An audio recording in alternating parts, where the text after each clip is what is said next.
Welcome to Novel Love Hearing.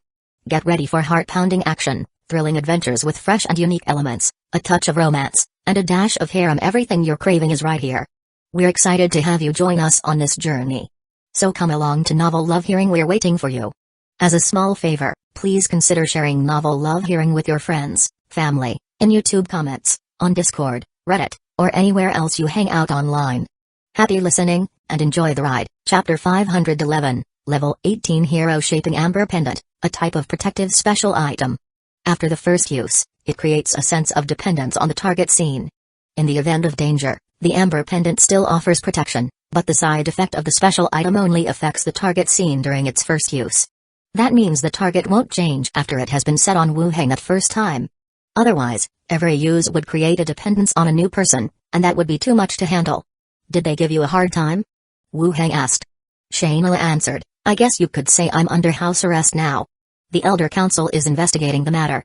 I suppose it won't be long before they trace it back to you. Are you afraid? Not at all, we're in love freely, what's there to be scared of? I do have a husband. Shayna gently reminded. That's not what you said in bed. Stop it. Shayna said in a low voice, then added, don't worry, it won't affect you.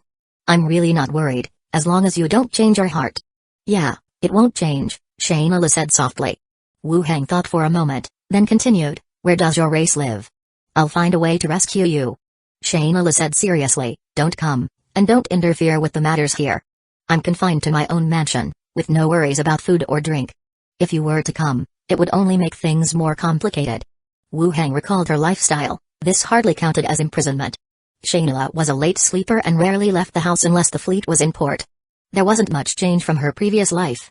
Wu Heng then asked, so you're just going to stay confined like this indefinitely?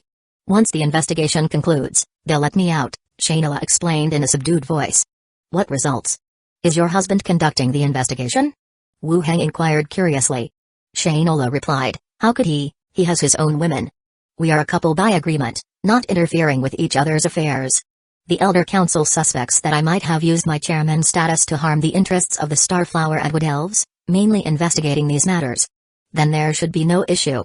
While at Gold and Silver Island, Shayna didn't provide Wu Heng any special privileges in her capacity as chairman. The subsequent discounts were due to Wu Heng purchasing goods in significant quantities and becoming the island's largest customer, which merited the discounts. So there was no fear of the investigation. From the tone of Shayna's voice, she seemed to be merely waiting for the outcome. Alright, let's wait for a while. If they don't release you, I'll figure out a way to break in and rescue you. Shayna's voice held a hint of reproach. What are you talking about? This is my home, don't say things like break in. It sounds terrible. I just don't want you to be wronged. It's fine, everything is still within control. Good, Wu Heng said. Shayna continued, I'll let you know if there's any news. Don't worry about my safety. Okay, waiting for your return. Right. Ending the call, Wu Heng leaned against the desk and pondered. Shayna's return had confronted her with this situation. Even if the investigation showed that Shayna hadn't exploited her privileges to benefit herself, her status would still be affected. He also needed to be prepared in advance. If she came back, he should arrange for a ship to pick her up just in case there were any problems. Walking out of the room, he sat in the parlor for a while. Andre Willow also came back from outside. Dinner was served, and several people sat around the table to eat. Wu Heng looked at the two new maids and asked, Roby, Annette, what are your professions? They couldn't possibly just play with Minnie every day. They needed some training and professional advancement as well. Without it, they'd have a hard time protecting themselves in case of danger. Master, I'm a thief, level 3, Roby said. Roby was less than 1.5 meters tall and needed to sit on a thick cushion under the chair. Annette said softly, Master, I don't have a profession yet. I'm saving money to buy a professional scroll. Like Minnie, being that old without a profession was rare. Which profession do you like? Wu Heng asked, looking at her. Minnie interjected, Turn Fist Master, it's good. Master's attendant is a level 18 Fist Master, you could learn from them also. Roby carefully reminded her, Annette, thief isn't bad. When we were hungry before, I could always find us food. Annette looked carefully at the two of them, then glanced at Wu Heng, holding back yet ultimately saying, I want to listen to the master. Wu Heng smiled, choose what you like. The bunny girl hesitated, then said, I want to choose a warrior. They say warriors have strong bodies and seldom get sick. Choose a warrior for what? The streets are full of them, Minnie said. Andre Willow also advised, For the profession change scroll, the master will help you get it, you don't need to worry. I still want to choose a warrior. Annette insisted, then quietly asked, is it okay? Sure, Minnie will take you to the association tomorrow to get a profession change scroll, and you can also take a stroll around the city, Wu Heng said with a smile. Thank you, Master, Annette said. Minnie and Roby, one on each side, started whispering, trying to change her mind to choose a different profession. After dinner, they all participated in a simple training session. Wu Heng took Minnie and Andre Willow to bathe and rest together. The other two promptly retreated to their rooms early. The next day, in the morning, Wu Heng took the Phantom train directly to Lopez City. Wearing the concealment cloak, he walked straight into the Snake Badge Consortium's VIP room. He waited in the room for a while. The door opened, and the elf Raytili, wearing a blue dress with lace decorations on the neckline and hem, walked in with a smile. Chapter 511, Level 18 Hero Shaping. Good morning, guest. Good morning. Wu Heng took out an emblem. Check for me, has the last order been completed? Raytili was prepared and, by opening the door and clapping her hands, a few workers carried in one coffin after another. In total, 7 corpses, among which 2 are alchemists, 1 each in potionology and alchemical bomb-making, 2 mechanists, both specialists in equipment modification, 1 ironsmith, 1 chef, 1 gardener. Raytili introduced each one by one. It must have been a while since their last visit. The number of corpses was more than any previous occasion. What levels are they all? As per the requirements of your order, all are level 15 professionals, Raytili responded. Wu Heng raised an eyebrow, casting a somewhat skeptical glance at her. Level 15 special professions were rare to begin with. They were under intense protection in every kingdom, and also by prominent chambers of commerce. Those assassinated or deceased from old age were understandable, but the sudden appearance of 7 all at once made Wu Heng start to wonder if they were killing people everywhere just to fulfill the order. Even though the corpses were of his own necessity. But he didn't want to cause any chaos because of this matter, leaving a hidden trouble for himself. Raytili noticed his gaze and explained with a smile, during your absence, we have brought in corpses from consortia everywhere. You can rest assured it won't cause any trouble for you. Wu Heng nodded, then continued to inquire, as for the items that can hide identity and facial features, any results? Not yet, but should any item come up, we'll collect it for you at the first instance, said Raytili. It seemed that such items were indeed quite scarce. Let's settle the accounts, Wu Heng said as he gathered all the corpses. Raytili had the staff carry out the settlement and meanwhile asked, guest, will you continue purchasing corpses? Continue the purchase, and I also need a new commission, Wu Heng replied. Please wait a moment, Raytili said as she personally wrote the commission for the continued purchase of corpses. Then she asked, what's the content of the new commission? Wu Heng handed her a blueprint, make a magic building with a flame furnace according to the specifications and dimensions on the drawing. Raytili took it and looked it over, no problem. How long before it can be completed? Raytili answered, if you are in a rush, we can speed up the process a bit. It can be delivered in 5 days, with the price around 5% higher. Agreed, speed it up, Wu Heng said. I'll aim to collect it in 5 days. Raytili smiled, nodding as she wrote the second commission. Wu Heng also paid the balance for several skeleton corpses, marking the transaction complete. Once the business was finished, Wu Heng walked out, with Raytili and her people seeing him to the door. It stirred quite a bit of speculation and discussion about his identity among onlookers. Stepping into the wilderness, he called for the Phantom train and returned to Gold and Silver Island. Back at Gold and Silver Island, Wu Heng went straight to the association. Upon entering the association hall, he greeted the staff along the way and headed for the steward's office. Knocking lightly on the door and entering after receiving a reply, Zai Ligui was polishing her weapon while her assistant, Xiali, sat by, sorting through documents. Seeing Wu Heng enter, Zai Ligui's eyebrows raised. Where have you been recently? You've been unseen. Took a trip off the island, went out to buy some things. Wu Heng sat down. Assistant Xiali brought over some tea. Zai Ligui also sat back down. I've submitted the application for the second port you mentioned. Whether the approval comes through depends on how well you write it. When I get back, I'll also write a request for expansion, asking the association to allocate funds along with us, Wu Heng remembered as 11 Ligui reminded him.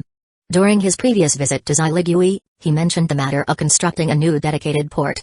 In time, the ships of the association and those of Gold and Silver Island would separate from the commercial and public ports.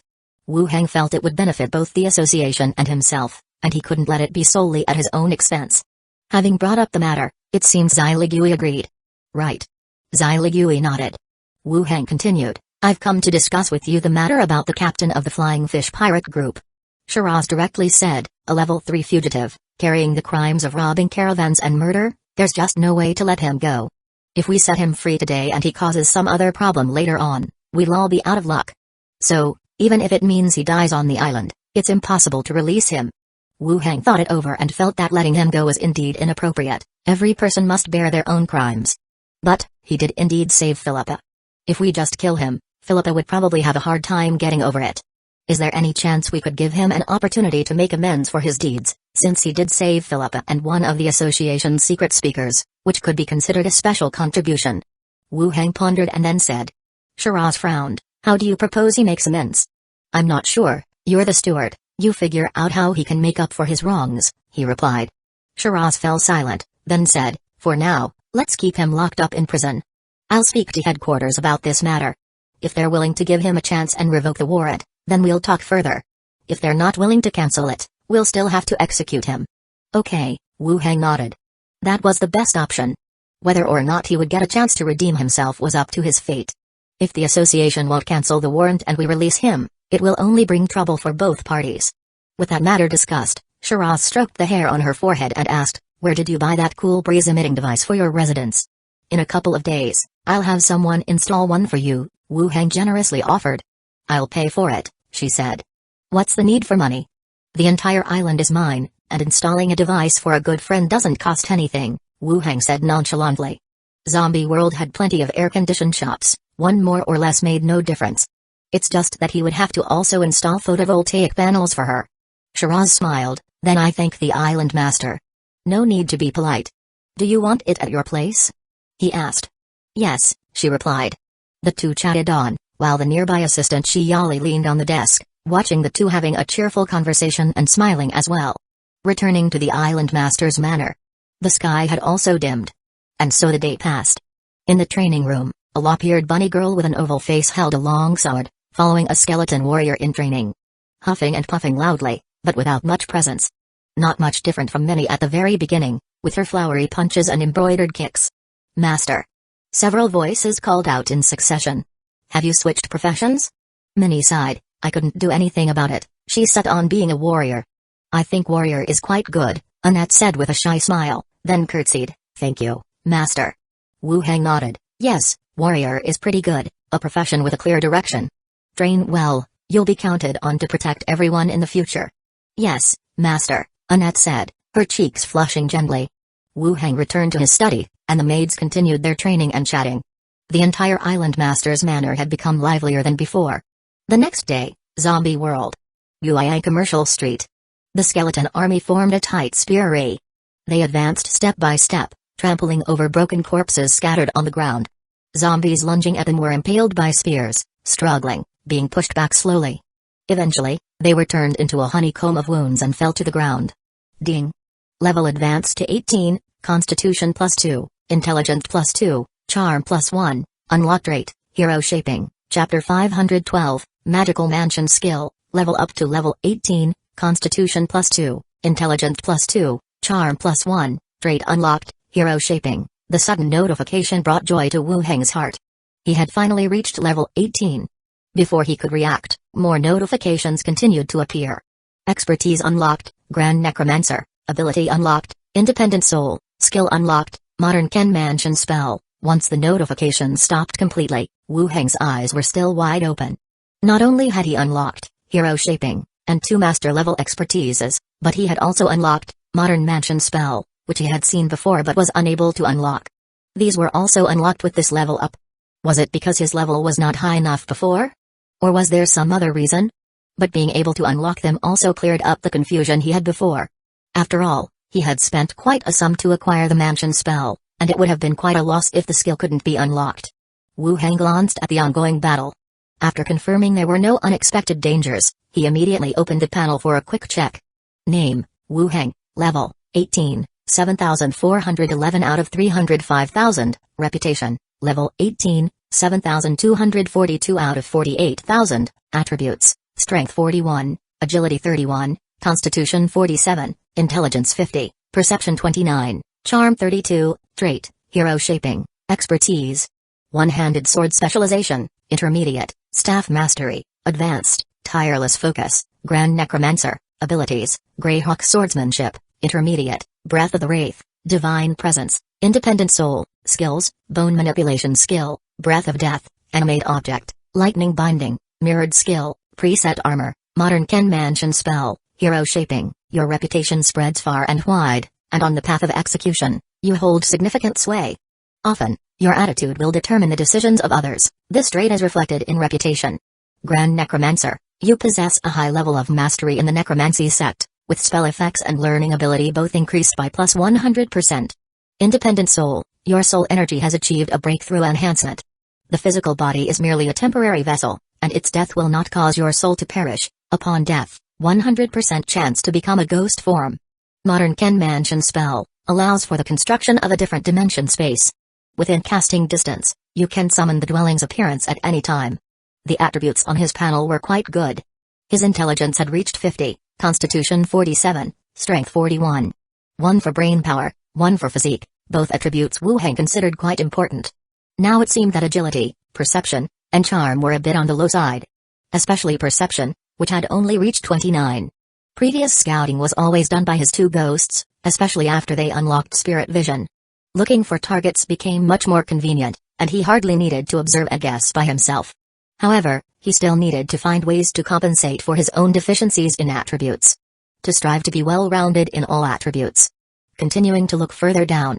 The experience required for leveling up had reached 305,000. A number that looked quite frightening. But with the current way of clearing zombies, 4 or 5 waves of zombie tides would almost be enough to meet the standard for leveling up. Beyond that, there was now a reputation level. With a requirement of 48,000, it was linked to hero shaping. It added a restriction to leveling up, which was not necessarily a good thing. There were a total of 4 traits, abilities, and skills unlocked. The first was hero shaping, which mentioned widespread fame and one's path of execution. It was actually an explanation for the reputation level. You need to achieve a certain level of fame. It's quite similar to faith, he thought. In the other world, it's said that divine spirits exist and some professions rely on them for power. Meanwhile, divine spirits need priests to spread the doctrine and gather the faith of the people. It felt like there were similarities with the mentioned reputation in hero shaping. The second was Grand Necromancer, with spell effects and learning ability both increased by plus 100%. This was the most direct enhancement. The description for independent soul was even easier to understand. Upon death, you immediately become a ghost form. It reminded him of the level 18 prophet and the level 18 great fist master he had killed, who both became ghosts instantly upon death. It was quite possible that this ability would appear at level 18. The last was Modern Ken Mansion spell, a skill book he had read 4 or 5 times and could remember a section of it by heart. Now with this level up, he had directly unlocked it. This was a good thing, proving that the large sum he spent was for a genuine skill book. Suppressing the urge to test out the skill, he closed the panel and refocused on the battlefield. The battle was drawing to a close. When the last zombie was impaled by the skeleton's long spear and flung aside, the entire area fell back into silence. The skeletons began cleaning up the battlefield, dragging the corpses of the mutated zombies and evolved zombies closer, piling them into a mountain of bodies. The bone manipulation skill was cast, and one skeleton after another rose to its feet. They collected the corpse cores from the shredded flesh, storing them in a space ring. Then they started to cast corpse battlefield. A gray-white circle of light spread out, almost covering a third of the battlefield. Countless skeletons stood up, the sound of their bones rubbing filling the entire area. Efficiency of transformation was greatly improved. This was indeed quite satisfying. It also saved the usual time spent on transformation. All the skeletons were fully converted.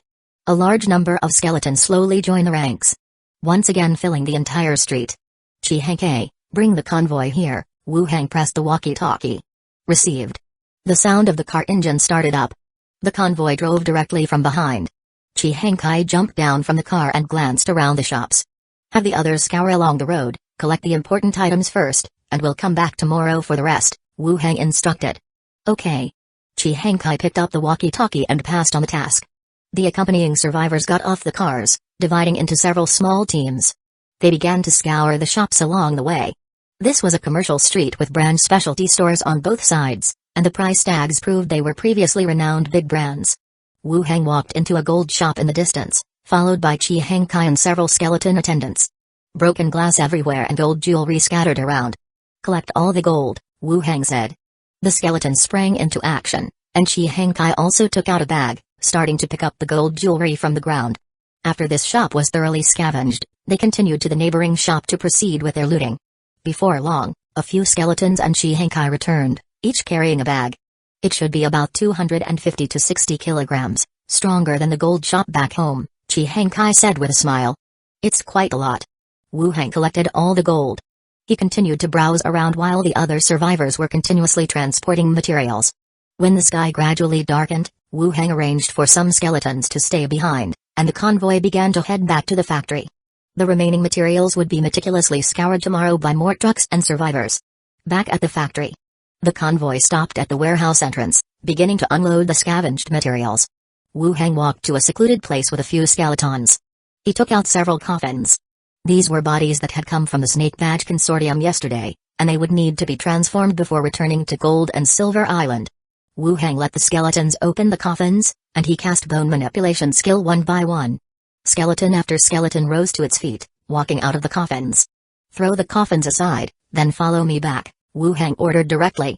The skeletons followed Wu Hang as he walked back. He returned to the dormitory and traveled through the boundary door to the zombie world.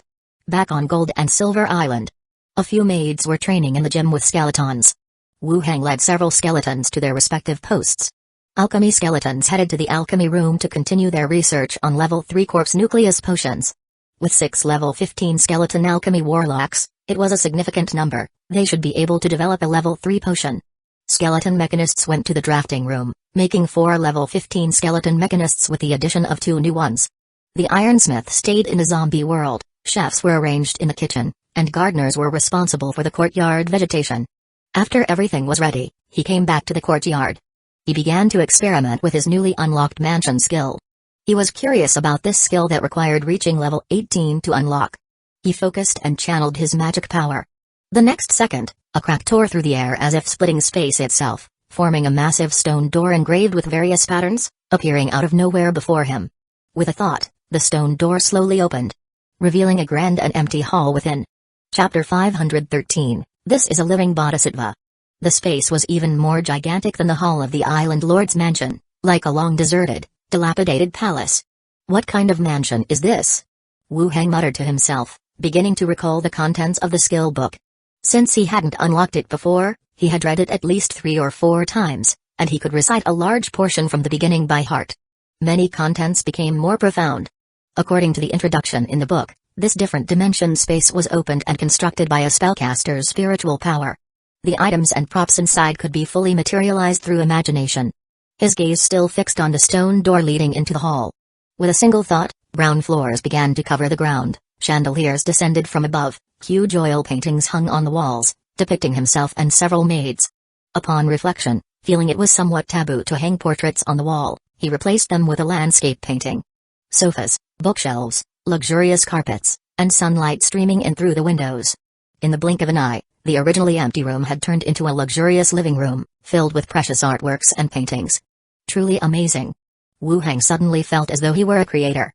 After decorating, Wu Hang glanced at the courtyard and waved at a few skeletons not far away. You guys, go have a look inside. Several skeletons, armed with rifles, walked down from the surrounding walls. They passed directly through the stone door and entered the building. Seeing no danger, Wu Hang immediately closed the skill, and both the space rift and the stone door disappeared. He moved to the other side of the courtyard and released mansion skill again. The stone door reopened, and the 2 skeletons still stood at the entrance, unchanged. Alright, come on out. The skeletons walked out, returning to their posts. An interesting ability. Wu Hang didn't continue to experiment, as maintaining the mansion skill consumed a significant amount of spiritual power. He planned to experiment with the effects bit by bit later on. But it was clear that the result was really good. There should be plenty of uses for it. Not long after, Minnie informed him that it was time to eat. Wu Hang also headed to the dining room. At the dining table, Wu Hang briefly asked about everyone's training situation. The 2 new maids answered earnestly. They had been living there for 2 days, and had already gained some understanding of the place. There wasn't much work to do every day, and more tasks were completed by directing the skeletons. They never imagined maid life could be like this. Even the daughters of the prestigious families in London City must live like this. Living in such a big house, eating the same food as their master, accompanied by high-level skeletons for training. It was almost unbelievable. They grew even more grateful to Minnie. "Master, do you think a net would be better with a two-handed sword or a sword and shield combo?" Minnie asked curiously while eating. The warrior profession could use a wide variety of weapons. Apart from swords, standard military weapons, and civilian weapons were all usable. For example, staffs, axes, hammers, and even crossbows could be chosen for specialization. Wu Hang thought for a moment. "Let Annette decide for herself." Minnie said, "Annette can't decide either."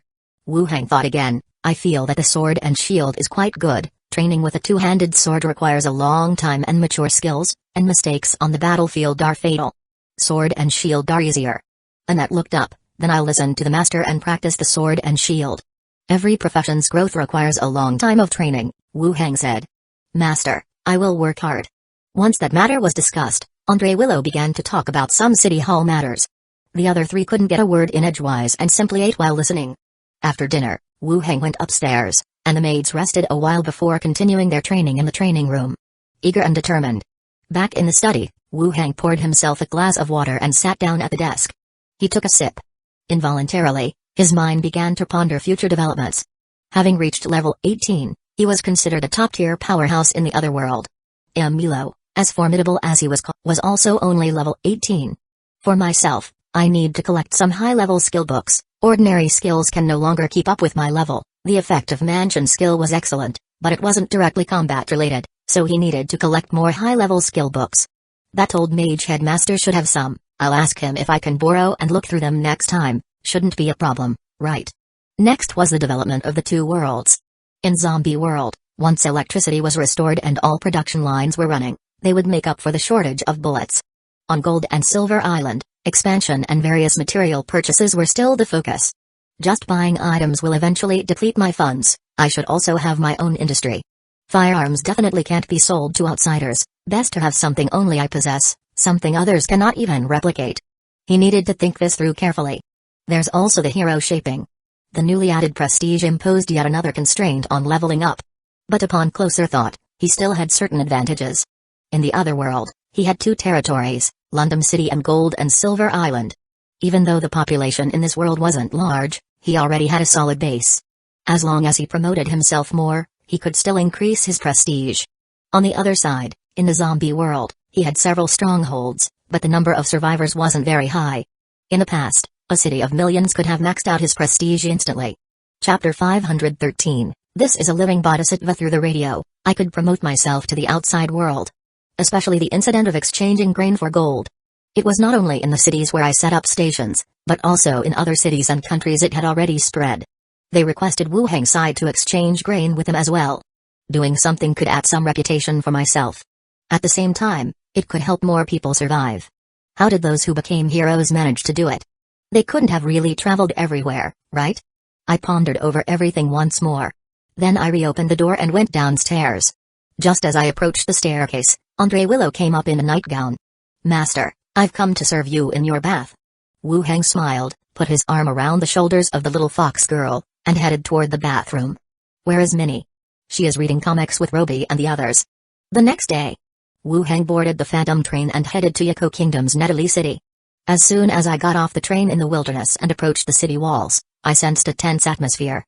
The city gates were heavily guarded, and there were hardly any people coming in or going out. Wu Hang showed his association emblem and wasn't troubled. Inside the city, the atmosphere was similarly oppressive.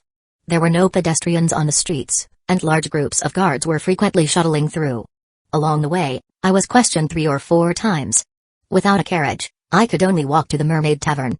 The tavern was closed, and the underground Snake Badge Consortium had closed down as well. This time, my intention was to exchange elixirs for special items. Now it seemed that some trouble had occurred in the Hueco Kingdom. Most of the shops in the city had already been closed. Wu Hang found a weapon shop and walked straight in. Inside the room, there was only the owner, who looked like he was about to close up shop. "What do you need, sir?" "These are all that's left," said the owner. Wu Hang glanced around and asked, "Have you sold everything?" These are the only items left currently." Wu Hang picked out a one-handed sword and a fine iron round shield. "I'll take these too." "Alright, that will be 375 silver coins in total. I'll wrap them up for you." The owner began to take out burlap to wrap the weapons and shield together. Wu Heng went over and asked, "Owner, I just came back. What's going on in this city?" "Customer, don't inquire about it, go home quickly, and don't come out for trifles recently," the owner immediately advised. Wu Heng handed a few silver coins to the owner. "Share what you can, and don't worry about what you can't." The owner hesitated, then spoke softly, "There must have been trouble at the top. Guards are arresting people everywhere." "Arresting who?" "They're saying traitors." Wu Heng's expression narrowed ever so slightly and he nodded his head. At that moment, some guards saw Wu Heng and came right in to investigate. Wu Heng took out the emblem again and showed it to them. The guards turned and left while also urging the owner to close up and to avoid trouble for himself. Wu Heng picked up the weaponry he had bought and left the shop directly. After leaving the city, I immediately returned to Gold and Silver Island. Back at the island master's manor, Wu Heng handed the weapons he had purchased to Annette. Although they were not superb equipment, they were still suitable for her regular training. I sat in the living room and waited for a while. Minnie came back from outside in a skeleton carriage. She said, "Master, we didn't gather much intelligence at the Conch Tavern. They mentioned many fleets have cancelled their plans to Natalie City. Aunt Millicent will keep an eye on the situation. It seems the intelligence hasn't been passed along yet. The normal shipping routes are not short in time. There might be some changes soon.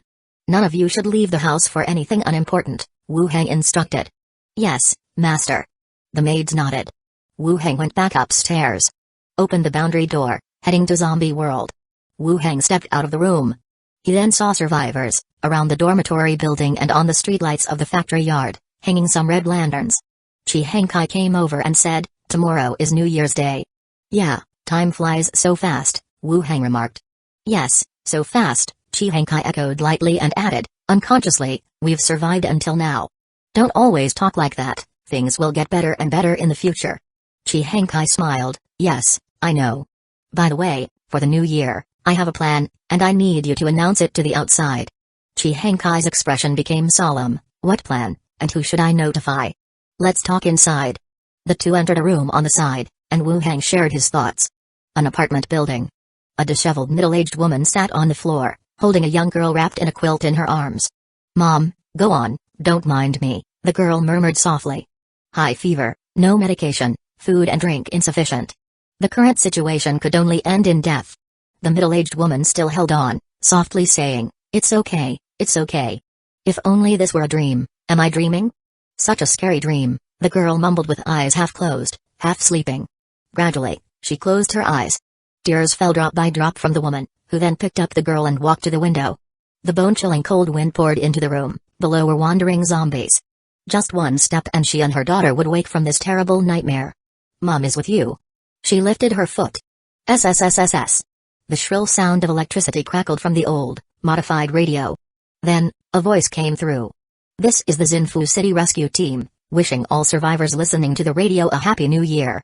Starting tomorrow, we will follow the orders of the King Yama to provide all compatriots with food and medical supplies. Please have all members of shelters hang or lay out red identification items at positions where they can receive supplies. We will be performing airdrops. Once more, we will airdrop supplies at locations marked with red identifications. May the new year bring everyone courage and strength to overcome the current difficulty. King Yama, Zinfu City Rescue Team. Wishing everyone a Happy New Year and all the best." The woman who had half a foot outside the window suddenly turned to look at the radio. When the second sentence was repeated, she confirmed she hadn't misheard. Zinfu City Rescue Team, coming to the province to drop supplies. She lit a flame on the floor to boil water, feeding it to her daughter. "Mom," the daughter called out softly. The woman, hugging her daughter, sobbed, "It's okay, we don't have to die, we don't have to die." The same announcement. In Zinfu City, Anhui City, and Enzu City, it was also broadcast. "This is the Zinfu City Shelter, wishing everyone an early Happy New Year and will start providing food supplies tomorrow morning to shelters who can be led by the leader to collect them. May the ringing of the spring bells bring everyone courage and strength, so that we can join hands and overcome the difficulties ahead of us. May each face remain strong and optimistic. Believing in our collective efforts, we will indeed rebuild a beautiful homeland and welcome an even brighter future. King Yama, Zinfu City Rescue Team. Wishing everyone a Happy New Year and all the best." Unlike the fixed-point airdrops in the provincial capital, in these three cities, zombies on the roads had almost been cleared. They will provide food and medication at exchange points. After both sides broadcast, the inside of the radio station immediately erupted. "Zinfu City, They're directly providing food this time. I said gold was just an excuse. They're really saving us. That's not King Yama at all. That's a living bodhisattva. Chapter 514. Has your brain been eaten by a zombie? Soon, the matter of distributing supplies for the new year spread across different frequencies everywhere, and immediately began to boil over. It's hard to imagine, in the current environment, that someone would actually give out food to shelters for free. And it's not just a nominal rescue team. Zinfu City Base, King Yama, these two names became more familiar to people. In the military factory, inside the meeting room, Wu Heng sat in his chair, looking at his own panel. Reputation, level 18, 7,351 out of 48,000. Since the broadcast began, Wu Heng had been paying attention to the changes in his reputation. From 7,242, it increased to 7,351. The increase wasn't small, and it also proved the feasibility of radio broadcasting. The deeds done in the name of King Yama would also fall upon himself. This point left him somewhat unclear about the reason. How does the system determine that King Yama refers to himself and not credit the reputation to the King Yama in mythological stories? Anyway, this is a good thing, just a bit slow. Thump thump. The room door was knocked, and Chi Henkai walked in directly. I have already notified them. Tomorrow, we will start distributing supplies to the marked shelters. Wu Heng nodded. Let everyone work hard to package the supplies. We are already preparing. Chi Henkai continued. Wang Habing also sent a message saying that the electrical circuit to the factory has been repaired. The parts in the transformer were taken from other places, and when the power is on, it still needs to be tested. The circuit has been repaired? Indeed, some time has passed. I understand. Let's see if we can achieve the desired effect once the smelter is complete. Okay. The two exchanged a few words briefly. Chi Henkai left to continue organizing preparations for the distribution of supplies. Wu Heng also returned to his own room. Back at Gold and Silver Island, as the sky neared dusk. Walking down the stairs, he saw Philippa with one foot on a stone chair, gesticulating and telling Roby and Annette about her glorious tales at sea. And the two beast women who had just come to Gold and Silver Island were full of admiration. Just as Philippa was happily talking, she subconsciously turned her head and saw Wu Heng coming out. She told the two maids to wait and quickly trotted over. She clung to his arm and said, "Come with me." Wu Heng was pulled back to the living room and asked curiously, "What's the matter?" Philippa comfortably sat in his lap and asked, "Did you take care of my friend's matter?" "It was about the pirates." Wu Heng said, "I talked to Zai Ligui, saying your friend had plundered merchant ships and even killed people, and that dying 8 times wouldn't be too much." "He's a pirate, of course, he's robbed merchant fleets," Philippa emphasized. "So it's a bit difficult to deal with. Remember the blank envelopes you received before to plunder fleets? I told you to chase them for a bit and then let them go, also because I was worried it would be hard to explain later," Wu Heng explained. "Does that mean he has to die?" Philippa sounded a bit downcast. "I knew I should have let him go at sea, thinking we could save him." Wu Heng gently hugged her, allowing her to lean into his embrace, and said, "I negotiated with Zai Ligui. We'll mention some of his deeds to the headquarters. After all, he saved you before. If the headquarters is willing to give him a chance, there might still be hope. But if the headquarters thinks his actions are unforgivable, then what? At least, it will prove that the captain of the Flying Fish pirate group was someone of status." Philippa sighed. "Then let's go with a burial at sea. Pirates ultimately belong to the ocean." Wu Heng found it somewhat amusing, but after thinking for a moment, he said, "I promised Zai Ligui I would install that gadget that blows cool air for her. Tomorrow, take the skeleton to install it for her and then inquire about the situation." "Alright, mages like you really have working brains." Philippa understood his intent. Wu Heng lightly patted her. "Be more composed when you speak, don't always talk like a pirate, and avoid swearing." "Don't worry, I get it." After speaking, Philippa continued, "When are we going to sea again? It's so boring on the island. Why are you always thinking about going to sea?" Philippa lifted a bit of her hem. "I'm almost as pale as indoors." Wu Heng reached in and grasped her chest. "Isn't it better to be paler?" "No, it makes me look like I have no fighting spirit. Wait until there's something to do before going to sea. If you want to keep your complexion, just sunbathe more." "Alright then." They chatted for a while. Minnie came from behind. "Master, it's time for dinner." Wu Heng stood up and headed to the dining room together. After dinner, several maids went to the training room to practice. Wu Heng walked to the courtyard to continue studying his skills. Mansion skill, cast. The huge and simple stone door appeared again, slowly opened, revealing the luxurious living room that had been equipped before. There was no change. Whatever it was like before, it was the same now. During the day, He looked at the explanation for mansion skill again. He confirmed under what circumstances it could pose a danger. He took a deep breath and followed into the mansion beyond the stone door. He stomped on the floor, then sat down on the sofa in the living room. Everything inside the room looked as real as it could be, with no differences whatsoever. He picked up a flower pot that was beside him and headed straight outside. He passed through the stone door without issue, but the flower pot he had constructed with his mind did not follow through. It stayed on the ground at the inside of the doorway. Can't bring things from the inside out? Things from outside can be brought in, but anything constructed by the mind can only exist within the created space, Wu Heng summarized. He rapidly pondered in his mind. Glancing around, his eyes landed on a straight wooden stick. Go fetch that stick for me, he commanded. The skeleton hurried over and brought back the stick. Wu Heng took it in his hand and stepped back into the created space. He activated his spiritual power, and a ballista took shape in front of him, aiming toward the outside. He used the stick as a crossbow arrow, positioning it on the ballista. Bang! The twang of the string sounded explosively. The stick shot straight through the stone door and with a thud, hit the opposite wall. The great force caused the stick to shatter into pieces. It really works. Wu Heng was pleasantly surprised inwardly. While objects from the inside couldn't be taken out, it was possible to set up a firing mechanism inside and shoot things out that had been brought in from outside. Arrows, crossbow bolts, or even shells and missiles. It is indeed useful.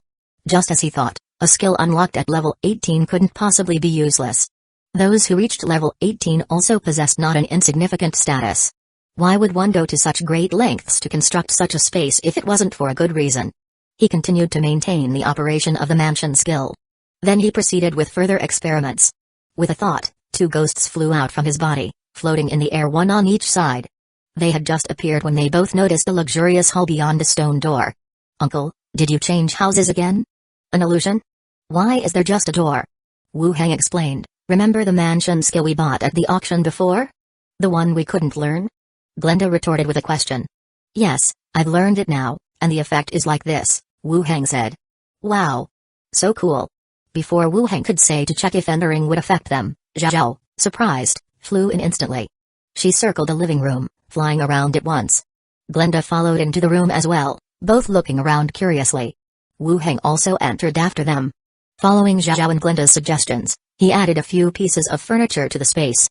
It had a feel of a combination of modern and ancient European styles. Alright, let's head out for now. Maintaining the skill also consumes a lot of spiritual power, Wu Heng said. He left the stone door with the two ghosts. The skill ceased, and the crack along with the stone door disappeared simultaneously. Letting the ghosts do their own thing, Wu Heng walked inside his room. He stepped through the main door. Philippa ran over from a distance. I'm staying with you tonight. Minnie followed behind her. Stay what? Go back to your tavern. I won't. It's not easy for me to come here. Why are you like this? It's not even far. You make it sound like you live so far away. You're with him every day, and now you're competing with me. Wu Heng wrapped his arms around the two, saying, let's stay together, the bed is big enough. Then he looked behind. Wire, are you coming too? Andre Willow's cheeks turned a slight red, flustered. Wu Heng said with a smile, come on, let's take a bath first. Yes, master. Andre Willow nodded and followed them. They all went upstairs together. The two other maids who had recently joined also blushed as they watched everyone go up together. The next day, in Zombie World, skeleton flying dragons circled over the provincial area, again and again, dropping supplies at locations marked with specific characteristics. Inside the radio station, excitement also erupted. We've received supplies. There really are supplies. Who said there was beef in here? Why don't I have any? Leader, I don't have beef here. Cows are freaking extinct. Did the zombies eat your brain? Believing there's beef. Chapter 515, The Black Robe Team and a Stone Coffin. This is Xingfeng City. When is the base from Xinfu City coming over to our side? I'm bowing to you all. Thank you for the supplies you sent over. The channel was buzzing with activity. There was much more liveliness than before. It felt like the excitement one would have only during the new year. Military factory. Wu Heng looked at the growing reputation and felt it was still a bit too slow. He wondered if other people were also gaining reputation this slowly, or if it was just his own approach that was incorrect. But such things were impossible to confirm. After all, other people didn't have a panel and couldn't provide accurate information. For now, it seemed that reputation could only be accumulated little by little. He sat in a chair and waited for a while. Chi Hengkai came over. The supplies drop-off went smoothly. Everyone's discussing it on the radio. We've become quite famous.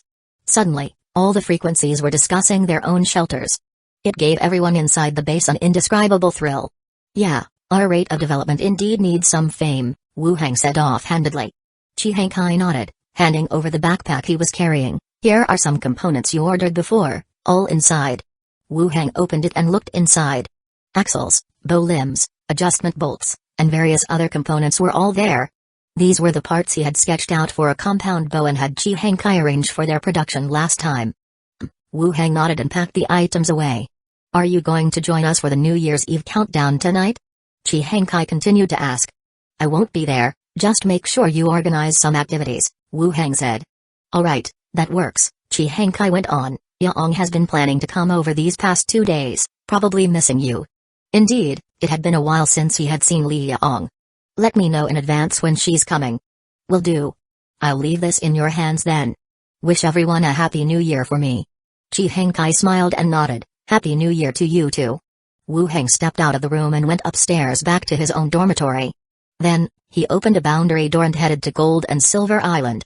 Coming down from upstairs, Wu Heng called out, Minnie. Master, what is it? Minnie, dressed in small steps, ran over from a distance. The bow limbs and bowstring I ordered last time, are they not ready yet? Components for the compound bow had been divided into many parts for fabrication. Axles, bow limbs, and bolts were produced in the modern world, while bow limbs and bowstrings were ordered from the other world. Especially bowstrings, in the post-apocalyptic other world, it was hard to find ones meeting the standards. But it was different in the other world. There was a variety of bowstrings with different strengths available, even more types than one would imagine. I'll go check, they should be ready. Minnie changed her clothes, taking a skeleton attendant with her, and left the island master's manor in a carriage. Before long, Minnie returned in the carriage. Master, they're ready. Minnie presented the items. Wu Heng glanced at them and handed over the previous components. Take these to the mechanist upstairs, tell them to assemble and test it. Okay, I understand. Minnie nodded and ran straight up the stairs. Shortly after, the mechanist came down from upstairs. He began testing the assembled compound bow. Thud thud, the sound of arrows piercing the wooden target echoed continuously in the courtyard. The mechanist stood by, taking notes in a notebook. Wu Heng continued back to his room. He took out 2 books and began reading at the table. As dusk approached, the door was knocked on once again. Immediately after, Minnie's voice came through. Master, Steward Zai Ligui is here, in the downstairs living room. Zai Ligui is here. I'll come down now. Wu Heng promptly went downstairs, only to see the golden-haired elf steward sitting quietly on the living room sofa, waiting. As he came down, she smiled. Good evening, steward. Wu Heng smiled and sat down opposite her. It's not evening yet. Zai Ligui gave him a glance and then said, I'm here on official business. What official business? Have you heard of Deer Antler Island? Zai Ligui looked over. Wu Heng raised an eyebrow and shook his head. He had thought she was coming to talk about the pirate friend Philippa. It seemed he had overthought it. Zai Ligui explained, I've received some intel. Suspicious individuals are gathering on Deer Antler Island, and there appear to be some behaving like slaves or refugees. Haven't you arranged for an investigation? No. According to the information sent over, the opposition has high-level professionals. For ordinary squad members to go and investigate, it would be dangerous. What are you thinking? 11 Ligui looked him directly in the eyes. We should go take a look together, just to be safe, so no problems arise. Wu Heng was somewhat speechless. Zai Ligui was a steward, while he was the island master of Gold and Silver Island. A potentially dangerous situation that would require the 2 of them to go out. Why does it feel somewhat off? But when I think about it carefully, the only ones on Gold and Silver Island with high-level professions are the 2 of us. Aren't you afraid this is a stratagem to draw the tiger away from the mountain? To lure us off the island and then occupy it? Wu Heng counter-asked. No, this matter was secretly passed on to me, and besides, Deer Antler Island is not far from Gold and Silver Island. The skeletons you have on the island are enough to hold out until we can rush back. Seeing her serious demeanor, Wu Heng directly asked, when do we leave? Tonight. Don't tell anyone, we'll leave the harbor quietly. Okay, we'll meet at the port. Then I'm going back first. After saying that, she stood up and left. Wu Heng also explained his departure to Minnie and asked her to prepare some things for him. Late into the night, Wu Heng, accompanied by his skeleton attendant, arrived at the port and boarded the prepared ship. Philippa's face showed excitement, and seeing Wu Heng boarding the ship, she came over and asked, when do we set sail? Where's Zai Ligui? She's with 2 squads, inside the cabin, replied Philippa. During this exchange, Zailigui, cloaked in a mantle, walked up and said, "There is nothing to worry about, let's depart. Staying too long will draw attention." "All right," Philippa responded, starting to instruct the skeletons to get moving. The ship slowly left the harbor and headed into the depths of the sea. Wu Heng and Zailigui then entered a cabin on the ship. "You see, having separate ports for official and civil use has its advantages. We won't have to be so careful next time." Wu Heng brought up the subject again. "Your considerations are thorough." "That's enough," Zailigui said, taking out a blanket and beginning to make a bed. Wu Heng continued to inquire, "Are you going to rest?" "I'll chat with you a bit, then rest." "Right, our last reward, why hasn't it been distributed yet?" "It's been quite some time," Wu Heng asked straightforwardly. Zailigui took a moment to think, her tone somewhat uncertain. "Maybe it's because there's so much to distribute, none has come down yet. If it comes through, we'll be making a fortune." "Yeah, if it's as generous as the last reward, it would be great. It's a significant help to personal combat ability," Zailigui agreed. "Stuart Emilio definitely has it easier, being at headquarters, he can pick directly." "What, envious? You could apply to be transferred to headquarters," Zailigui teased. Wu Heng shook his head. "Forget it, it's quite nice staying on the island. Over there it's all heroes and chiefs. It's not as comfortable as being the island master here." "You've thought it through quite a bit." Seeing that she had finished preparing her bed, Wu Heng also stood up, twisting his neck. "Go ahead and rest, I'm going to retire as well. There are several level 15 skeleton attendants on this ship, you don't need to worry about anyone boarding." Zailigui smiled. "Who would dare to board your ghost ship, with it full of skeletons glowing blue in their eye sockets? Isn't it cool to have a ship manned by skeletons? Necromancers truly are different from the rest." "All right, you rest." After saying their goodbyes, Wu Heng also left the room. He went to his own cabin, made his bed, and prepared to rest. Before he could rest, there was a knock at the door, and Philippa poked her head in. "I've given the orders. The skeletons can handle the ship's navigation." After speaking, she removed her coat and leather armor and crawled onto the bed, into Wu Heng's arms. "It's too cramped, let's go on the floor," Philippa said directly. Wu Heng laid the blanket on the ground, and Philippa lay on her back with her arms wide open. "Come on, let me show you what I've got." She placed the soundproof pot to the side, forming a barrier. This item hadn't been used much since she got it, and she had not expected to use it in this kind of situation. Wu Heng gently pressed on her body. Still a bit anxious, he said, "Don't talk, it wouldn't be good for others to hear us." "So what if they hear? What are we afraid of?" "Behave, keep your voice down," Wu Heng softly coaxed. Philippa blushed. "When you say it like that, it makes me feel strange inside." "You like to hear it? Daddy, I love you so much." The next day, in the afternoon, several people gathered on deck. Philippa pointed towards the islands at the edge of their vision. "That's Deer Antler Island." Wu Heng picked up a telescope for a look. 2 ships could be seen near the island. They bore no flags, making it impossible to discern their identities. "Release the tamed beasts," Zailigui said to those behind her. Tamed beasts took flight, one after another, soaring towards the distant island. Wu Heng likewise secretly sent out ghosts, one to keep watch around, and another to investigate the situation on the island. The ghosts were noticeably faster than the tamed beasts. After Glenda returned and merged into her body, the scene from the island was also shared. The vision started from the sea surface.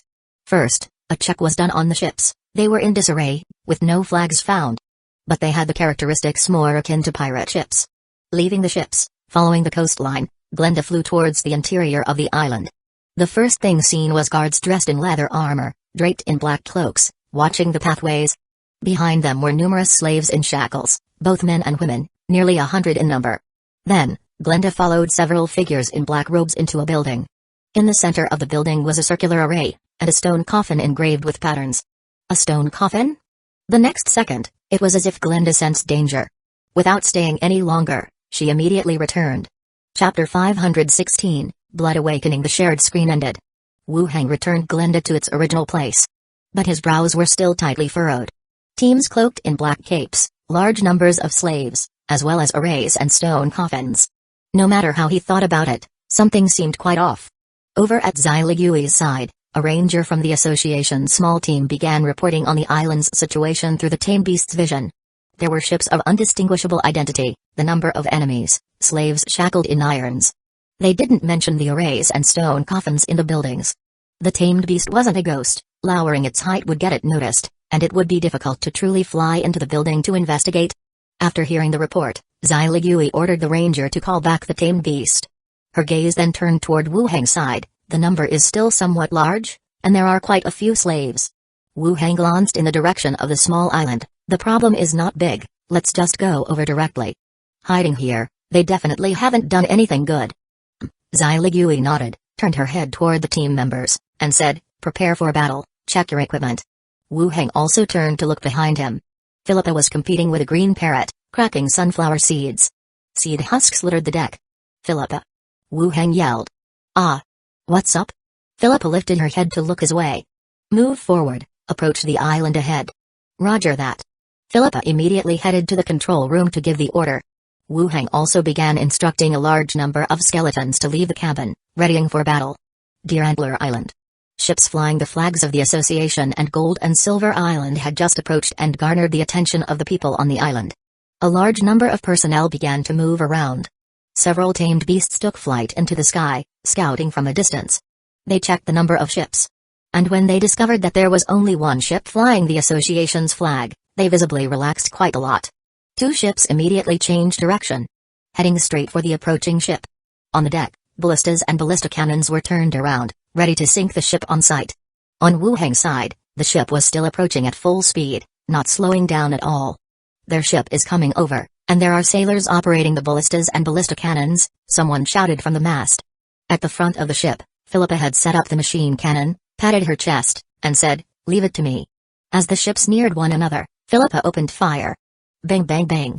Explosions thundered, the ship to the left front blew up instantaneously. Splinters flew everywhere, and the ship split in 2, slowly sinking. Then, once again turning the cannon, the machine cannon spat out another tongue of fire. The other ship's cabin exploded, flames rose from the stern, and thick smoke billowed into the sky. Done. Philippa gave a thumbs up to the others. Even though the team members had seen the effect of the machine cannon destroying ships, they were still surprised by how easily it was done. At sea, such ships were as frail as paper. Completely unable to withstand that kind of weaponry. Wu Heng looked at the slowly sinking ship and the crowd wailing and screaming in the sea. He ordered, go overboard, kill them all. Splash splash. Skeletons on either side leaped into the sea, pouncing on those who had fallen into the water. They chopped at them with weapons or dragged them directly under the water. The battle was over. Wu Heng stood on the deck, releasing, battleground of remains, and a pale gray light ring rippled outward, transforming all the floating corpses in the sea into skeletons. Board the ship. Rope ladders were lowered on both sides, and skeletons climbed up onto the deck. The ship pressed on and stopped outside Deer Antler Island. The recent battle had also drawn the attention of the rest of the islanders. The remaining robed figures positioned the slaves, shackled in chains, in front of them, forming a human wall that separated the 2 sides. From the Association? Someone shouted from a distance. Zai stood on the deck and shouted back, surrender, go back for investigation. Behind the hostages, a figure smirked and spoke again, I don't care why you've come here, but leave now, or else we'll start by killing these ordinary people. Your association wouldn't want to watch them die here, would you? Zai Ligui's eyes narrowed instantly, and her face grew unpleasant. She turned her head and whispered, what do we do? I'll shoot the one talking, he's level 15, attack forcefully once he's dead. Wu Heng, setting up the sniper rifle, said directly. What if they kill the hostages? If we don't come, they'll die even faster. Alright, I'll go with your plan. Wu Heng took aim and then said, keep talking to him. Zai Ligui opened her mouth again toward the distant figure, feigning to persuade them to surrender. As the other party stuck out his head, Wu Heng fired straight from the deck. Bang! The gunshot rang out. The level 15 leader talking earlier fell backward, crashing to the ground. Kill all those with weapons, Wu Heng immediately ordered. Skeletons tumbled off the deck, charging toward the island. Slaves became frenzied, and the robed figures, in sheer panic, met the oncoming skeletons with weapons, while others ran amok along with the slaves. In the midst of fierce fighting, the number of robed figures dwindled, until all were wiped out. Zai Ligui and her team members landed on the island. The skeletons had already begun dragging bodies, cleaning up the battlefield. Looking over the messy battlefield, Zai Ligui didn't quite know what to say. Originally, the intelligence indicated that the enemy had high-level professionals. She had thought that coming over with Wu Heng would be prudent because both of them were promoted by the vice executive. Facing the enemy's high-level professionals shouldn't be too much trouble. But now it seemed. Her people appeared to be somewhat superfluous. The enemy's 2 ships were sunk in a blink, and the enemy on the island didn't even get a chance to join the fight. Chapter 516, Blood Awakening. It seemed like they had come to watch the battle. Xyligui took a deep breath and continued, one team will gather those slaves, confirm there are no dangers, inquire about their origins and identities, and the second team will guard the ships, stay vigilant, and notify me immediately if there's any danger. Yes. Both teams acknowledged with a response and immediately began to act according to the orders. In Wu Heng's ear, Glenda's voice sounded as delicate as a mosquito's buzz. Blood is converging into the building. Wu Heng frowned. He immediately went to observe the bloodstains on the ground. The bloodstains from the dead bodies had seeped into the soil but were still being drawn by some force as if converging into a building at one side, forming dark red linear marks. After giving the orders, Xyligui turned her head and followed his gaze to the bloodstains on the ground. What's happening? There's an array and a stone coffin inside the building, and it might be related to these, Wu Heng quickly explained and continued, let's go, check it out. Accompanied by the skeleton, they quickly approached the building, and the moment they pushed open the door, both of their pupils shrank. The dark red bloodstains were surging up through the cracks between the floor tiles, forming streams of blood that flowed into the stone coffin. The stone coffin is absorbing blood. Xyligui gripped the hilt of her sword, her gaze fixated ahead. Wu Heng pulled her back a step and simultaneously commanded, go take a look. Just as the skeleton Kaizayu was about to step forward. SSS. With a grating noise, the lid of the coffin slowly opened and with a thud, fell to the side. Inside the coffin stood a figure, shriveled like a mummy, with ghastly pale skin. Completely naked, lacking any gender characteristics, arms positioned as if they had just pushed open the lid of the coffin, and on the back, one could vaguely make out enormous folded wings made of flesh. It was like a well-preserved mummy. Then, the tightly closed eyes suddenly snapped open, revealing blood-red pupils. Glenda's voice rang out again, level 18. Level 18 professional. Good lord. Kneel down. Whoosh. Boom. As the hoarse voice had just started, a bolt of silver white lightning suddenly struck. The figure that had just stepped out of the coffin was violently blown back into it and toppled over backwards. Wu Heng pulled Xyligui behind him and then said, kill him. Kaizayu instantly dashed out, Karim braced himself with one hand on the ground, and fog skill was released. A large cloud of smoke instantly filled the room. You all deserve to die. A roar came from inside the room. Karim had already appeared behind the mummy. The evil sword in his hand swept horizontally, aiming for the neck. PFF. The sound of the blade piercing the flesh rang out, but the long sword was caught by a withered palm. Spreading wings flapped, the intense gust blew away the fog in the room. Thump. Boom. At this moment, the skeleton Kaizayu also reached the front, and with immense force, sent the shriveled body crashing back against the wall. The sound of bones cracking was heard. Kaizayu didn't stop, rapidly following up, fists raining down like droplets, each blow resounded with explosive force. The withered body was continuously blasted open, flesh and blood burst forth. The drum of fresh blood gushed from his mouth and nostrils. Howl. Like the roar of a wild beast. The shriveled body instantly turned into a mass of blood-colored smoke, drifting on the rooftop. Blood Clan? Wu Heng's eyebrows furrowed deeply. Seeing the bat wings behind him, he had guessed a few races with similar characteristics. When this mass of blood mist appeared, it was basically confirmed to be the Blood Clan, or a variant related to the Blood Clan. Sizzle, crack. Wu Heng released another lightning binding, while taking out the machine gun, and began to fire at the rooftop. Bullets rained into the blood mist with a pitter-patter. The next second, the blood mist turned back into the shriveled body, which opened its maw and lunged toward them with its fearsome tusks. The two swiftly dodged, passing by each other. Xyligui wielded his sword to cleave through the air, while Wu Heng's body split into 6 figures in an instant. Disease radiation, decay ray, and acid splash were released all at once. The 3 figures with swords engaged in close combat, while the remaining 3 handled the machine gun, opening fire. In the blink of an eye, numerous sword slashes and countless bullet holes appeared on the Blood Clan's body. The look in his eyes, which were turned towards them, was filled with doubt and wariness. Seeing the 2 skeletons charging again, ignoring the bullets coming at him, he clenched his teeth and burst through the blockade of Xyligui, rushing outside the house. The flesh wings unfolded, soaring into the sky. Both were startled at the sight. Xyligui propelled himself off the ground with a push of his feet, his form shooting up from the earth, white wings unfurling behind him as he chased after swiftly. Wu Heng could not afford to care so much either. He took out Barrett, lifted the muzzle, and pulled the hollow trigger. The Blood Clan member in the air saw his left shoulder and wing vanish in an instant. Following close behind, the sound of the gunfire only then rang out from behind. The Blood Clan member's body began losing balance, and as he turned his head back, his eyes were filled with panic. The next second, A powerful force came through again. His entire chest was blown open into a gaping hole. The head and lower body separated, with flesh and internal organs scattering loosely from the sky. Just then, Zai Ligui had also caught up close, his long sword emitting waves of cold as it pierced through the skull. Together with the upper body's scapula, they both flew back. The long sword flicked lightly. The head fell to the ground. Wu Heng stepped forward and delivered another sword strike. Dead, Zai Ligui said. The two deactivated the effects of the special item. Wu Heng felt dizzy while Zai Ligui's body was covered in white frost. Tramp, tramp, tramp.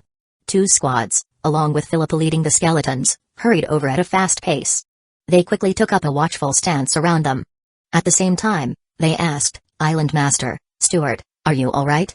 The side effects of the special item on the two of them gradually dissipated. The impact wasn't that great either. We're fine, just an enemy that slipped through, Wu Heng said. Zai Ligui also slowly stood up, glanced around, and then said, leave the defense to Philippa and the skeletons. You all check the island again. Chapter 516, Awakening with Blood. Yes. Due to the situation that had just occurred, the two teams conducted another thorough check on the island. They quickly returned, Steward, no dangers were detected, the formation has been destroyed in the fight, and the stone coffin is still in its previous location, nothing out of the ordinary. Zai Ligui nodded and also let out a sigh of relief, then continued to inquire, what's the situation with those slaves? The captain of one team explained, villagers from the Hueco kingdom, they were brought here by these people. Villagers? That was indeed unexpected. Yes, villagers. They could give their exact addresses, and they could verify that they all came from the same village.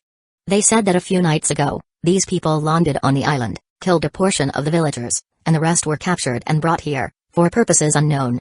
Zai Ligui rubbed her temples and then instructed, keep an eye on them, and take them back when we leave. Yes.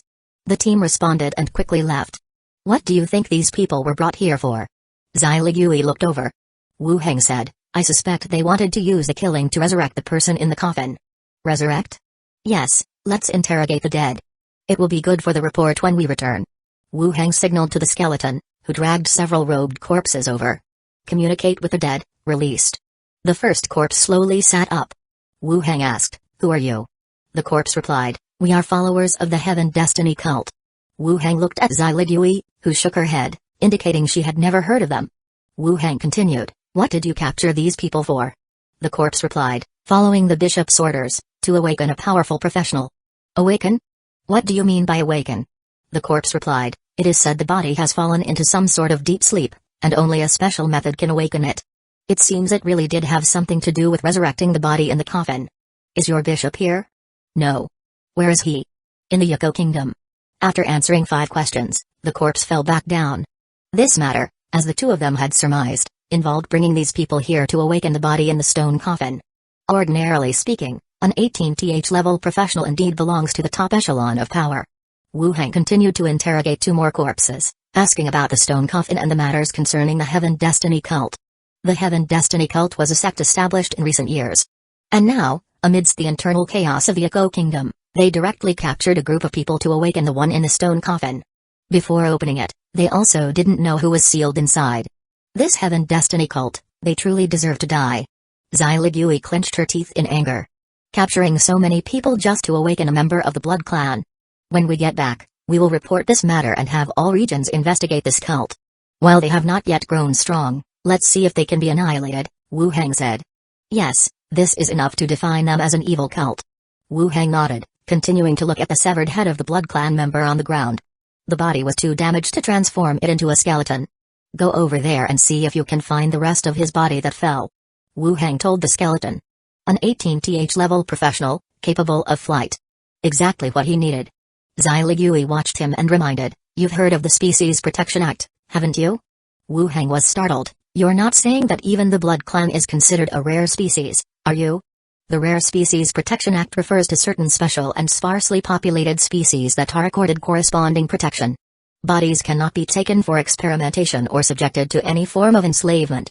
Wu Heng believed that if the effects on corpses were good, there would still be quite a few people who would choose to experiment quietly or enslave them. This information was conveyed to him by the assistant steward Moyo when he killed members of the spider tribe. I did it quietly. Quietly my foot, so many people saw it, and besides, the leader from headquarters, Lilith, is always dominant and imperious. Zai Ligui glanced at him. Meanwhile, the skeletons searching for severed limbs had returned. They had only found 2 arms, but parts like the ribcages were no longer recoverable. Unable to transform such things, Wu Heng did not feel too regretful in his heart. After returning, we'll communicate with the dead, and then send the corpse to headquarters. How they deal with it is none of our concern, after all. An 18th level enemy, we should strive to have it counted as a first-class merit for us, Zai Ligui said as she saw his face filled with regret. She offered a way to compensate for the losses and spoke out. Alright, let everyone search the area, and then we'll set sail back, Wu Heng agreed. Good. The group began to clean up the site. Wu Heng transformed all the bodies of the black-robed individuals. Although the 18th level body was kept by Zai Ligui, among the followers of the Heaven Destiny cult, there was also a 15th level body. It was transformed into a skeleton attendant. So the trip was not a total loss. After everything on the island was rounded up, the group re-embarked, taking a large number of villagers they had rescued and began their return to Gold and Silver Island. The eventual arrangements for these people would have to wait until later. 1 day and 1 night later, the ship returned to the port of Gold and Silver Island. Zai Ligui took the group back to the association to verify the dead and conduct identity verification again for the villagers brought back. As the island master, Wu Heng went directly back to his residence. After resting well at home for an afternoon, he descended from the upstairs, joining several maids for dinner. Andre Willow said, Master, the first batch of white gunpowder and steel plates have been delivered. The white gunpowder is stored in the space ring, and the steel plates are kept in the warehouse to the east of the city, guarded by skeletons. White gunpowder is somewhat hazardous, and even for transport, it is generally stored inside a space ring. The climate on Gold and Silver Island is not low in temperature. Wu Heng nodded. Okay, leave it there for now. I will take it back directly when needed. Yes. After dinner, they chatted in the courtyard, watching Zia by the outlet chasing butterflies among the flower beds. It wasn't until late at night that they returned to their rooms to rest. The next day, at Lopez City, Wu Heng entered the VIP room. The person in charge, Ritili, followed closely behind. Guest, you have arrived a bit early. This morning, Wu Heng hurried over. The staff in the hall were still cleaning. Sorry for the disturbance, he apologized. Ritili was startled but immediately said, I should be the one apologizing. You are welcome here anytime, no matter what. Wu Heng nodded. Has the flame furnace I ordered last time been completed? Ritili smiled confidently. It's ready. Please wait a moment. Chapter 517, Who are you? Bishop. A powerful professional? It sounds like the Heaven Destiny cult is quite formal. Wu Heng thought for a moment and asked, the leader who brought you here today, what position does he hold in the church? He is our sect guardian, the corpse replied. Sect guardian. Now it seems, the prestige of the Heaven Destiny cult is not as high as the Church of Divine Punishment. In the Church of Divine Punishment, a sect guardian is an 18th level professional. Just one of them is enough to confront Emilo, and 2 have even made their onslaught onto Gold and Silver Island. The Heaven Destiny cult has a 15th level professional as a sect guardian. An entire level lower. Wu Heng continued to ask, did you know before that the person inside the stone coffin was still alive? The corpse paused for 2 seconds before answering, I'm not sure, I was just following orders. Wu Heng then asked, where is your bishop? I've heard he is in the Hueco kingdom, expanding the church. After 5 questions, the corpse lay back down on the ground. Zai Ligui said from the side, it seems that the Heaven Destiny cult has obtained this coffin through some channel, planning to awaken the person inside. They even pay such attention to an 18th level, it seems there aren't many high-level professionals in the church, Wu Heng added. Zai Ligui gave him a disgruntled look, you talk as if reaching the 18th level is easy. Only he would dare to evaluate 18th level professionals like that. Wu Heng did not continue the conversation but proceeded to cast communicate with the dead on the next corpse. He began to inquire about the situation. He questioned several corpses in succession about the stone coffin and the Heaven Destiny cult. The Heaven Destiny cult was a sect established only in recent years. When internal chaos arose within the Hueco kingdom and the management of its surroundings slackened, they began to infiltrate the kingdom. Their plan was to recruit believers and increase their own influence. This time, under the leadership of their caller, they launched a nighttime raid on a coastal village, gathering everyone here. They prepared the ritual, planning to awaken the person inside the stone coffin. As for who exactly was inside, none of the corpses questioned knew. All they knew was that an 18th level powerhouse would help them expand the church. Wu Heng felt these people weren't very intelligent. The Blood Clan member was clearly not easy to control. They weren't afraid that after the awakening, the rest might be killed, and then the awakener would simply leave. He had gathered enough information about the matter. Wu Hang did not continue to ask further questions. He had the skeleton move the corpses that had been subject to Wenchai to the side for burial. This Heaven Destiny cult really deserves to die, Zai Ligui said after listening, gritting her teeth. She was still the type to staunchly uphold justice. I remember, when Wu Hang first arrived on the island. Upon revealing he was a necromancer, Zai Ligui almost drew her sword, as if she was ready to kill him even at the risk of punishment. Latterly, Wu Hang saved her a few times and never did anything bad. Their relationship improved, fostering a sense of mutual reliance on defending Gold and Silver Island. Wu Hang said, once we get back, we'll report this and have every place investigate this cult. Before they grow any further, let's see if we can exterminate them directly. Zai Ligui nodded in agreement. Live human sacrifices, involving so many people, is enough to label them as an evil cult. Their bishop might still be in the Hueco kingdom, don't report it there either. Okay. The two briefly exchanged a few words. Wu Hang turned his attention back to the head of the Blood Clan member. From the waist up, only the head and shoulder bones remained, the lower body consisted of the waist down and both legs. The chest and abdomen had completely disappeared, scattered who knows where. The missing parts accounted for more than half of the body. Difficult to convert into a skeleton. Said to his skeleton attendant, go over there and see if you can find the body parts that fell off. An 18th level professional, who can also fly. If they could be pieced back together, it would definitely be a rare skeleton attendant. The skeleton attendant, receiving his orders, moved briskly towards the area where the Blood Clan member had flown, beginning a meticulous search. Zai Ligui, overhearing his command, guessed some of his intentions. She cautioned, you've heard about the Racial Protection Act, haven't you? You're not saying that the Blood Clan also counts as a rare race, are you? Wu Hang turned his head. The Racial Protection Act refers to certain special and small population races receiving corresponding protections. Bodies cannot be used for experiments or any form of enslavement. But in Wu Hang's opinion, these were only official restrictions. If the body had a special use, people would still conduct experiments in secret. As long as you don't talk about it everywhere, such matters are hard to investigate, and nobody will bother to investigate. He had learned this from the steward assistant Moya when he killed the spider killer. Now unexpectedly, there appeared to be a restrictive act for the Blood Clan as well. Zai Ligui nodded, affirming that the Blood Clan was included in the act. Wu Hang raised an eyebrow. I'll be quiet about it. Quiet what? So many people saw it, and the other party clearly recognized leader Lilith. Don't bring trouble upon yourself, Zai Ligui whispered. The other party had specifically mentioned Lilith upon dying. This matter was no longer that simple. While the two talked, the skeleton searching for the body parts returned. It brought back a severed arm, damaged wings, and some assorted internal organs.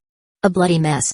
Still, even with these parts, the requirements for conversion were not met. Furthermore, what Zai Ligui said made sense. If the deceased really were of a higher standing among the Blood Clan, enslaving them would indeed risk complications. Moreover, he had some prior connection with Lilith and their relationship was relatively good. Chapter 517, Who are you? We can't destroy it easily. That makes sense, Wu Hang said, then took out an organ jar, put the organs here. The skeleton picked out the organs and messily put them into the organ jar.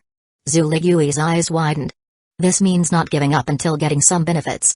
But she just watched, without saying anything extra.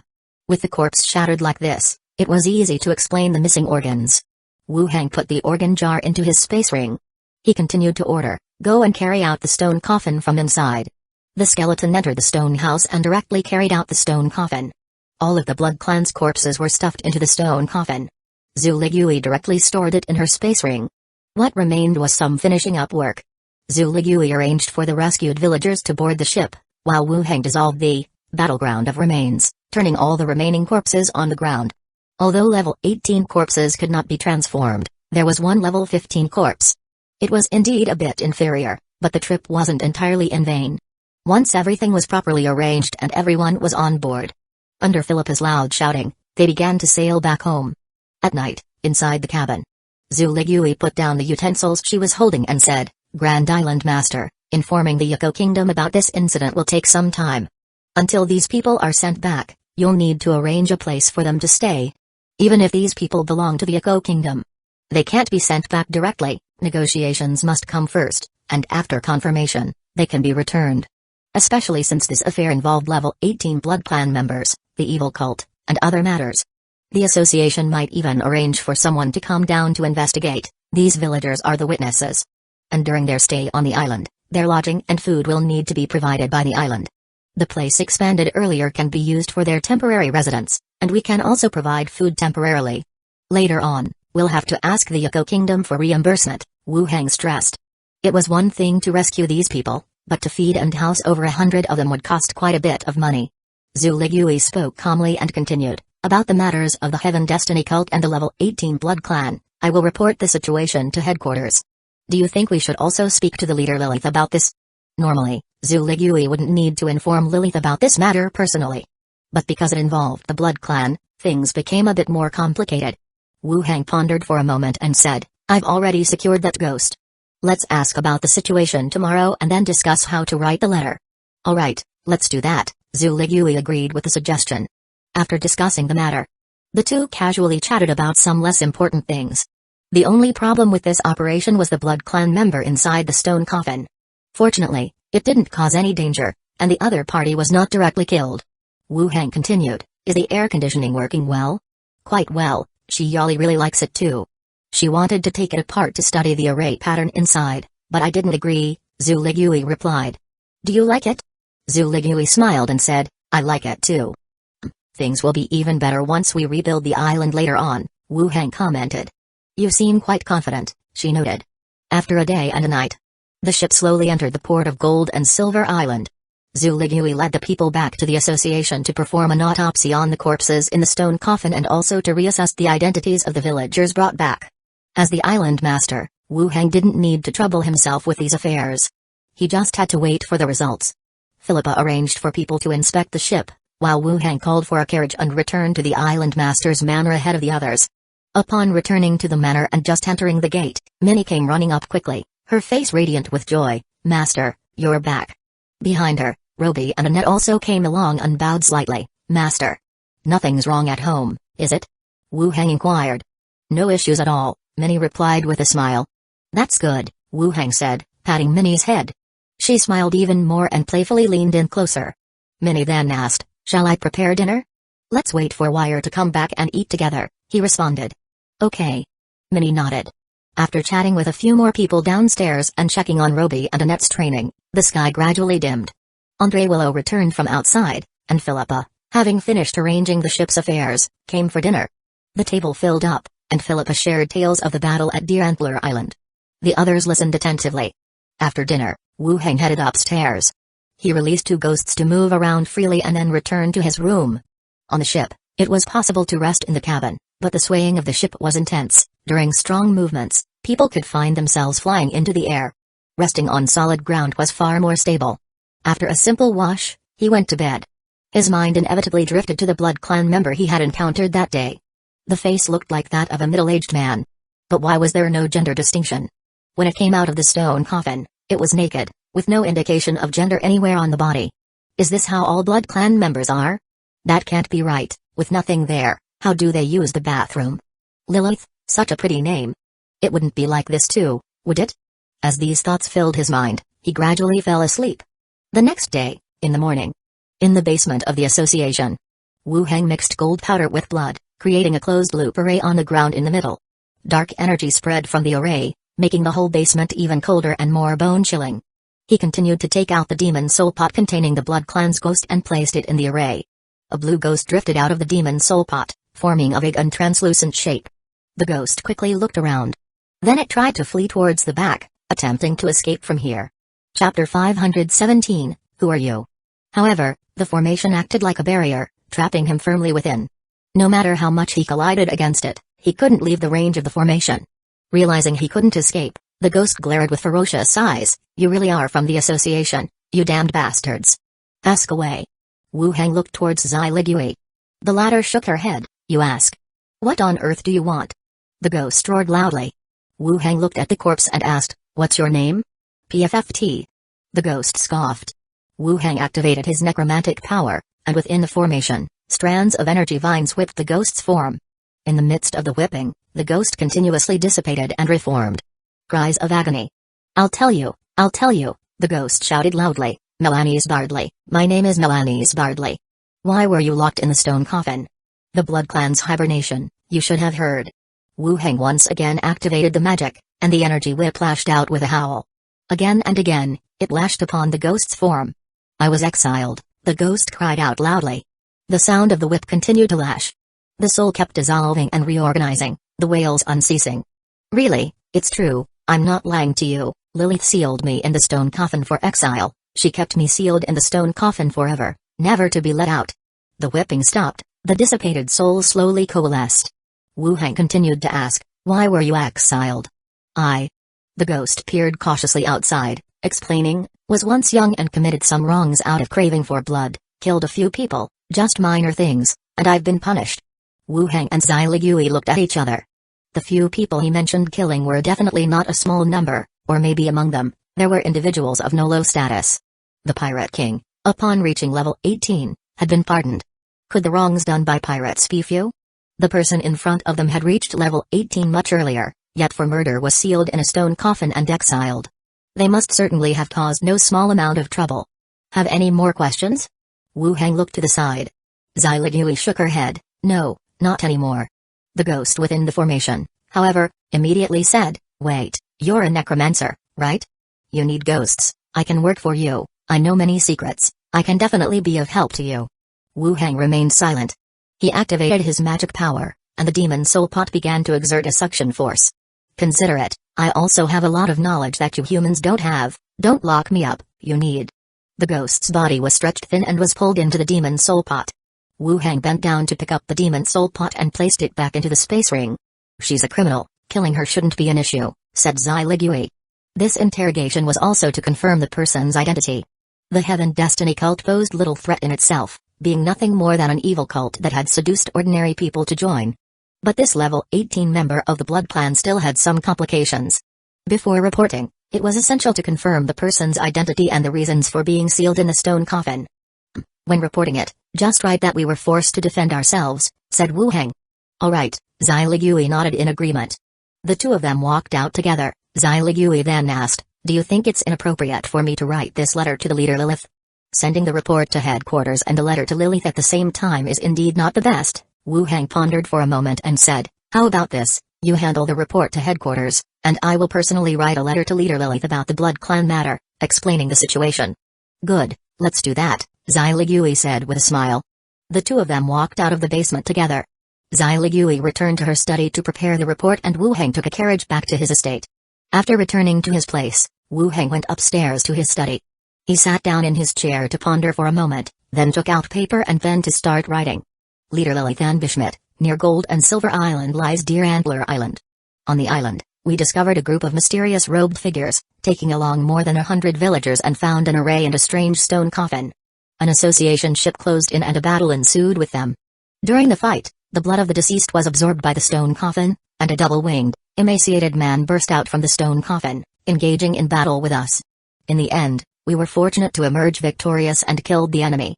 After investigation, the black-robed organization is named the Heaven Destiny Cult, and in the coastal villages of the Hueco Kingdom, they killed villagers and abducted over 100 people, trying to conduct a ritual to awaken someone in a stone coffin. The one inside the coffin claimed to be Melanese Bardley, a member of the Blood Clan, and her attitude was extremely arrogant, constantly screaming to kill all the others. This incident nearly resulted in the sacrifice of over 100 people. I also witnessed the person break out of the coffin, shouting to kill all living beings. Fearing that this might negatively impact the Blood Clan and damage the reputation that leader Lilith has built up over the years. A letter reporting the incident. Flag bearer of Gold and Silver Island, Wu Hang. The last stroke fell. Wu Hang checked it over again. When writing to Lilith, it's still necessary to double-check the wording. After confirming there were no discrepancies, he put it in an envelope, opened a door, and went downstairs. 3 maids were cycling in the courtyard. Roby, being short, seemed a bit strained. The addition of 2 new maids didn't change much for the manner. But for Minnie, it was indeed quite a delight. When Wu Hang and Andre Willow were not around, she had someone to accompany her. So she wasn't always seen staring at the flower beds in a daze upon every return. Master. Minnie hopped and waved, her face beaming with a smile. Minnie, go out for a bit, take this letter to the association for Zailigui to send out, Wu Hang beckoned and instructed. Okay, Minnie ran over to take the letter. Taking the skeleton attendant with her. The other 2 maids carefully set aside their bicycles. They went back inside the living room to clean. Wu Hang glanced at the time. Dai Sheng, wearing the train captain's hat, boarded the train and disappeared directly from the courtyard. In Lopez City, at the Snake Badge Consortium, the VIP room. Wu Heng sat in the room for a while.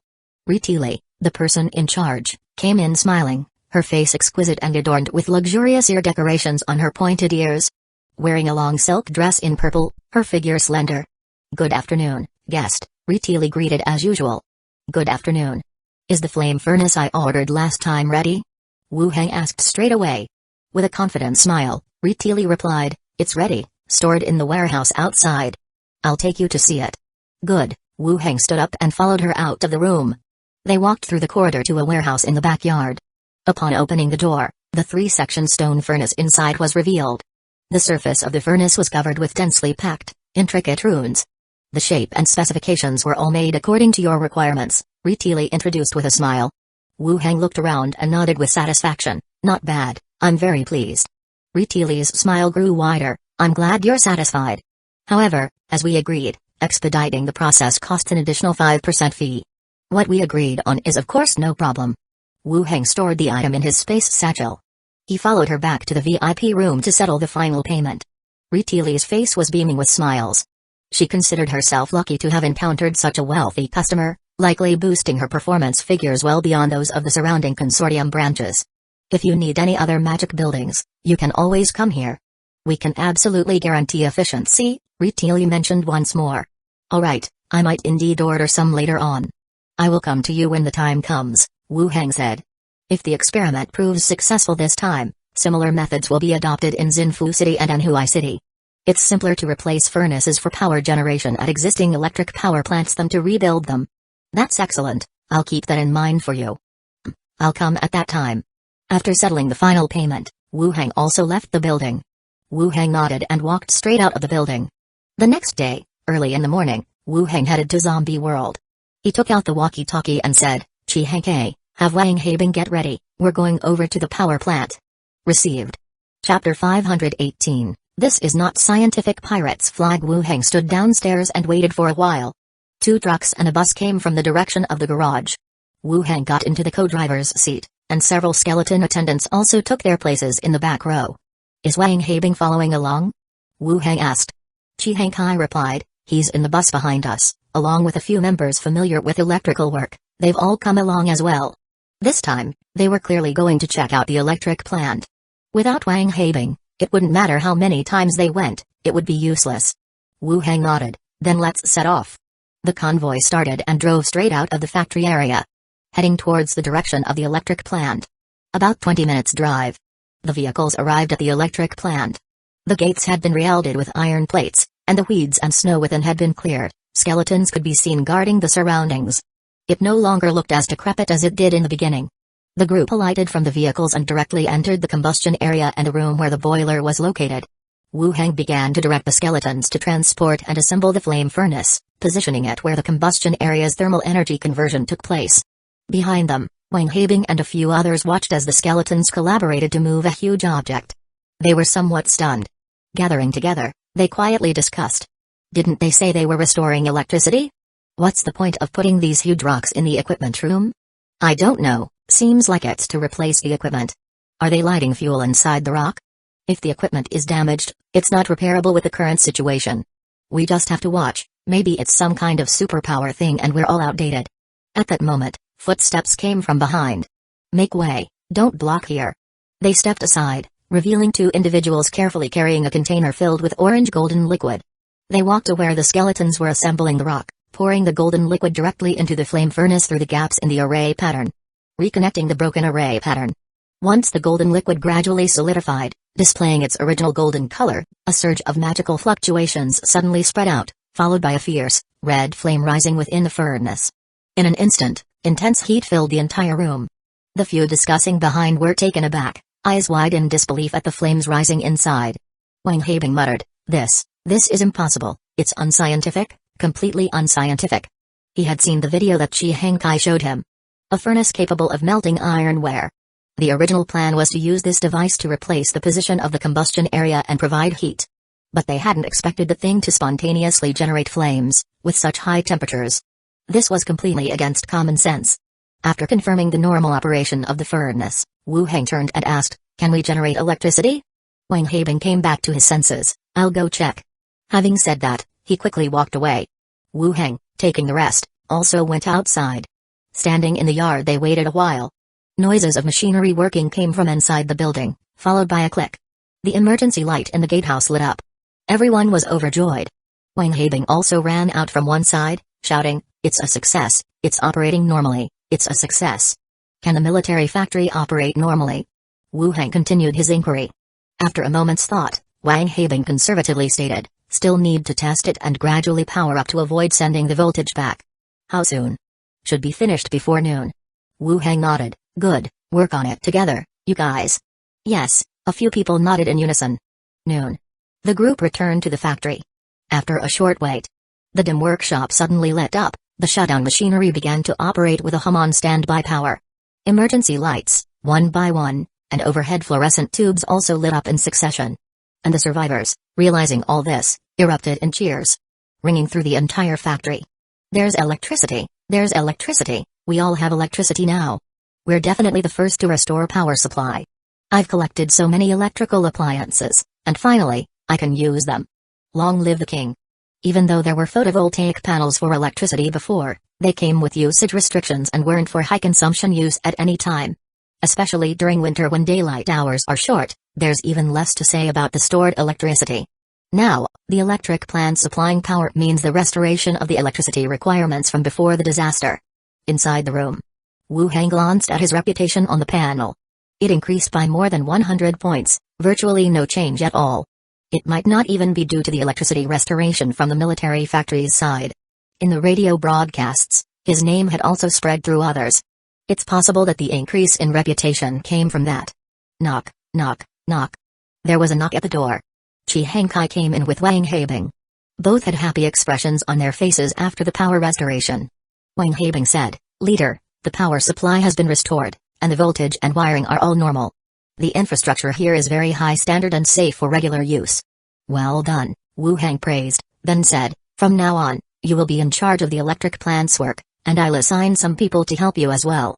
Wang Habing's smile grew wider as he assured with a salute, "Thank you, leader, for your trust. I will do well."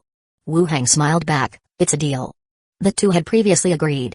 If Wang Habing could restore power to the electric plant, Wu Heng would put him in charge of the work there and assign him some people.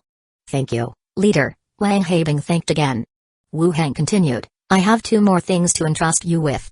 "Please tell me." Wang Habing's smile faded as he became serious. "Besides assigning some of the base's members to you, I will also arrange for 50 skeletons to be given to you. You need to teach them how to operate the electric plant in a short time, including checking and performing maintenance tasks," Wu Heng stated outright. Chapter 518. This is unscientific. Wang Habing's eyes snapped open, looking somewhat troubled. He tentatively said, "Leader, it would be better if we took responsibility for the power plant. We don't need to trouble those skeletons, right?" Wu Heng replied, "This has to do with the second matter I wanted to discuss with you. The other bases also need to have their power plants restored, and I plan to have the skeletons take charge of that. You just need to focus on managing the factory here."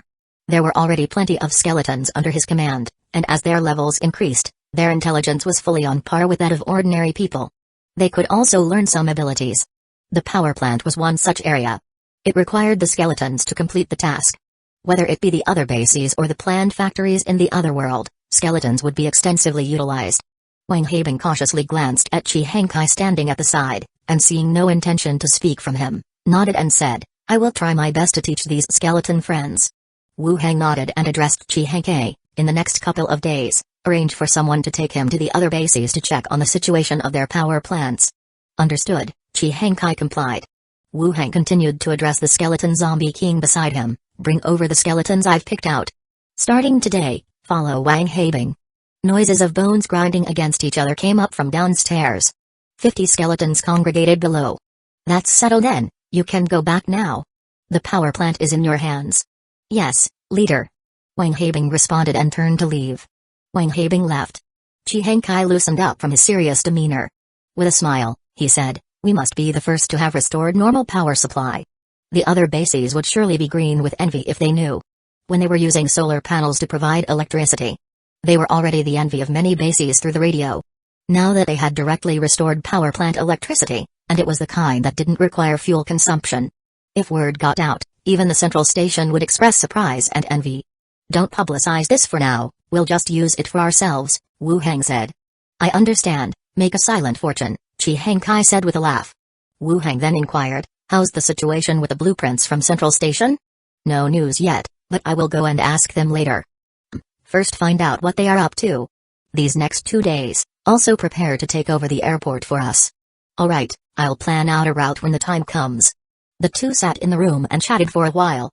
Chi Heng Kai went to arrange for the operation of other production chains, while Wu Heng, through the boundary door, returned to Gold and Silver Island. Back in his study, Wu Heng shed his down jacket. There was a huge temperature difference between the two places, which was actually quite uncomfortable. After changing clothes, he poured himself a cup of tea. He sat back down at his desk and began to ponder the next steps in his development plan. In the zombie world, the military factory had its electricity supply restored, and all other workshops could begin working entirely. His task was to provide sufficient raw materials. Once that was in place, the issue with bullets would be completely resolved, no need to worry about running out of ammunition. In fact, the use of the flame furnace at the power plant provided insight. Perhaps other magic buildings could be combined with modern machinery to create something new. This could be worth researching. Another concern was the matter of his reputation. This thing was now a complete impediment, growing too slowly, and he had yet to find a precise way to enhance it. It was a bit tricky to handle. The development of Gold and Silver Island was still expanding. But with the expansion of the new area, electrical supply preparations needed to be made in advance, which would require careful discussion with the island's designers. Wu Heng took a sip of water. And then there's the skill book. Level 18 skills are a bit hard to find. The mansion skill was acquired at a Snake Badge Consortium auction. And the Gold and Silver Island Association did not have level 18 skill books for exchange with merits. It would be difficult for him to obtain them. The old dean. He said that I could join their research association once I reached level 15. Perhaps I could give that a try. The skill released by that old dean at the time was very likely to be level 18. Not to mention the other aspects, mastering those 2 moves alone would not be a loss. After resting in the study for a while, he also left the room and went downstairs. 3 maids were planting flowers in the flower bed. Master, Roby and Annette greeted with a bow. Master, would you like to have lunch? Minnie asked. Not hungry yet, you go ahead. I'm going to try out some magic over there, he replied. Very well, Master, Minnie smiled. He walked to the other side of the clearing. Wu Heng began to study his own skill, Modern Ken Mansion skill. Last time when he faced off against the Blood Clan of the Stone Coffin, the internal ballisty of the mansion skill activated and blasted the enemy away. The effect displayed was still quite impressive. As long as it was well constructed, it could play a significant role. Releasing the mansion skill, a rift appeared out of nowhere, the rustic stone door inside slammed open, revealing the luxurious great hall behind it, along with the ballisty near the entrance. The release of the mansion skill would vary in size depending on the space available. In the open space outside, the stone door was close to 6 meters high and nearly 4 meters wide. Whereas last time, inside the stone house on Deer Antler Island, only a little over 2 meters high stone door was opened. There was no change to the interior arrangement, only the entrance door had changed. In the distance, 3 maids also put down their work, and curiously looked over. They whispered guesses among themselves but did not come over. Standing at the entrance, Wu Heng began to contemplate the internal structure. As the thoughts in his mind arose, the structure after the stone door began to change. A series of terraced iron frames were erected, machine cannons were placed on the iron frames, aiming far ahead. He could supply the shells himself, and could fully activate them when the time came. No, the remaining space inside wasn't being utilized at all. Then, changes occurred inside once more. Below the iron frame, an entryway formed, the size of a regular door, leading into a room. But he still didn't feel quite satisfied. It didn't make the most of its unique features. It changed again. After several modifications, it finally formed a layout with a door over 2 meters high below, allowing normal access inside, the second floor with 3 machine guns, and the third and fourth floors turned into machine cannon fortresses. The interior was no longer a luxurious living room but had all the furniture removed, to serve as an armory. In the absence of a boundary door, he could open the mansion skill to mobilize forces. The machine guns and cannons above were to form a fortress, capable of some defense and offense. After a few changes, the result in front of him was satisfactory. He directed skeletons to move some ammunition inside, and then proceeded with the operation of the machine guns and gun turrets. Feeling that it was not too different, and his magic power had also been seriously depleted, he cancelled the mansion skill, and the stone door disappeared. Returning to the living room, he chatted with the three maids for a while, and as dusk approached, Andre Willow returned from outside. The few of them headed to the dining room for dinner. Wu Hang asked, "Wire, has there been any news from the caravan purchasing white gunpowder and other materials?" Discussing business with the caravan was something Wu Hang personally handled. Having the island master involved made things seem more reliable and progressed more smoothly. But subsequent matters were handled by the agreement signed between the city hall and the caravan. Andre Willow said, "There's been no news yet, I will ask someone about it tomorrow and tell you then." "Have them hurry, it's been several days," he said. "Alright, I will go tomorrow," she replied. After dinner, Wu Hang also went to the training room to practice swordsmanship. They each went upstairs to rest. Early the next morning, just after breakfast, Minnie walked in with a member of the association. "Master, the steward Zai Ligui has arranged for someone to come find you," she said. Wu Hang looked over. It was a member of the association's team. The team member saluted and said, "Island Master, Steward Zai Ligui requests your presence." "Do you know what for?" he asked. "I do not know, the steward did not say," the team member replied. "Alright, I'll get ready and go over," Wu Hang said. The team member saluted again, then followed Minnie out of the manor. If there were any cases or arrests to be made, they would come to him directly. Now calling him over should mean the association had something for him. After a brief preparation, he also left the manor. Taking a carriage, he headed towards the association. Standing in front of Zai Ligui's study, he knocked gently on the door, and then entered. In the study, Zai Ligui sat behind a desk with assistant Shiyali standing nearby. "Looking for me?" he asked. Zai Ligui looked up and said directly, "The association's rewards have come in, 2 pieces of first-class merits items, 7 second-level merit rewards, and a total of 727 gold coins." Chapter 519, Untainted Holy Radiance. Hearing about the rewards, Wu Hang's heart suddenly leapt. But then hearing the quantity that followed, he felt something was off. He vaguely remembered reporting 13 flags of large-sized pirate groups, and more than 140 flags of medium pirate groups. How could they possibly give so little? Especially since they had killed the level 18 former island master. With their strength at that time, they could say they faced immense danger. "The numbers are incorrect, right?" Wu Hang asked. Zai Ligui walked out from behind her desk. The headquarters checked the information from the Emerald Sea's wanted orders. Most of the flags were not on the wanted list. The merits weren't calculated based on the number of pirate flags submitted, but based on the corresponding wanted orders. When collecting the flags, Wu Hang indeed had each small team report them all, regardless of whether they were from this kill, just report them first. It seems that it was not that easy to bluff one's way through. Even so, the numbers still felt wrong. That night, looking out, the sea was full of pirate ships. Couldn't be just this few, right? "The numbers are definitely wrong, we've been shortchanged," Wu Hang said, looking towards her. Zai Ligui said, "I feel that if not for Emilio the steward at headquarters, the settled rewards would have been even less." The archive record is quite comprehensive, calculated by the flag count. It seemed that Zai Ligui had compromised on this reward. As for the archive record, it didn't really involve Wu Hang anymore. Once appointed as island master, he had already left the original promotion system. No matter how much higher he rose, he couldn't be removed from the position of island master or transferred elsewhere. It was more about a rise in reputation. But it didn't matter now, the entire Gold and Silver Island campaign had indeed brought a great harvest to him.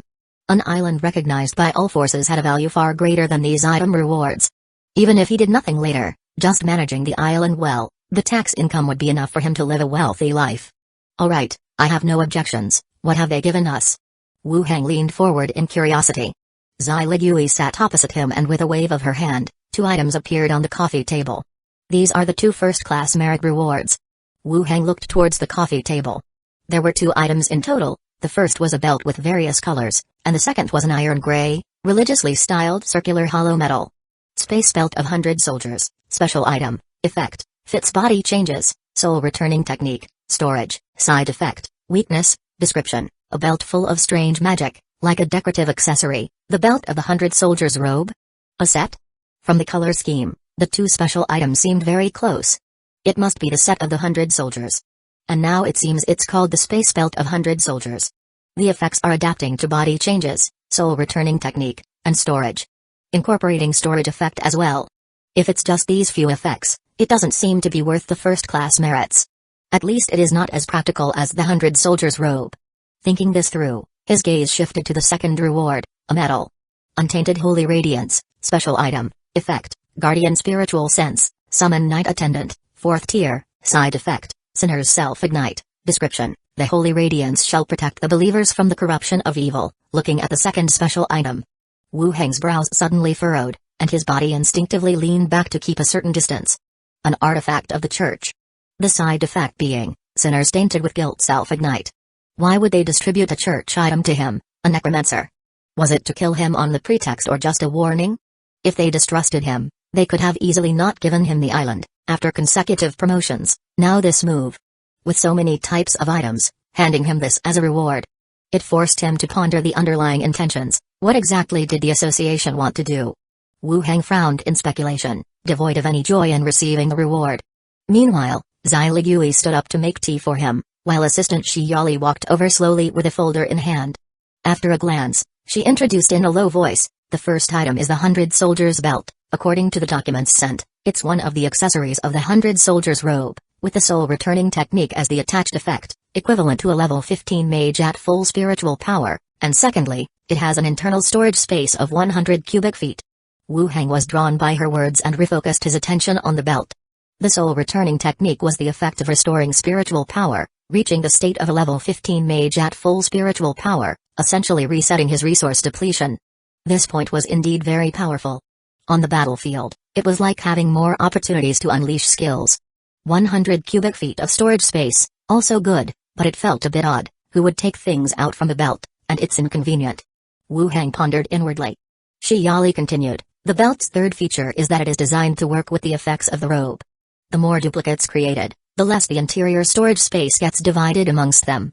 Hearing this, Wu Heng's eyes suddenly sharpened. He asked, does that mean, if my robe of 100 soldiers creates 6 duplicates, the belt will provide storage capabilities to all 6 simultaneously? Yes, but the more duplicates there are, the smaller the internal space is divided amongst them, Shi Yali explained. Hearing the confirmation, Wu Heng was pleased. No wonder it was called a set. It was meant to be used in combination. Every time the effect of the 100 soldiers robe was used, the space ring was only effective for one person. Distributing items or firearms was a bit of a hassle. With this belt, the issue could be completely resolved. Chapter 519, Untainted Holy Radiance. As for taking something out from around his waist, how strange it was had become irrelevant. He looked up and saw Shi Yali still watching him. He smiled and nodded, go on. The belt's side effect is weakness, and the severity of the weakness is related to constitution, Shi Yali continued, looking at the next item and introducing, the second item is also a special item, called Untainted Holy Radiance. It has 2 effects. One is to protect the bearer's spiritual power and divine sense, capable of blocking attacks from most 5th-tier professionals. The second effect is to summon a light elemental night attendant, whose strength will increase by killing necromancy creatures and dark beings, and who is currently at the 4th tier. The side effect is that people with deep sins will spontaneously combust upon wearing it. After introducing it, Shi Yali paused, and even Zai Ligui frowned and looked over. There was something odd in her gaze, along with a hint of inquiry. Shi Yali glanced at the introduction again. I didn't read it wrong, that's what's written. Clearly, this item was not something that should be given as a reward to a necromancer. Zai Ligui came back with a teacup, placed one in front of Wu Heng, and asked, what was before this? I didn't pay attention, why did they give you this? Wu Heng shook his head, I'm not sure, maybe they were short on rewards and just picked something at random. From his understanding of the association, they wouldn't do such a thing. Even if they had suspicions about him, they would arrange for an inspector or someone to investigate him, rather than directly giving him such an item. How could that be possible? Zai Ligui exclaimed in surprise. Wu Heng thought for a moment and asked, what's the standard for deep sins? Profession? The number of skeleton attendants? Or having done some evil deeds? Shi Yali looked at the provided information again. It's unrelated to profession, it's about personal acts of good and evil. Then you should be fine, Zai Ligui said. But Wu Heng was still unsure about this matter. How are good and evil determined? He had killed many people himself, especially having killed an inspector special envoy from the association. Does that count as an evil act? Can I exchange it? You can write a report to headquarters, applying about this matter, but it might take a bit longer. Zai Ligui pondered for a moment and suggested, you can try it out, see if you can use it. How can I try it? It causes spontaneous combustion. Zai Ligui took out a Heartguard mirror, handed it to him. I'll lend this to you for now, I feel this emblem won't affect you. Heartguard mirror, special item, effect, scapegoat, side effect, 3 uses. Description, a Heartguard mirror that abides by the knight's last wish, It will protect the bearer. Your reward? Xyligui nodded. This Heartguard mirror looked much better than his own, at least the effect was simple, with the side effect being only the number of uses. Wu Heng didn't hesitate and immediately took it, wearing it on his body. Then, he took the emblem that was on the table and placed it on his chest opposite to the mirror. The moment he put it on, he could clearly feel a warm flow enveloping his spirit. All three focused and waited for a while. Nothing happened.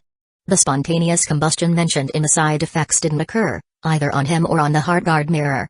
See, I told you there's nothing wrong with you, you've passed the inspector's examination. What's there to worry about? Xyligui remarked casually as she sipped her tea. She seemed to have forgotten how anxious she had been just a moment ago. Wu Heng cautiously took off the Heartguard mirror. Again, there was no reaction. His spiritual power and divine sense could still feel protected by an energy. Leaving aside the side effect of spontaneous combustion, the effect of the special item was quite good. Wu Heng took it off again. How about I let you use it? You give me something in return the next time you get a reward. Xyligui's eyes widened, and she pushed it back. I don't want it, it's too dangerous. Damn it. Laughing, Xyligui said, no worries. Spontaneous combustion doesn't happen immediately. If there's anything wrong, just take it off right away. I'll exchange it when I have the chance, Wu Heng said. Okay. Continuing on, Xyligui took out the rest of the rewards. A total of 7 second-level merits, lined up on the table. Elf Magic Carpet, special item, effect, carrying people in flight. Side effect, sensation of weightlessness. Companion Jade, special item, effect, increase necromantic power, nourish spirit servants. Side effect, chilling cold. Soul Whip, magical prop, effect, deters and attacks soul entities and void creatures. Troop Support Jade Talisman, magical prop, an item crafted by heroes, which can provide assistance in combat when used. Iron Puppet, model, a mechanical construct that can serve as an attendant attacking the target. Corpse Explosion Technique, skill book, plants magic within a corpse to produce an explosive effect. Grave Injury Spell, skill book, inflicts grave injuries on the living target, and those with insufficient constitution will suffer severely. In total, 7 items, 2 special items, 2 magical props, 1 construct, and 2 skill books. Elf Magic Carpet is a rolled-up wool blanket that looks quite stylish, adorned with patterns of rolled leaf grass, feathers, floral crowns, and some other designs favored by elves. Based on the description, it sounds somewhat like those magical carpets in movies. It can carry people and fly in the air. Now, I indeed lack a flying prop, as I obviously can't carry a bone dragon with me everywhere. It adds another capability to myself. The side effect is a feeling of weightlessness. After experiencing spontaneous combustion, this is nothing. Companion Jade is the size of a typical pendant, appearing a bit dark, and when slightly shaken, there seems to be water moving inside it. Its effect is perfect for a corpse core necromancer, as it can enhance necromantic power and nourish spirit servants. It seems to be naturally formed special item. The side effects aren't significant either, just a chill. The 2 magical props consist of Soul Whip, which can attack the soul. The second one, Troop Support Jade Talisman, is also a hero-crafted prop, and it sounds quite impressive with its bolstering attributes. Iron Puppet is a magical energy construct. What's in front of me is just a model. Usually, I heard it reaches a height of 4 to 5 meters and can provide protection or attack enemies. The remaining 2 are skill books, Corpse Explosion Technique, and Grave Injury Spell. Both are level 15 skills. It seems the association has done some investigation on me, aware that I lack these 2 skills. They awarded them to me as rewards. Having finished his review, Shiyali also completed her presentation on the features and characteristics of second-level merit. Once confirmed there are no issues, he put away the materials and resettled into his own seat.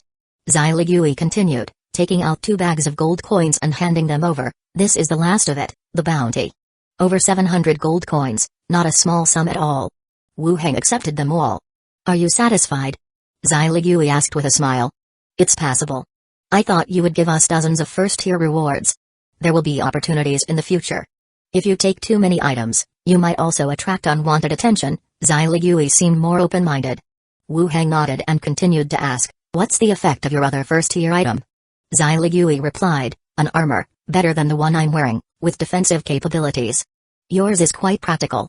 Yours isn't so bad either. If you're worried, don't use that emblem yet, it's safe enough on the island. Yeah, you've got a point, Wu Heng agreed and glanced at the time before continuing. How about we celebrate tonight? We agreed to have dinner together a long time ago, and there hasn't been much opportunity since. That's not a good idea. Shiyali hesitated. Is it okay? What's the harm? We're not doing anything wrong. Shiyali turned to look at herself. Shall we go? Shiyali smiled. I won't be joining, to avoid interrupting you. Xyligui frowned. What are you talking about? Wu Hang joined the encouragement. Come along, otherwise she'll always be worrying. Shiyali looked at her sister, then at Wu Hang, then, thank you, Island Master. Wu Hang nodded with a smile. It's still early in the day. I will have a carriage pick you up in the evening. Great. Having left Xyligui's study, Wu Hang didn't rush to leave and headed to the conference room instead. He asked the association staff member to call over the island's dwarf designer from the city hall. Upon entering the room, the dwarf bowed deeply. Island Master. Sit and let's talk. The dwarf clambered onto the chair, his attitude proper. Wu Hang brought out the island's blueprint and said, I need you to choose a location on the island to build a factory, with the requirement that it conveniently provides energy to Lighthouse Street and the Central District. Chapter 520, You really know how to enjoy yourself. The factory issue had been discussed before. But the dwarf designer hadn't expected to be addressing the site selection today. Even if the phrase providing energy supply was somewhat alien, he vaguely understood what was being conveyed. He took out the map he carried with him from his shoulder bag. He spread it out on the table and, standing on the chair, pointed to a location and said, Sir, this is the spot we have selected these past few days, which can take into consideration the two areas you mentioned. Wu Hang followed where he pointed and took a look. It was a location in the east of the new development area. In fact, the number of island residents was not as much as in the modern world. With the power capability provided by the central station, it could fully satisfy the usage of the entire island's residents. Listening to the other party's description of the location's advantages, Wu Hang nodded in agreement. This place is good. In the next few days, arrange for people to clear it up first, and once the mechanist has the planning ready, begin construction directly. Okay, I will arrange for people to start work once I get back. Wu Hang nodded, wrapping up the discussion about the power plant location, then asked, what about the melee progress in the expansion area? The dwarf sat back down in his chair. It's going very smoothly. Next up is house building. Once the bricks and materials are on site, we can continue. According to the previous plans, make a few of the buildings larger and more splendid. Understood, sir. After finishing the discussion with the dwarf, Wu Hang thought for a moment and, having no other matters, said, all right, that's it then. If there's any difficulty during the construction, speak with Andre Willow in a timely manner. Don't delay. Yes, then I will go back and delegate the tasks now. Go ahead. The dwarf stood up, bowed slightly, and then left the meeting room. After the other party left, Wu Hang also stood up and went to Lighthouse Street. Along the way, he bought some alchemy materials from the shops. He booked a private room in a tavern called Red Coral. He had also considered booking a private room at Conquest, as it was his own property, which would be more convenient. But on second thought, he still chose an outside location. It would be better for himself and Xyligui to appear less often there.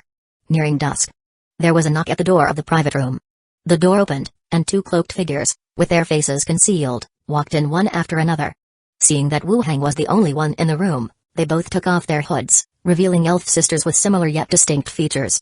Xyligui, her golden hair tied at the back of her head, sleek and shiny, with skin fair and tender, chubby cheeks, and eyes full of spirit. Her sweet appearance contrasted with a sharpness that was unexpected.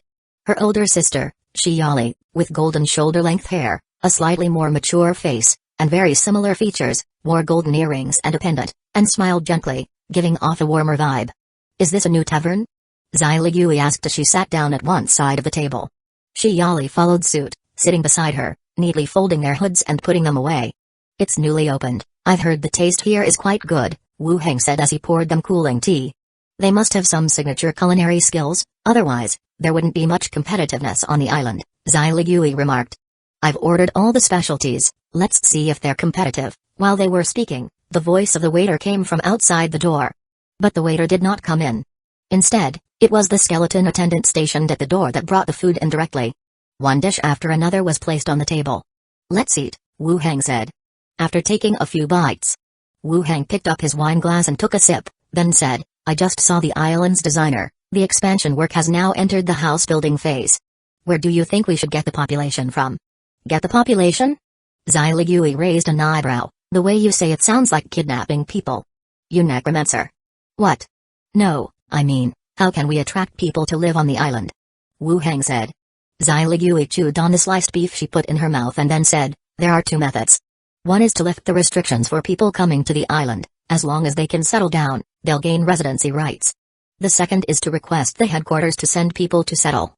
Some tribes or races without a fixed residence could be relocated here, becoming islanders. Which is better? Xyligui shook her head. Actually, neither is particularly good. Shiali, who was sitting nearby, followed up with an explanation. The first method, easing the restrictions to get on the island, will attract some criminals and fugitives. They can't survive in their own countries, so they come here to live. The second method, relocating tribes, also carries risks. If they feel there's any injustice, a whole tribe rebelling on the island is no small matter. Xyligui nodded at him. Yeah, that's what I meant. Wu Hang leaned back in his chair and pondered their words. By easing restrictions so anybody can live on the island, the first to arrive might be refugees who are criminals. And, as Xyligui mentioned, the second method, having the association move tribes without stable residences to the island, could lead to even bigger problems. Criminals only represent a security issue, but a united tribe might aim to overthrow the island lord's mansion. Isn't there a more normal way? Wu Hang asked. Xyligui said, normal ways take time. Just like you said before, if Gold and Silver Island develops well, naturally people would want to come. Wu Hang looked at her. How about getting your people to come to the island? Xyligui's eyebrows shot up. Go, go, go, stop trying to take advantage of me. Wu Hang laughed, just teasing her. They continued to talk about matters concerning the island. Xyligui gently wiped her mouth, then looked directly at him and asked, a couple of days ago, many brought some people to the association to choose professional scrolls. I heard that you've added 2 more maids at your place? There was a hint of interrogation in her tone.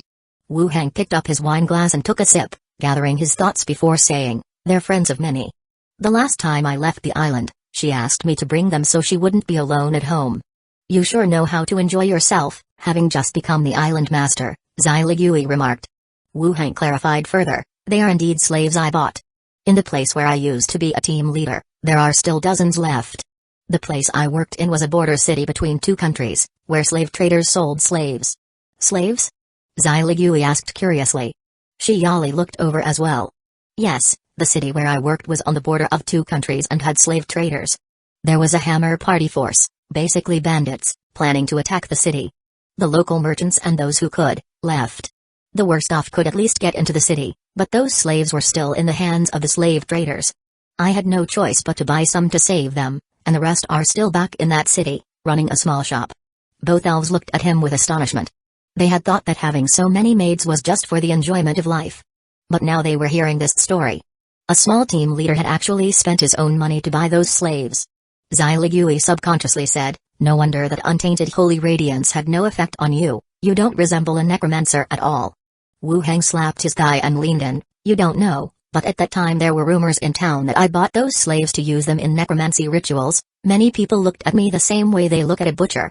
Xyligui's face broke into a smile, amused, it's your own fault for choosing to be a necromancer. I had no choice, my dream was to be a prince, the kind that inherits the throne at birth. What's the use of being a prince? When the time comes, I'll appoint you as a minister. You're asking for a beating, aren't you? The two bantered back and forth, causing Xyligui to forget all about the new-made matter. Shiali sat to the side, chin propped on her hand, smiling as she watched the 2 of them. Murmuring softly, how nice. After leaving the tavern, the 3 went their separate ways outside, each taking a carriage back to their own residence. By the time Wu Hang got back to the estate, the sky had already darkened. He entered the hall. From the training room to the side, came the sound of the maids' vigorous training. Dressed in modern sportswear, their garments and backs soaked with sweat. The addition of 2 new maids had spurred a newfound enthusiasm for training. Seeing Wu Hang return, several maids quickly approached. Master, have you eaten? Many asked. I have, I ate outside. Then I'll prepare some pastries for you. Minnie continued. Wu Hang touched her rabbit ears, no need, I'm full and can eat another bite. Oh. You all continue training, don't overdo it. Okay, Master. Minnie took the other 2 back to the training room. Andre Willow, however, followed Wu Hang to the living room. Sitting down to the side, Andre Willow wiped the sweat from her forehead and said, Master, today I contacted several cargo fleets. Their ships will be arriving at the port one after another in the next few days. The merchant fleet's timing had been somewhat slow.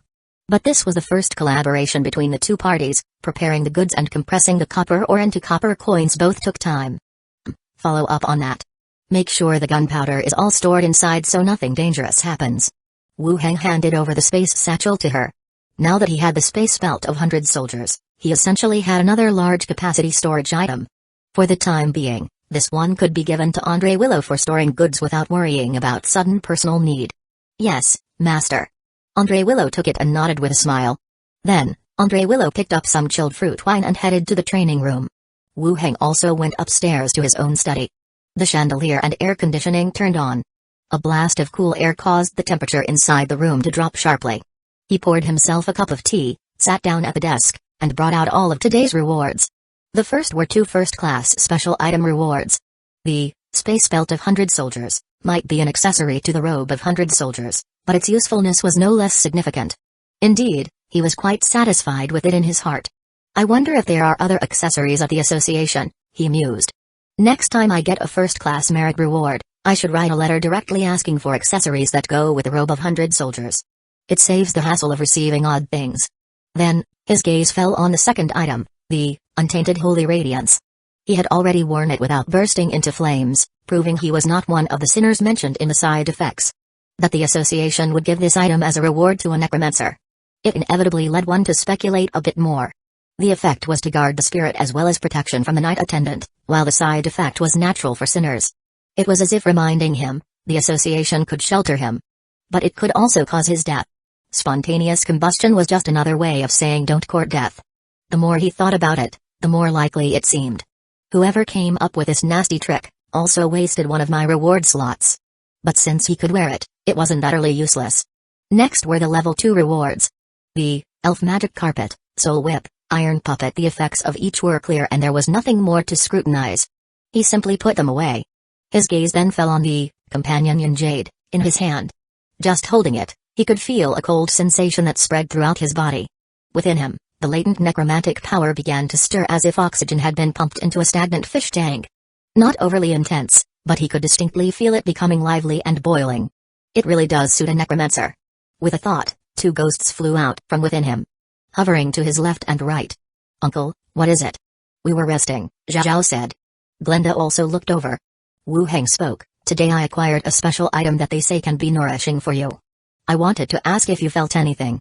Didn't notice, maybe you've been swindled by some street hawker, Zhao said.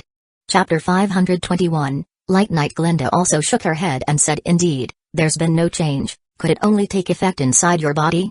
Then you guys come back and try, Wu Heng said. 2 ghosts flew back into their bodies. After waiting a while, they flew back out again. Zhao exclaimed in surprise, wow, uncle, it really works. Glenda also said, the necromantic power in your body is more active now, and it has affected us as well. Our absorption rate is roughly double what it was before. Nourishing ghosts. It could also be understood as ghosts leveling up while idling within the body. Necromantic power would nourish them, and their experience points would slowly increase, although the effect was not strong. It was not as fast as devouring other ghosts. The effect is that good? Wu Heng was also somewhat surprised. But on second thought, after all, it was an item rewarded for second-level merit, the effects certainly wouldn't be too bad. If it works, that's good. Do you guys want to go back? Wu Heng asked. Zhao said, I want to watch cartoons. I'll also stroll around outside. Well, nourishing or not, they didn't seem to care too much. Then you 2 go and have fun, Zhao, keep the volume down when watching cartoons. Okay. The 2 ghosts dispersed, and Wu Heng placed the yin jade aside for the time being. Then, Wu Heng continued to take out the second item, the troop support jade talisman. During the meal earlier, he had asked Zai Ligui about the function of this jade talisman. According to his library, it was a hero's ability sealed within the jade talisman. When in danger, crushing the jade talisman would release the ability inside. This kind of item could not be obtained through merits but was given to those whom the association paid more attention to. It was, essentially, a spot for focused protection.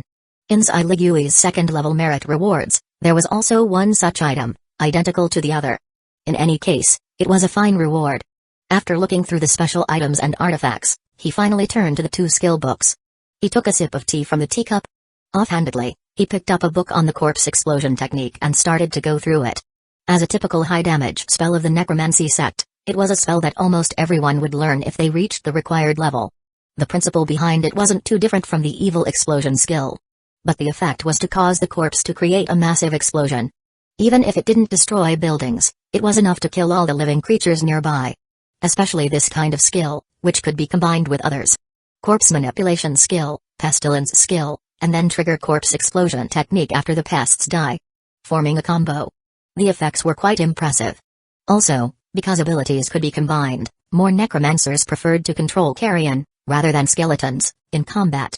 Flipping to the last page of the skill book, a system prompt appeared. Unlocked skill, corpse explosion technique. Finally, he had unlocked the corpse explosion technique. He pondered for a moment, but considering the current situation wasn't suitable, he abandoned the idea of testing out the skill. He placed the corpse explosion technique skill book on the back shelf. After returning, he continued to browse through the second book, the grave injury spell. From the description in the book, the grave injury spell belonged to a type of curse spell that caused negative status effects. It was actually similar to decay ray and disease radiation. But its level and effect were somewhat stronger. Once cast on a target, they would suffer from a grave injury effect. Unlocked skill, grave injury spell, the system prompt appeared once again. After looking through the two skills, Wu Heng stood up and stretched his body. It was already deep into the night outside the window. Not far away, one ghost was reading a book, while another was watching a cartoon.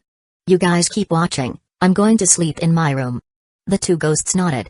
Wu Heng went back to the bedroom to rest. The next day, after breakfast, Wu Heng went straight to Zombie World. The skeleton army was assembling at the entrance of the factory zone. The motorcade slowly approached from the direction of the garage, stopping nearby.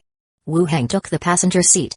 Chi Hengkai handed over a tablet with the offline map opened and said, "The airport is quite far away, the route set is to skirt around the periphery, and after reaching the nearest point, we'll cross 2 blocks to get to the airport." The route taken by the motorcade was to drive along the outer roads as much as possible, then cut through a residential area. Though this was quite a detour, it was much quicker than crossing the entire provincial city. Of course, the zombies inside the city were also within the plan for clearing, but the airport had to be captured first. "Alright, let's set off," Wu Heng said after a glance. Chi Hengkai nodded, picked up the walkie-talkie, and gave the notice to proceed. The motorcade started moving, escorted by the skeleton army, driving forward. After the truck had been driving for a while, Wu Heng asked, "How's it going with Wang Habing?" "The military factory's power plant is fine, and now it's running on its own without assigning someone to manage it, as it doesn't need any fuel added anyway. Wang Habing went to Xinfu City yesterday, he should be checking the power plant by today, no news has come back yet," Chi Hengkai said while driving. "Urge him a bit when you get back, now is not the time to slow down." "Okay, I'll tell him when I return." Wu Heng opened a bottle of mineral water and took a sip. "How are the blueprints coming along at headquarters?" Chi Hengkai said, "It seems they are still drawing. There hasn't been much news these past 2 days. After the airport is captured, I'll inquire about the progress when notifying them." "Good." The two finished discussing the power plant and the blueprints. Chi Hengkai then brought up some news from Xinfu City. One of them was that Wang had married a base member. There were no certificates. It was Li Yong and a few elders from the base who served as witnesses. Wang was the nurse that Wu Heng and Li Yong had rescued in the district hospital, who had been hiding inside a refrigerator and was discovered by Zhao. Moreover, what impressed Wu Heng the most was Wang's grandmother, who had worshipped many protectors of the household. Whether it was effective or not was unknown. But for someone of such age to have survived in those circumstances was quite incredible. "That's nice, it's a pity we won't have the chance to drink the wedding wine." Yong said that during the marriage, besides praying to her grandmother, they also kowtowed to you a few times, Chi Hengkai said with a smile, glancing over. "How did they kowtow? Doesn't that sound a bit inauspicious?" "Yong took your place sitting there, but she was representing you." Wu Heng thought for a moment. "You gave me a scare, I thought they kowtowed to a photo of me. In the future, let everyone live well, no need for all this formality." "Right, Yong will also come tonight. If we finish early, you might even see her," Chi Hengkai said, her eyes scanning around again. "Okay, let's speed things up as much as we can." It wasn't until noon that the convoy finally left the road and entered the residential area. Roar. Deafening roars echoed across the entire area, as a black mass of zombies converged from all directions towards the center. They formed a huge tide rushing along the road towards them. Skeleton flying dragons screamed out. Solid iron bullets fell like heavy rain, landing directly among the zombie horde. Thick smoke rose, and the crowded horde on the road suddenly cleared. But then, the zombies from behind gathered again and continued their surge forward. The skeleton flying dragons passed over again, and the iron bombs fell once more. The horde went down like wheat before the scythe. There are mutated zombies, all second-level ones, Looks like about 8 of them, Glenda reported after scouting and flew back. Wu Hang took out the evil sword and handed it to her. I'll leave them to you. Alright. With the evil sword in her grip, Glenda flew out. Halfway through, the long sword was unsheathed, and streaks of sword light flashed past. The zombies along the way fell one after another. The bombardment by the skeleton flying dragons continued relentlessly. After 4 or 5 waves, the speed at which the zombies gathered on the road started to slow down. Perhaps a few thousand zombies, staggering, continued to approach. In the past, this was when Wu Hang would order the skeletons to advance, letting the spear soldiers push forward and kill all that remained. Today, he had another idea. He flipped his hand and the untainted holy radiance appeared in his grasp. This item provided by the association to warn him could summon a knight attendant to fight for him. He was rather curious about what kind of effect it would display. Moreover, when his assistant Shiyali described the knight attendant, she mentioned that they would level up with each necromantic creature they killed. Zombies should be considered a type of undead, right? By characteristics, they were no different from carrion. Wu Hang placed the emblem on his chest and stimulated the power within it. A golden light shot out from the emblem, coalescing into a knight formed of golden radiance in front of him. Helmet, armor, and a long sword in hand. Although made of light, its contours were clear. It was like a figurine with a few 100-watt bulb inside. The knight glanced around, and the next second, it swiftly brought down its sword towards a skeleton attendant in front. Wu Hang, who was still observing, was startled and quickly shouted, "Light Knight, stop your attack." The light sword suspended in midair stopped less than 2 centimeters from the skull helmet. But it didn't retract. Instead, it just hung there suspended. Damn, that was a vicious move. If I had been even a moment slower, that sword would have fallen. Wu Hang pointed to the zombies rushing over from outside and said, "Your targets are those dead creatures, go kill them, for the holy court." Whoosh! The light knight turned into a streak of light, piercing through the thick ranks and coalescing again into a knight's figure on the very front line of the skeletons. Holding a golden light sword, the knight charged towards the incoming wave of zombies. The sword made of light stabbed forward, instantly piercing the chest of a zombie. The zombie still roared. But the next second, flames erupted, immediately engulfing the zombie. As the light sword was drawn out, the zombie turned into a charred corpse and slowly fell to the ground. Then, the light knight plunged into the horde, its weapon swinging out over and over again. Even if the wounds caused by the blade were not fatal, as long as it made contact and pierced the flesh, golden flames would engulf the zombies, turning them directly into charred remains. On the battlefield, figure after figure blazed up, then just as quickly fell to the ground. Wu Hang was lifted high by 2 skeletons, watching the light knights battle. Good gracious, this was a natural suppression of the undead. From afar, the number of zombies grew increasingly large, encircling the light knight. With each attack, the knight's body made of golden light also became thinner. Wu Hang activated the emblem once again. The light knight turned into a ray of light and darted back into the emblem, narrowly avoiding being overwhelmed and beaten by the zombies. He then gave the order, "Advance." Rustle. The skeleton army began to move forward, dealing with the remaining zombies. "The skeletons are still more reliable," Wu Hang remarked. Chapter 522, Bite Them Hard. The skeleton army began to continue clearing the remaining zombies. Wu Hang then started to sum up the characteristics of the light knight he had just summoned. From its appearance, its body belonged to the elemental type of summons, not only its torso but its armor and weapons as well. The water elemental shark summoned from the water monster Conk obtained earlier was an elemental summon, too. The elemental attributes were different, but essentially there was no significant distinction. The biggest advantage was the absence of physical burden. Although it would still be attacked and sustain certain damage, there wouldn't be fatal injuries like those to a physical body. Moreover, the summons level wasn't low, currently at 4th tier, and it could continue to rise by slaying necromantic creatures. If it reached tier 5, it would be equivalent to level 18. An indirect increase in a high-level bodyguard, essentially. As for its method of attack, it was the standard slashing attack. Its most significant trait was that the target would catch fire after each attack. I haven't tested whether the same effect occurs when attacking normal living beings. But more likely, it was a suppression effect against necromantic creatures. Looking at it now, this special item still wasn't bad. If only there were no side effects, he mused. Not far away. Glenda flew back, tossing the sheathed evil sword. The mutated zombies are all dead, and there are some zombies in the buildings over there. Let the skeletons search the area. Yeah, with your help, the process has sped up, Wu Hang praised as he stored the evil sword. Hovering nearby, Glenda asked, "What was that glowing thing on you just now?" "It felt somewhat dangerous." Wu Hang explained, "Didn't the association distribute rewards yesterday?" "One of them, an emblem from the Holy Court, Allows for the summoning of a light attribute knight to assist in combat. Upon hearing about the Holy Court, Glenda was slightly taken aback. You, a necromancer, why would you want such a reward? It's bad luck. The word sounded awkward, but the meaning was clear. Even though Wu Heng had no tie with the Holy Court, the path of his profession was contrary to theirs. More contact with them would easily lead to problems. I had no choice, the reward was specified by the association. Wu Heng paused slightly before continuing. I'll make use of it for now. The knight summoned has decent combat abilities. If I no longer need it later, it will serve as good protection for Wire and Minnie. Alright, but you can't go astray. Zhao and I are counting on you, Glenda warned. Don't worry, I won't abandon or give up. The person and spirit exchanged a few words. The battle on the field had also ended. The skeletons automatically dispersed, beginning to clean up the battleground. Wu Heng directed several skeletons toward the building where Glenda had killed the zombies to search for corpses. He stood by, waiting for a while.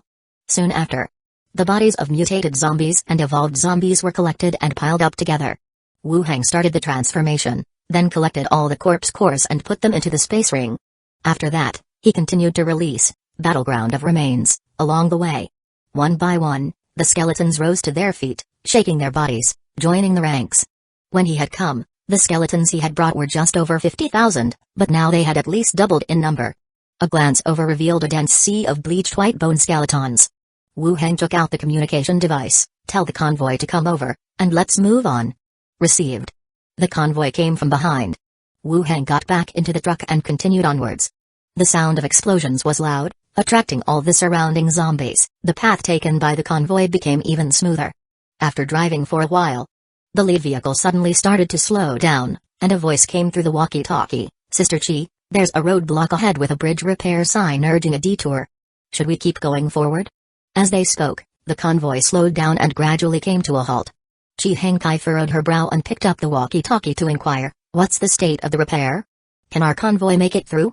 Can't see it from the car, not sure if we can get through, came the reply through the walkie-talkie. Then, someone exited the lead vehicle. Approaching with a crumpled flyer, handed it through the window. Sister Chi, it's written here. Chi Hengkai took it, glanced over it, and then passed it to Wu Heng. The bridge ahead is under emergency repair, please take a detour. The bridge ahead has suffered structural damage. As of now until June 8, the bridge is under emergency repair. We request all vehicles and pedestrians to take a detour. We apologize for any inconvenience caused. Construction Supervisor, Liang Zheng. I'll arrange for someone to take a look up ahead. Chi Hengkai turned and said.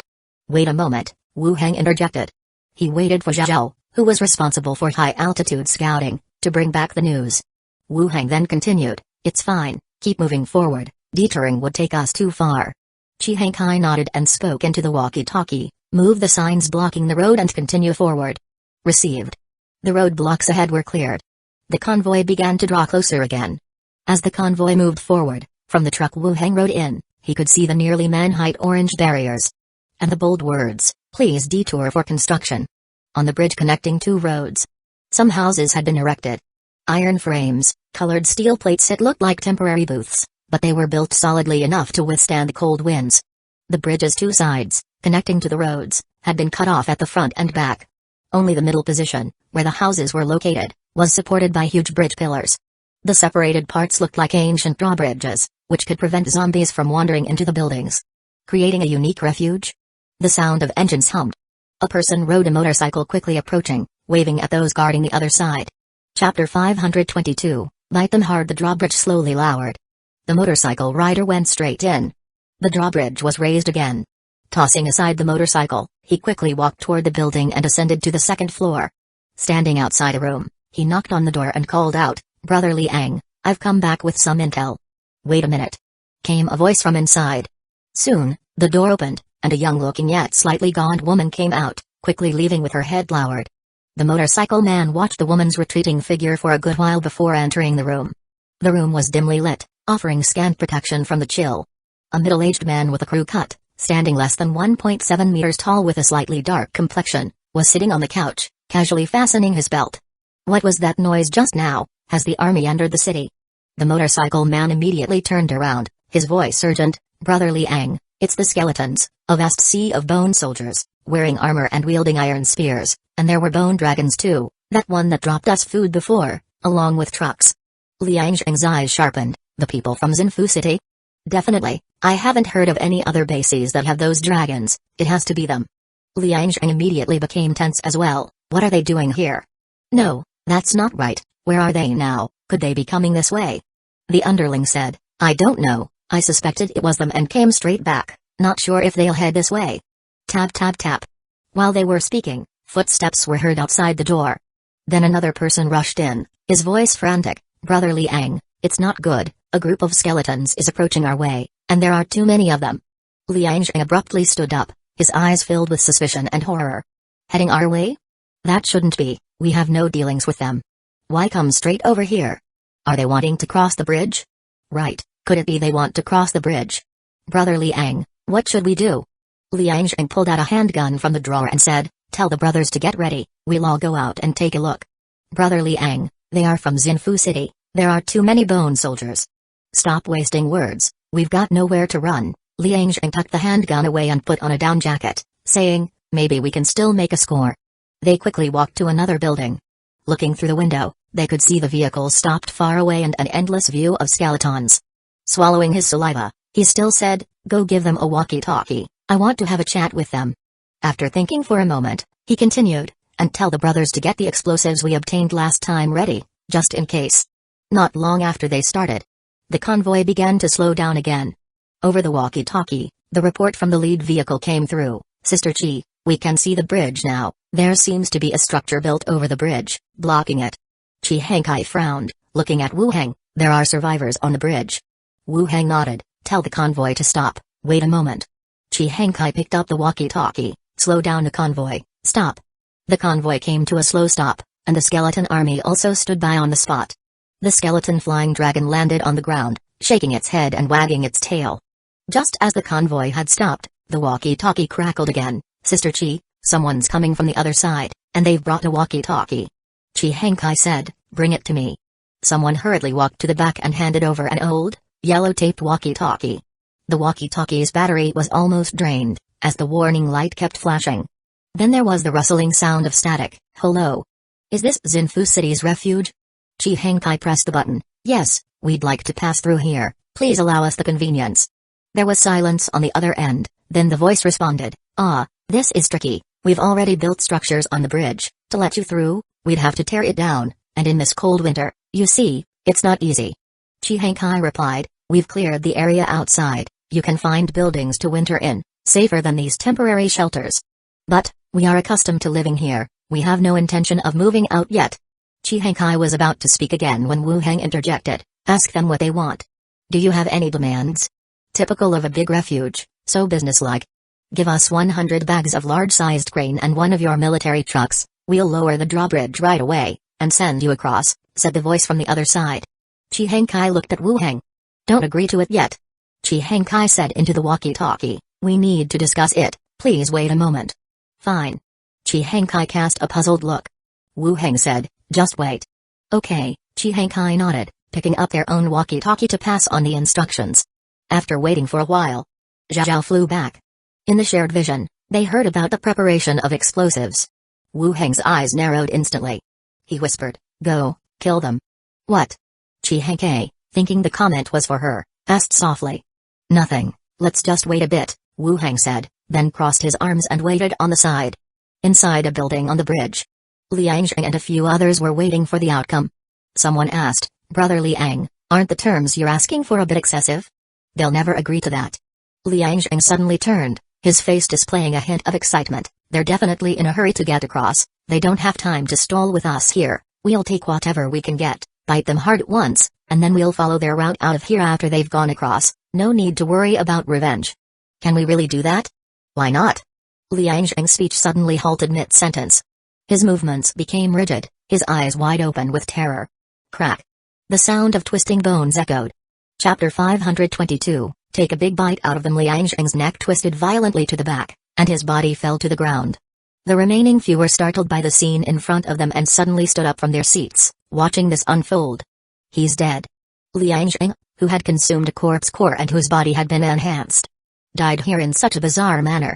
I don't feel so good. Another person said with difficulty.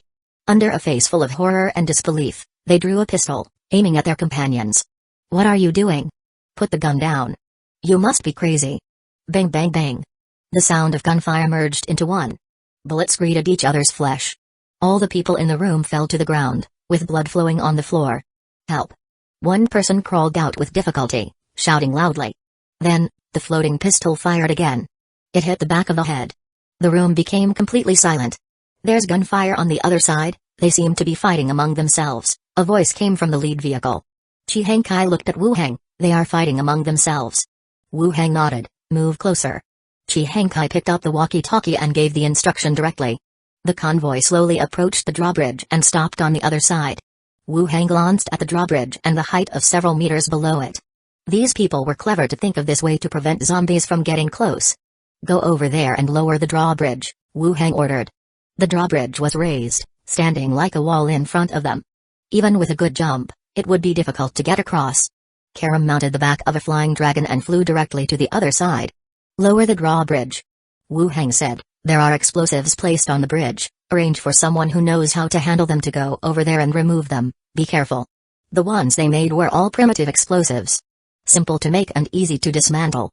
Chi Hankai immediately ordered someone to go over and start dismantling the explosives on the bridge. "Sister Chi, it's clean now, just 4 explosives, and even if they did detonate, they wouldn't necessarily damage our vehicles," one of the survivors said, tossing them in his hand. Chi Hankai said, "Give them to me, continue to inspect the drawbridge's sturdiness, and see if the trucks can cross. You others, take some skeletons and go check the building to see if there are other people inside." As the order was given, everyone immediately sprang into action. Some began to inspect the drawbridge's sturdiness, while a few accompanied by skeletons entered the building. They dragged out the bodies and also brought out a few men and women. Chi Hankai went to understand the situation. Then she came back and handed over the collected explosives and handguns, before saying, "The drawbridge needs to be reinforced. Besides the dead, there are 4 women and 2 men inside, the men having knowledge of mechanical repairs." "What are their plans?" "Scared stiff, but they'll probably come with us," Chi Hankai answered. Wu Heng pondered for a moment and asked, "What's their relationship with the dead?" "They said they were all survivors from nearby areas, originally strangers, who later gathered here." "It's not ruled out that someone is lying," Chi Hankai said. "Separate them and let them stay in the truck bed." "All right." Chi Hankai continued to give orders. Wu Heng, after moving out the resources from inside, ordered the removal of the building materials blocking the bridge, including the blue iron foam panels and some metal sheets. It wasn't difficult to dismantle. They were quickly dismantled and piled to the side. "Let's go, we'll cross." Everyone got out of the cars and also unloaded the heavy items from the trucks. The trucks carefully drove over one by one, followed by the skeleton army crossing in batches. After everyone had crossed the bridge, they got back in the vehicles and continued on their way. After leaving the bridge and traveling some distance, a large horde of zombies appeared ahead. The convoy stopped in the rear. Skeleton flying dragons flew overhead, dropping bombs like torrential rain. Explosions boomed, shaking the earth to its core. After several rounds of bombing, as the number of zombies along the road gradually decreased, Wu Heng once again released his chi aura. "Don't attack the skeletons, go kill those carrion outside." The knights transformed into streaks of light again, appearing at the forefront of the team. Wielding the longsword, they slashed at the zombies. Flames enveloped the struck zombies, gradually turning them into charred corpses that fell to the ground. When the light knight's body dimmed again, Wu Heng recalled him and continued to have the skeleton army clear the road. After 2 consecutive battles, the light knight had almost cleared nearly 1,000 zombies. His combat strength was actually quite good, especially since he had a special effect on the undead. However, his level still hadn't changed. Wu Heng began to wonder if the upgrade conditions were as demanding as his own experience points. If that was the case, the Light Knight would probably never reach the 5th tier in his lifetime. After the battle ended, they started to clean the battlefield. By then, the sky had already darkened. Wu Heng released Battleground of Remains to transform the corpses, while the convoy's headlights lit up the entire road. Chi Hankai led the convoy over and said, "The airport is just ahead, shall we wait for tomorrow?" Humans always think that the night is unsafe. Indeed, given human vision, darkness puts them at a disadvantage. Wu Heng pondered for a moment. "Let's move closer and see the situation." Chi Hankai nodded, gave him a cautious look, and continued, "What about Sister Yaong?" The radio said she has reached the military factory. She definitely won't be able to get back tonight. If there's nothing urgent, have her stay another day, and we'll go back together tomorrow. All right, I'll let her know later. Don't share our information over the radio, just pass on the message. I understand. After a brief meal and rest, the convoy set off again, traveling a distance in the night, and under the moonlight, the outline of the airport could vaguely be seen. The vehicles turned off their headlights, plunging completely into the darkness. Wu Heng also released 2 ghosts to scout the situation. After a short while, the ghosts returned. They merged back into his body and shared the images they had captured.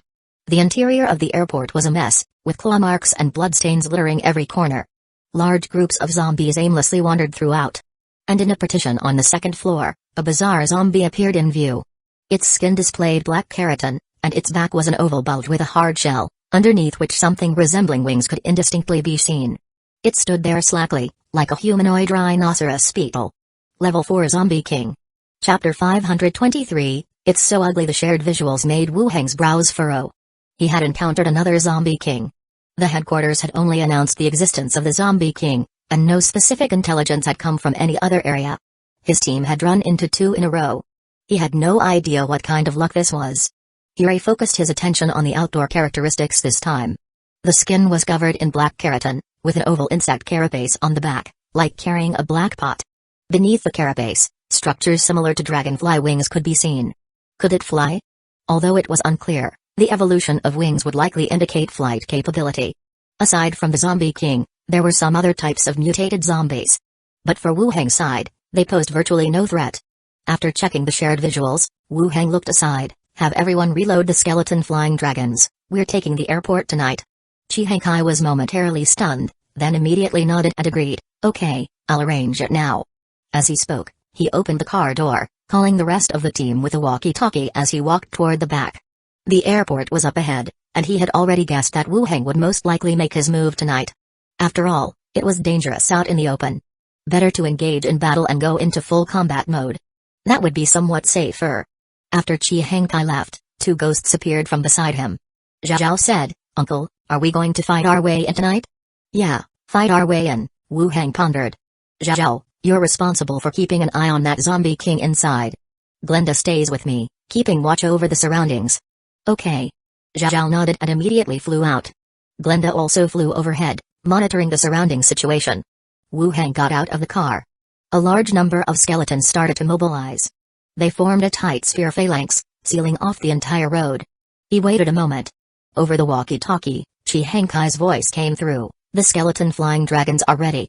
Good, I know, he replied. Wu Heng then instructed a skeleton Zombie King nearby, send 1 skeleton out to lure those zombies over here. Rustle rustle. A skeleton squeezed its way out of formation and quickly walked towards the distant airport. Upon reaching a certain distance, it thrust its fist and smashed it against a roadside kiosk twice. The sound of banging on the metal sheet echoed instantly through the night.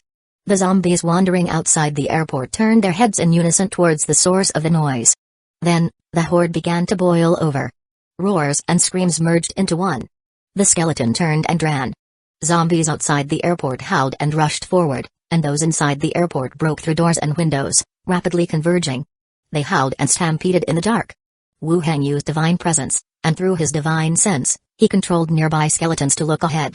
Even with his perception exceeding that of normal people, his eyesight was still impaired by the darkness of the night, but through the skeleton's viewpoint, he could clearly see the swarm of zombies approaching. When the distance was just about right, he deactivated the divine presence effect.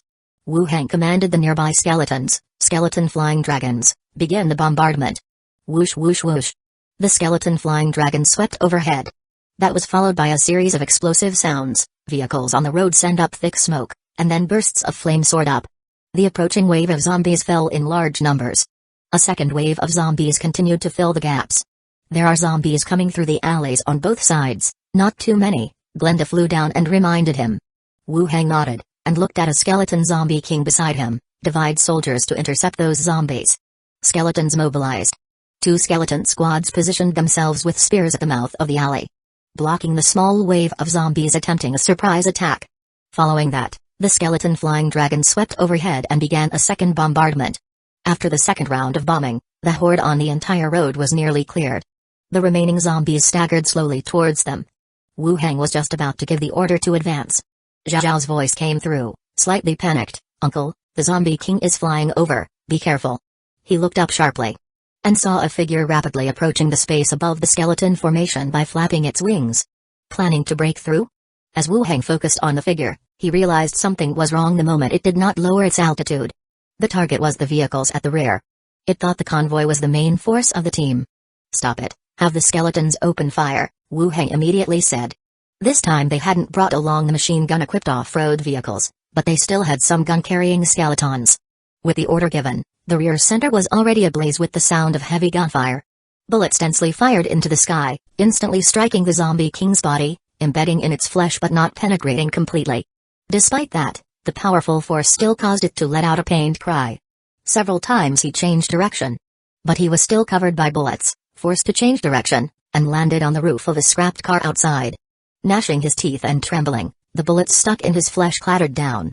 "The skeletons are shooting, there's something in the sky hitting him," Chi Hengkai's voice finally came through, sounding a bit panicked. Wu Heng pressed the walkie-talkie. "Get back in the car first, don't come out." "Okay." After hanging up the walkie-talkie, Wu Heng quickly glanced at the battlefield. The zombie king on the car roof, crawling back and forth on all fours like an animal. His black chitinous-slit eyes, full of hatred and wariness, watched the huge skeleton troop. When a large number of skeletons began to charge towards him, the zombie king roared heartrendingly toward the skeletons. With one push of his feet, he leaped into the sky, flapped his wings, and headed for the distance. Wu Heng furrowed his brows. He took out his flying carpet and tossed it to Kaizayu. "Go, chase after it."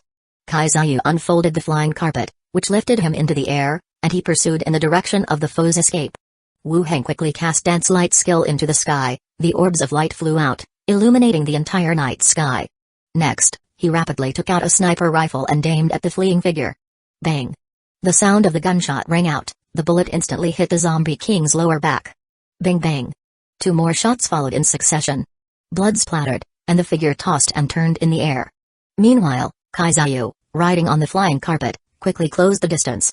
He leapt from the flying carpet, landing squarely on the enemy's back. Uncontrolled, the flying carpet rolled back into a bundle and fell from the sky. The zombie king, feeling someone standing on its back, began to struggle immediately, trying to shake off the newcomer. But Kaizayu firmly gripped its wings with one hand, while the other hand, adorned with knuckle dusters, curled into a fist ready to strike. The next second, a punch came crashing down. Bang! A sound like a hammer hitting a drum echoed. The zombie king trembled, spewing foul blood from its mouth. Then, punch after punch rained down on the zombie king's nape and back, like a torrential downpour. The great fist master's penetrating force could ignore superficial defense. The sturdy black carapace could not stop Kaizayu's assault either. As punch after punch landed, copious amounts of foul blood flowed from the crevices of the zombie king's shell and its mouth and nose, trickling down. The zombie king roared loudly. As its body plummeted, it struggled and counterattacked non-stop, trying to throw off and kill the enemy on its back. But still, to no avail. The two fell rapidly together. Boom! The zombie king crashed to the ground. Kaizayu landed lightly with light body fall. The zombie king, drenched in its own blood, its wings broken on its back, its limbs twisted and deformed from the fall. While emitting angry roars, it crawled towards the distance. Kaizayu slowly walked over. He knelt on the zombie king's back, wrapping his hands around its head and applying force. Crack! A grating sound rang out as the zombie king's neck was twisted 90 degrees backward. Roar! The zombie king continued to roar loudly with its head turned backward, attempting to bite. Kaizayu's fists kept slamming into the back of the neck, completely smashing it. Main battlefield. After the last few zombies had been dealt with, the road became much quieter. The fight to take over the airport turned out to be much simpler than expected. At least, there were far fewer zombies here than at the previously cleared train and bus stations. And the level 4 zombie king was just one of the unexpected. It didn't pose any danger. After 2 encounters, Wu Heng also grew familiar with the zombie king. They have high attributes and have evolved many special abilities, but their increased intelligence also allows them to feel fear and danger. In both encounters with the zombie king, they chose to flee at the end. Under the circumstance that sniper rifles could still kill them, fleeing only made it easier for Wu Heng to aim. Of course, the fact that they could fly was a bit unexpected. The skeletons began to clean up the battlefield. Zhao also flew back from afar. "Uncle, that zombie king is dead." Kaizayu broke its neck with a few punches. While speaking, Kaizayu also came over from not too far away.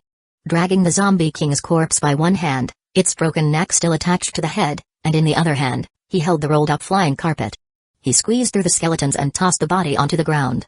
"Uncle, quick, turn it into a skeleton. Let's see if the new skeleton can fly," Piao urged unceasingly from the side. Wu Heng looked towards the corpse and released the bone manipulation skill. The flesh began to slough away, and a skeleton slowly rose from the ground. Its bones were covered with a black cuticle, and a beetle-like carapace on its back which, when spread open, revealed wings similar to those of a dragonfly. Sometimes it walked upright on two legs, other times it moved on all fours. Now, it looked even more like a giant beetle than before it died. "You. It's so ugly," Zhao recoiled a bit. Chapter 524, Who is it? Wu Heng bent down and picked up a 4th-level corpse core from the ground, which he then carefully stored away separately. He opened up the attributes of the skeleton and took a look. Skeleton Flying Demon, Level 18, Attributes, Constitution 47, Strength 38, Agility 42, Intelligence 25, Perception 36, Charm 5, Traits, Hollow Skeleton, Advanced Soul, Flight, Abilities, Nest Domain, Keratin Carapace, Expertise, Biological Aberration, Constitution Mutation, Flight. This unit inherently has the ability to fly. Nest Domain. Within the domain, skeleton demons can transmit commands to surrounding subordinate attendants. Keratin Carapace. A thick layer of keratin forms on the surface, providing a certain amount of defense and resistance to blows. The skeleton's name was Flying Demon, which also represents its own ability to fly. In terms of attributes, it wasn't much different from the first zombie king he had killed. If one were to distinguish based on attributes, the first zombie king had a strong regenerative ability, where any non-fatal wounds could recover at a speed visible to the naked eye. But this one lacked the regenerative ability and instead featured flight. That's the difference. From now on, you are called Flying Demon Number 1. Go stand over there, Wu Heng named it and instructed. The skeleton Flying Demon flapped its wings and flew to the side, surveying the skeleton army. Wu Heng continued and took out his walkie-talkie. "Turn on the headlights." "Roger that." Behind him, the fleet's headlights lit up in unison, illuminating the surroundings brightly. The skeletons dragged the bodies of the evolved zombies and mutated zombies over, and Wu Heng began to transform the corpses and then searched the ground for the dropped corpse cores. After collecting the corpse cores, he proceeded to transform the remaining bodies along the road. When the cleanup of the battlefield was almost done, he called for Chi Henkai, and together with a large number of skeletons, they plunged directly into the airport terminal. The terminal was in chaos. Walls were smudged with bloodstains and claw marks, and the ground was covered in dark red blood, hiding its original surface. He ordered the skeletons to disperse and inspect all the floors and rooms within the building. After confirming that there were no dangers, "Let everyone else come in," Wu Heng said. Chi Henkai nodded, picked up the walkie-talkie and said, "Come on in." The survivors waiting outside quickly walked in. Some were carrying rolls of electric wire while others held steel bars, and upon entering, they skillfully dispersed. They began modifications inside the building. Temporary lights were hung from the ceiling, and the doors and windows were resealed with steel bars. Previously, when they occupied the train station, the process was similar, with even more practiced movements. The survivors were modifying this place. Wu Heng continued to walk through the corridor to the apron area behind. It was relatively well preserved here. Though there were some bloodstain marks, they were not as severe as in the terminal. By then, the sky had brightened. One could clearly see the entire overview of the airport. Wu Heng's eyes lit up slightly when he looked towards one side. Airplane. An airplane with its cabin doors open just stood there. At the door, one could see an accumulation of snow. Not much use though. After the subconscious excitement, he realized that the plane didn't seem to have much use to him. Not to mention no one knew how to pilot it, maintenance and fuel were burdens. And his skeletons, or the flying carpet, functioned like they had no consumption, fulfilling the airplane's role without having to consider other issues. He stood there for a while, then Chi Henkai came over from behind and said, "No problems here. I've given out all the tasks." Wu Heng replied, "Okay, assign some survivors to stay here, and I will also arrange some skeletons to remain. Later, we'll turn this place into an exchange point. Those with the capability of air transport can come here to exchange food with us. Let's leave 4 people here for now. Next time I come over, I'll bring more," Chi Henkai said. "When the time comes, contact the headquarters. We've taken over the airport, so all that's left are their blueprints." "Yeah, I'll get in touch once I'm back." Wu Heng thought for a moment and said as they walked, "Tell them that if they have gold and silver, some blueprints and weapons, they can also sell them to us. We can trade with food. Also, let them know about the level 4 zombie king with the flight ability." "Got it." Chi Henkai took out her tablet and noted it in the memo. Upon returning to the terminal, Wu Hang commanded the skeletons to remove all the muck and rubbish from the hall and discard it outside. He tried to make the place more suitable for human habitation. He stayed there until noon, after which he arranged the personnel to stay behind with a large group of skeletons for coordinated defense. Wu Hang and Chi Hang, along with the remaining vehicles and skeletons, began to head back. Returning to the military factory, it was nearing dusk. Wu Hang got off the truck and saw Li Yong and several key members standing at the entrance of the dormitory building. Upon seeing Wu Hang get down, they immediately showed joy and came over to ask, "Did things go smoothly this time?" "Quite smoothly, we've taken control of it." Chi Hangkai parked the truck in the garage and came over, looking at Li Yong and said, "How are things here?" Li Yong glanced aside and said, "I told you he plays favorites. That side already has electricity, you can use any electric appliance as you like."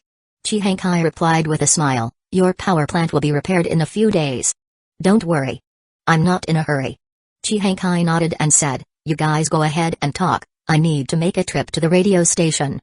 Li Yong then said, "Don't forget the important stuff." Chi Hangkai's eyes flitted about, "Got it." Wu Hang and the other veterans exchanged a few words and then came over. "What important stuff?" Wu Hang asked Li Yong. "It's women's business, you don't need to worry about it," Li Yong said before lowering her voice. "I'll wait for you for 2 days. You're free in the evening, right?" "I'm free, I'll be with you in the evening." "Let's go then, we'll go eat first." The two of them walked together in the direction of the dining hall. In the radio room, Chi Hangkai picked up the walkie-talkie, cleared her throat, and said, "This is Zinfu City Base, calling the main station." From within the radio, a woman's voice came through.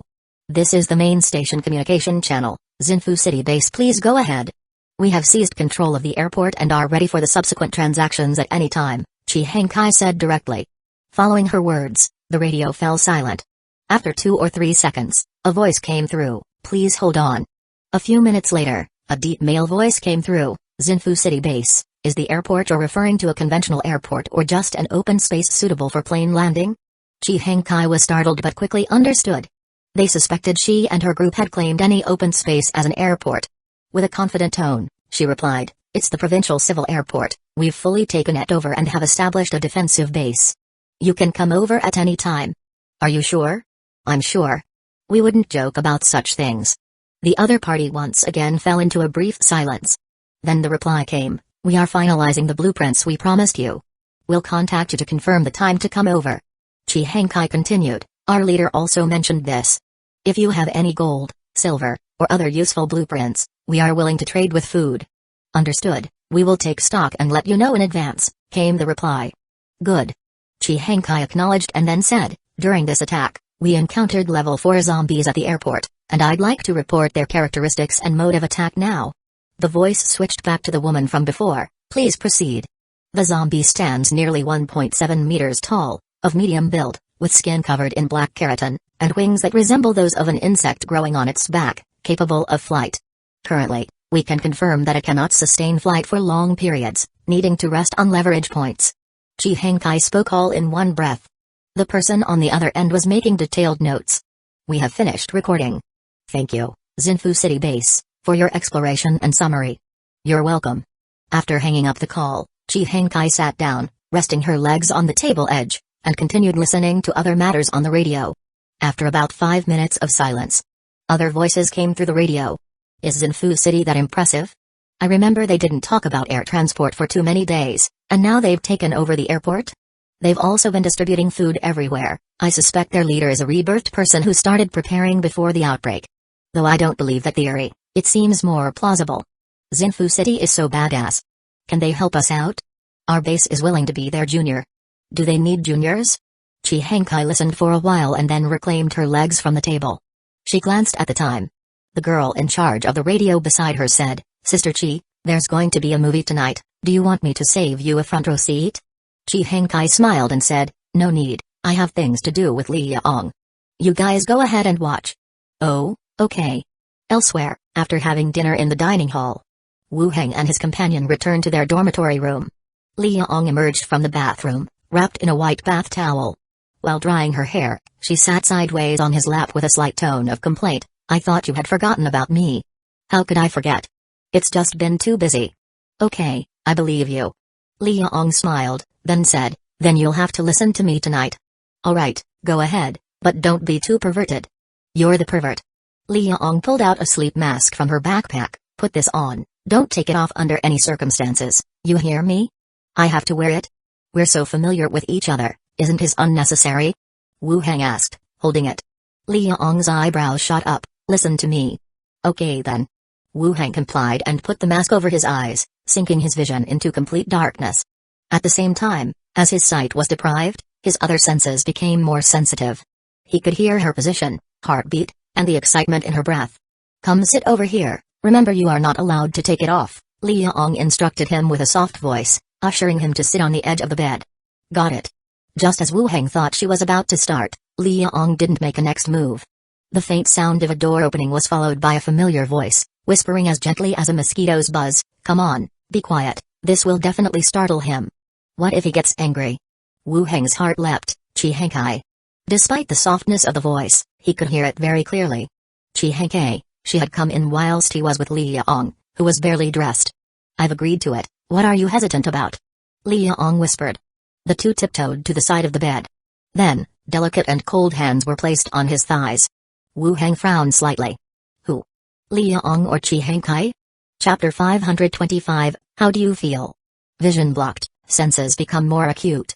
The addition of Chi Hankai adds an extra thrill.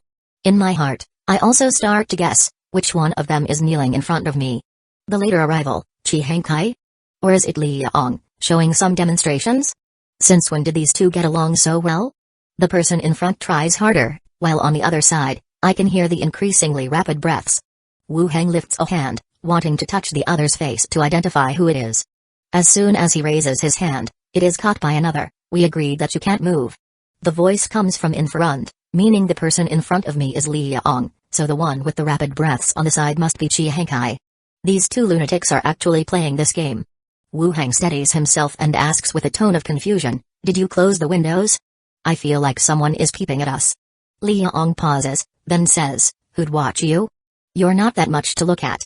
You never know, someone might have that kind of fetish. Liang takes his hand and places it on top of her head. If someone were watching from the side, how would that make you feel? Who would be that perverted? Wu Hang says as he strokes her hair. Liang turns her head to glance to the side, moves his hand away, and instructs, don't move, okay? Then there's the light shifting of position, and another person kneels before him. Wu Hang doesn't speak, but knows that now it is Chi Hankai taking her place. The hand resting on his thigh isn't as cool, but it's still somewhat soft. The rapid breaths blowing on his lower abdomen feel desperate and forceful. In this novel sensation, Wu Hang grows increasingly excited, making the other swallow repeatedly, and the hands on his thighs gradually gripping tighter. Wu Hang raises a hand, gently caressing the other's hair, and then touching the cheek. He can confirm it is indeed Chi Hankai. Chi Hankai is a year or two older than Liang, maybe because of her awakened superpower, her skin is still very well kept. But Wu Hang still holds his silence, playing his part. Before long, Liang's voice comes from the side, how does it feel? Suddenly speaking out, Chi Hankai's movement abruptly stops, obviously flustered. She leans back, coughing raggedly. Wu Hang also takes off his blindfold and looks at Liang, then turns with a surprised look to the Chi Hankai in front. Chi Hankai, what's wrong with you? Chi Hankai becomes more agitated, coughing twice. I'm sorry. Liang says, this was my idea, are you willing to accept Chi Hankai? Wu Hang pulls over a bedsheet, draping it over his legs. He naturally does not reject Chi Hankai. But he also wonders about the motive behind their setup. Why do you say that? Liang responds, what are your plans for Chi Hankai from now on? She's now the deputy leader of the base, in charge of many things.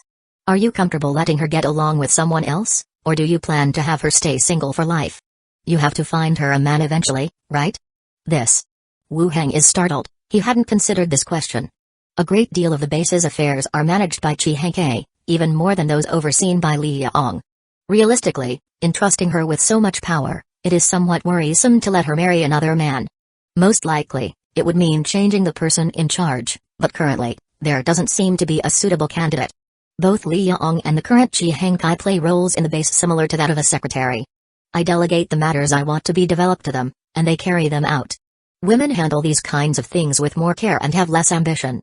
If a man were to take over, ambitions would be harder to control.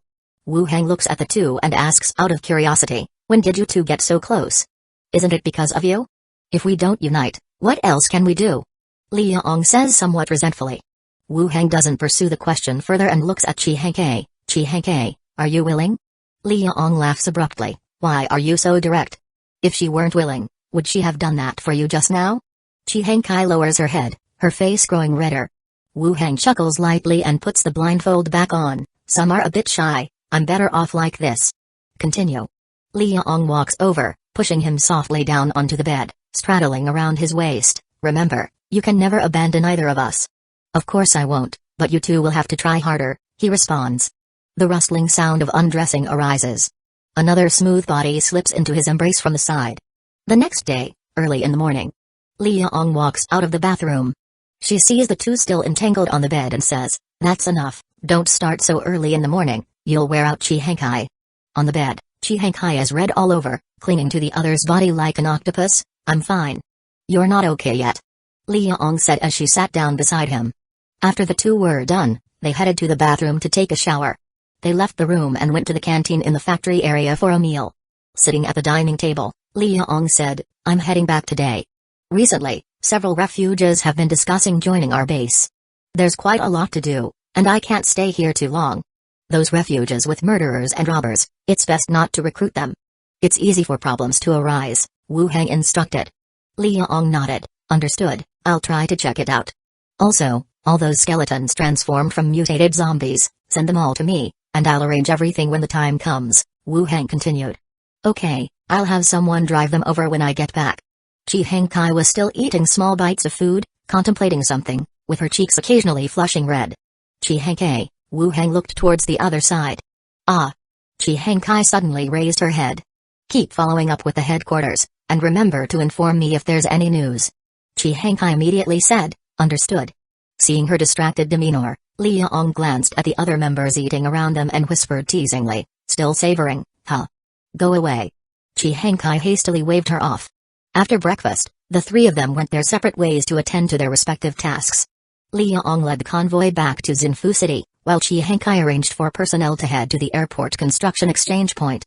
Wu Heng returned to his dormitory, back to Gold and Silver Island. Coming out through the boundary door, he delivered the corpse cores to the skeleton alchemy room. All the obtained corpse cores were placed in an adjacent freezer, and he also collected all the corpse core potions from the finished products shelf. Now, there were two fourth-level corpse cores. The most numerous were the first-level corpse cores, not exactly mass-produced, but every time after clearing out a zombie tide, he would obtain nearly 100 of them. His own people couldn't completely consume these potions anymore. He took another look at the progress of the elixirs being developed by the alchemists and then stepped out of the room again.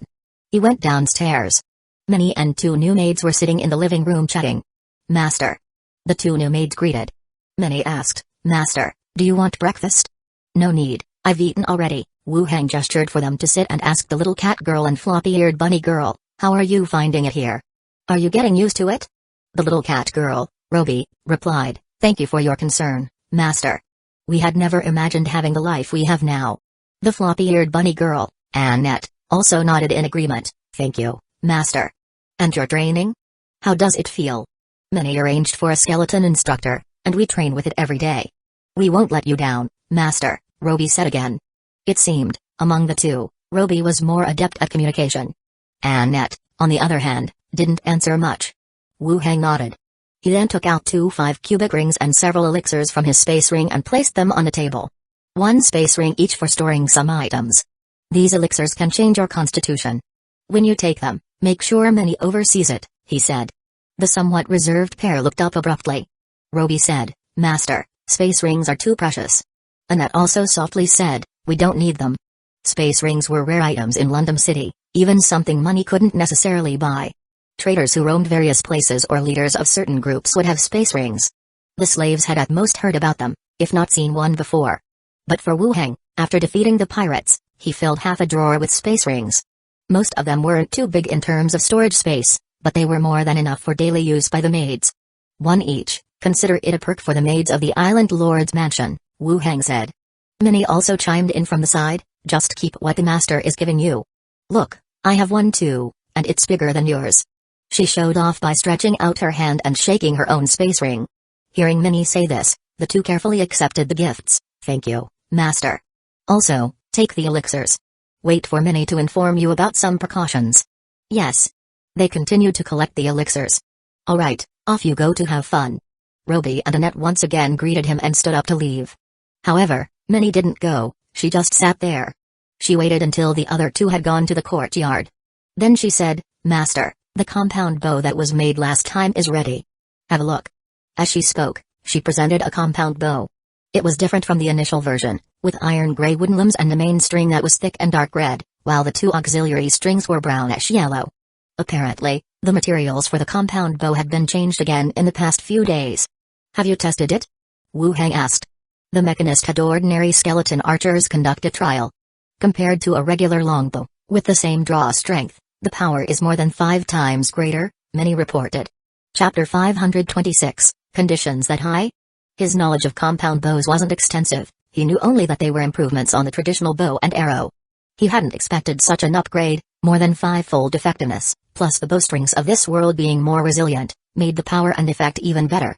Let's go outside and give it a try. Wu Hang took the compound bow, and with Minnie, stepped outside. Aiming at a distant wooden target, he knocked an arrow and drew the bow. As he pulled the bowstring, he suddenly felt an assisting force at the wheel, making it easier to reach full draw. Whoosh! Releasing his hand, the arrow whistled away. With a bang, it embedded itself into the iron sheet surface of the distant target. Wu Hang looked at the effect of the compound bow with some surprise. He had used ordinary bows and arrows, as well as strong crossbows, and because he had selected suitable crossbows for the skeleton army, he had studied them for a while. He had some insights. This compound bow combined the convenience and speed of a bow with the power of a strong crossbow. And it wasn't just any strong crossbow, it was comparable to one of fine quality. How is it? Minnie asked, holding an arrow bag at the side. Not bad, better than I'd imagined. Those skeleton mechanists, along with ordinary skeletons, have been testing for several days. They've broken quite a few wooden targets, Minnie added, somewhat complainingly. Success is proven through countless practices. Minnie smiled in agreement, Master is truly cultured. Wu Hang handed her the compound bow and said as they walked back, Minnie, when it's time, continue to order some materials according to the final product. Order plenty. Minnie nodded, how much do we need? Let's start with 5,000 sets. Alright, I'll go now. They returned to the house together, and Wu Hang went back upstairs. Minnie called 2 others and took a carriage to Lighthouse Street to order the parts for the compound bow. The components of the compound bow were separated.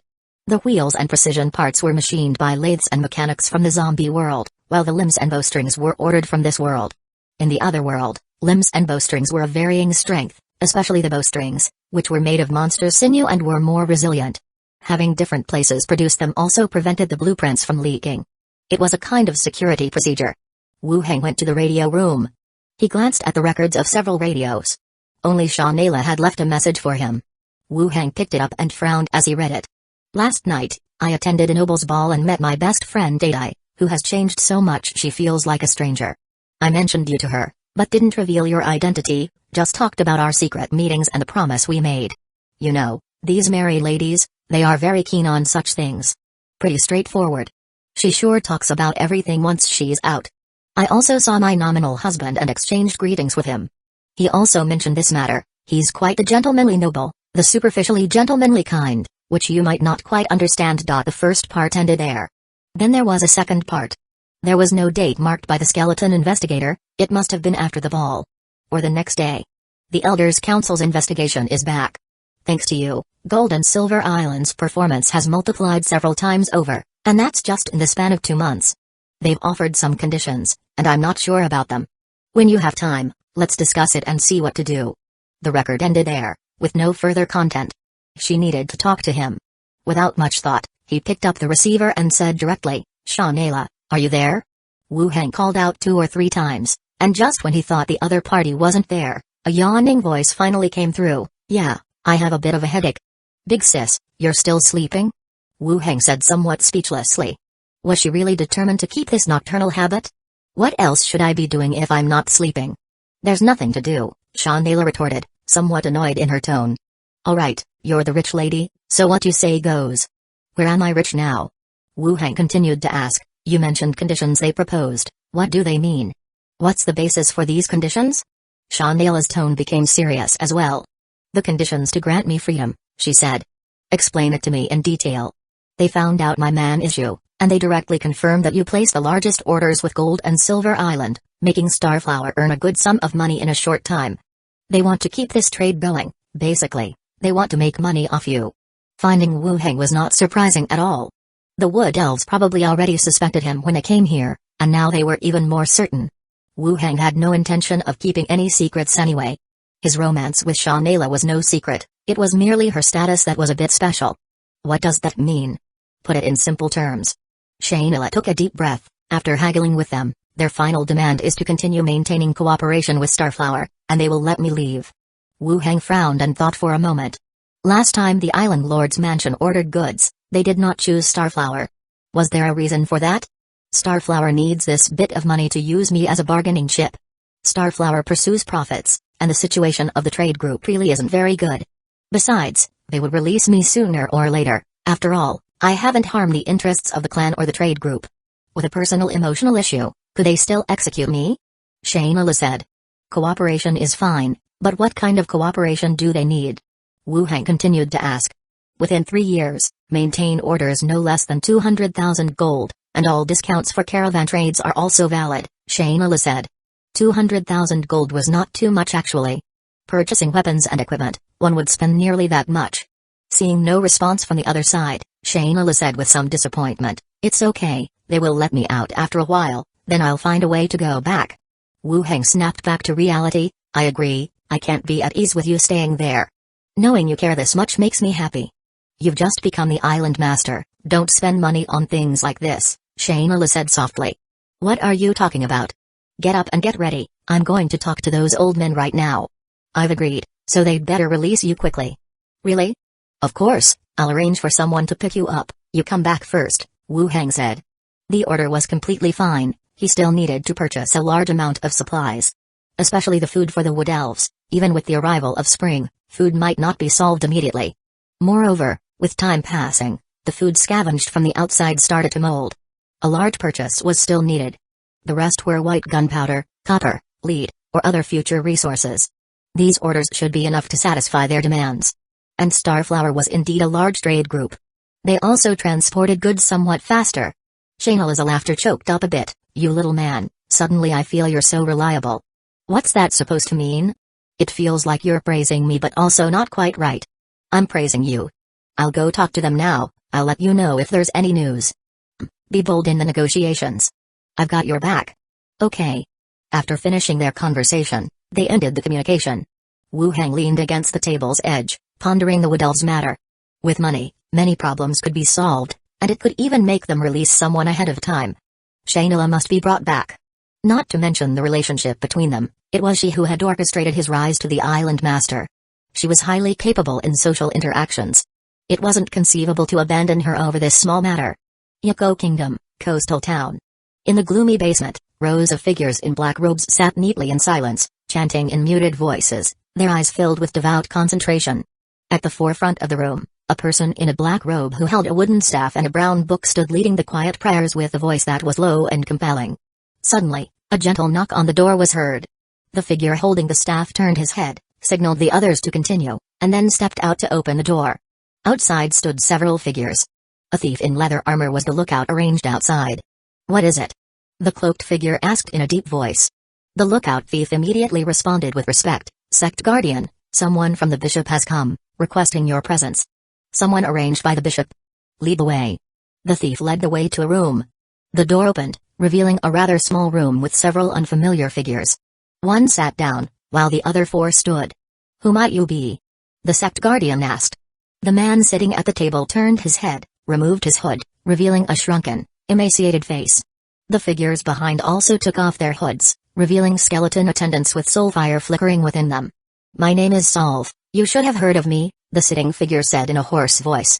The Sect Guardian's eyes sharpened as he immediately pondered the name. The church's death Solve, responsible for punishing traitors or slaying high-level enemies that threaten the church. Sir Solve.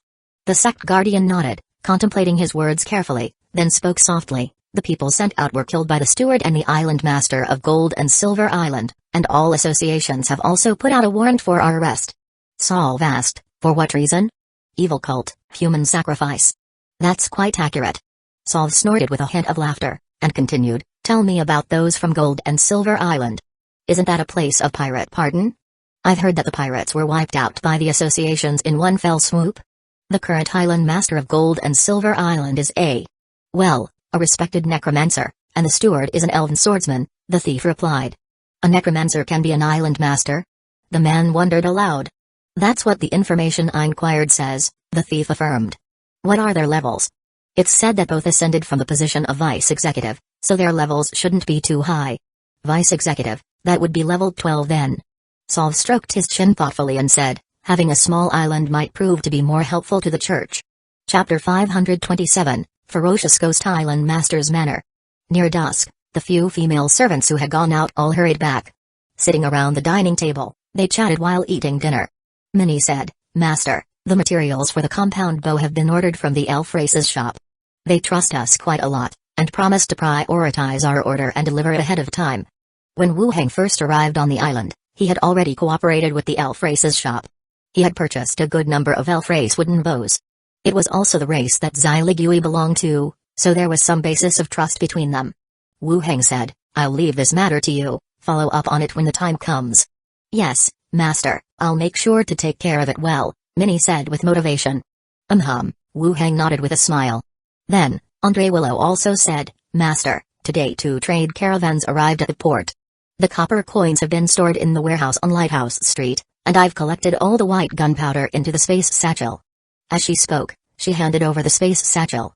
It had been some time since these items were ordered, and the first batch of goods had just been delivered. Wu Heng took the space satchel and said, Are there more trade caravans coming? They'll continue to come over the next 2 days, I'll follow up on it, Andre Willow said. Wu Heng thought for a moment. After dinner, let's go to the warehouse and take out all the goods. Sure. Andre Willow nodded. Wu Heng continued, tell those trade caravans that if their delivery speed remains like this in the future, we'll switch to other caravans. Their speed is too slow. Andre Willow said, I've spoken with the representatives of the trade caravans about this. They said that as it is their first transaction, preparation and processing took some time, but the following orders will be much quicker. We'll see how it goes. Okay, Andre Willow nodded. Wu Heng gradually assigned various tasks to the female servants to handle. His rise in strength and status meant that he no longer had to be as cautious as before, or to do everything himself. He only needed to make some important decisions now. After discussing important matters, they continued chatting while eating. Minnie talked about the times when they were still slaves. It seemed that Minnie, Roby, and Annette indeed had a good relationship, having together survived through hard times. No wonder Minnie was so insistent on bringing them both over. After dinner, Minnie and the other 2 went to the training room to practice. Wu Heng and Andre Willow went to the warehouse district on Lighthouse Street and took out all the goods. After returning to their residence, Wu Heng went back to the study and opened the boundary door to the zombie world. He placed the white gunpowder and copper coins he had collected today in separate warehouses. To avoid any danger, the military factory, with a sufficient supply of electricity, had all its production lines running. Bullets were being produced and assembled. The skeletons at the end of the conveyor belt organized all the assembled bullets, packed them in boxes, and moved them to the warehouse. 2 days later, in the morning, Wu Heng rode a carriage to the association. Early in the morning, just after breakfast, a staff member from the association came to the island master's manor to request that Zai Ligui wanted him to come over. Zai Ligui seldom contacted him, unless there was an incident on the island or another fugitive had been discovered. Wu Heng made some simple preparations and set off for the association. The carriage arrived early in the morning. The association wasn't very crowded yet. He walked to the steward's office, knocked lightly on the door, and went straight in. Inside the office, incense was burning. A gentle fragrance of flowers filled the room. Zai Ligui was sitting inside the office. Her assistant Xiali was sitting by the window, resting her chin on her hands and looking outside. Upon seeing Wu Heng enter, she smiled and greeted him with a bow. She poured him a cup of floral tea and sat back down, continuing to look outside. You wanted to see me? Wu Heng asked. Zai Ligui handed over a document and said, take a look at the association's decisions and directions for this year, and send a copy to each association in the regions you're responsible for. What's this? Wu Heng looked at the document in his hand. Manual of Association Actions, Association Decision Guide. He casually flipped through it. Do not interfere in internal affairs, and adhere to the principle, understand the governing characteristics and customs of the various races, maintain their legitimate rights and interests, and be able to distinguish between internal affairs and crime. Distinguishing between evil cults and local churches, accurately identify the nature of the church. Promotion of level 18 professionals, effectively promote level 18 professionals, through deepening their impression and enhancing their influence, to ensure the proper, reputably guided dissemination.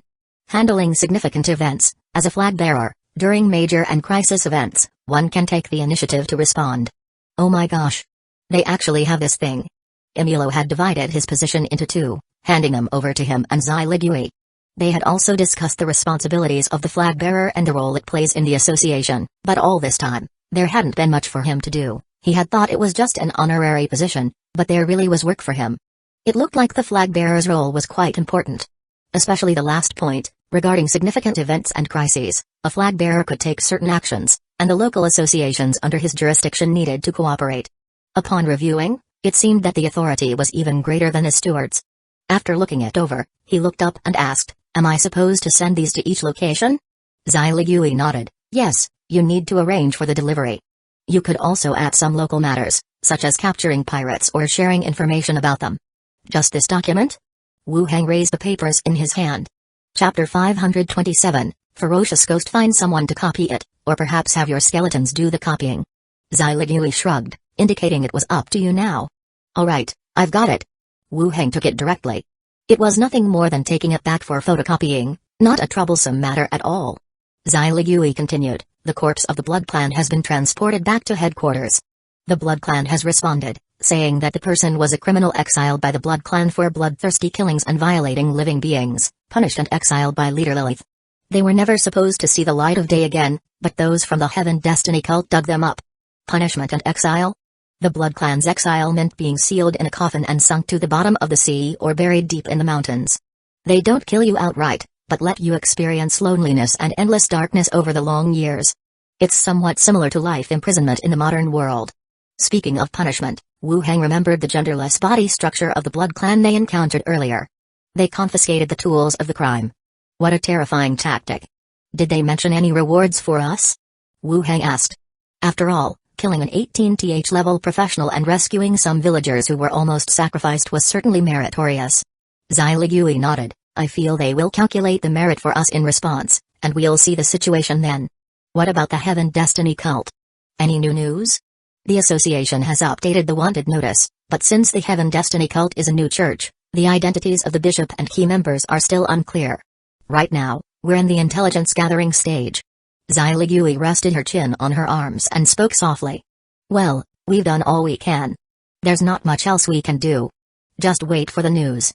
Having discussed the main issues, Wu Heng continued, "There haven't been any problems with the patrols and security on the island, right?" "No problems. We can guarantee the safety of the basic areas. What do you think about opening a tourist resort beach for others to enjoy?" Wu Heng said offhandedly. "A beach? For what kind of activities? Like swimming, or sunbathing? There are quite a few people from the trade caravans on the island, it might attract them too." Zai Ligui thought for a moment. "I don't know, not sure if it will have the effect you're talking about. I'll have someone tidy up a section first and take you to see it. Experience it yourself first." Zai Ligui smiled. "Sure, I'd like to see how it differs from regular swimming." The two chatted for a while. When a team member came to report on some matters, Wu Heng left the study and the association. He went back to his place. He had lunch with the maids. After resting for a while, he went back upstairs and headed to Zombie World. He waited in the dorm for a while. Footsteps approached from outside the door, followed by knocks. "Come in." The door opened, and Shi Hengkai entered with Wang Haibing. Wang Haibing stepped forward and reported, "Leader, inspections have been done at several bases. There aren't any major issues with the power plants, they can restore electricity like replacing boilers. Xinfu City's base is a bit more complex, some lines need to be realigned." Wu Heng looked at him, noting that he looked much better after a few days. Though his hair was still disheveled, he had definitely put on some weight. With a proper food supply, it was easy to gain weight. "Are the blueprints ready?" "Here they are." Wang Haibing pulled out the blueprints from his jacket. There were 3 power plants, and 3 different sizes of furnaces were outlined. They would replace the fuel to provide thermal energy. Wu Heng put away the blueprints. "The rerouting, let you take charge. Get it done as soon as possible, so others can have access to electricity freely." "Got it, I'll go back tomorrow and get the lines rearranged ahead of time," Wang Haibing said. After thinking for a moment, Wu Heng asked, "The skeletons you've been tasked with, have they been effective?" They are still learning. They've almost mastered some basic knowledge, and are still learning about operating and maintaining the power plant. These skeletons. The gentlemen are quite capable learners, they should be able to master it quickly. Hurry up, we need to train a group before restoring power in other bases. Yes, I know. Wang Habing wiped his sweat. Go and take care of it, you'll have an easier job than others once it's done right. Yes, I'll do my best. Wang Habing saluted the two of them, then turned and left to tend to his own tasks. After Wang Habing left, only the two of them remained in the room. Wu Hang glanced at Chi Hankai. Today she wore a white down jacket, a grey turtleneck sweater, and tight jeans that complemented her silhouette well.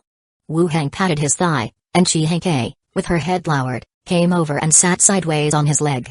Wu Hang wrapped an arm around her waist and asked, "How's it going at the control tower?" Several days had passed since they had taken control of the airport, yet the blueprints were still not completed. Wu Hang was somewhat anxious about this. Chi Hankai answered softly, "I contacted them yesterday, they'll be done in the next couple of days, and then they'll arrange for a plane to send them over to us." Wu Hang was pleased to hear this news. It meant that in a few days, they would have the complete blueprints. Construction work on Gold and Silver Island and London City could then begin. "You've done well." Chi Hankai smiled lightly, acknowledging with a hum. Wu Hang hugged her closer. "There should be equipment to make copies at the factory, right?"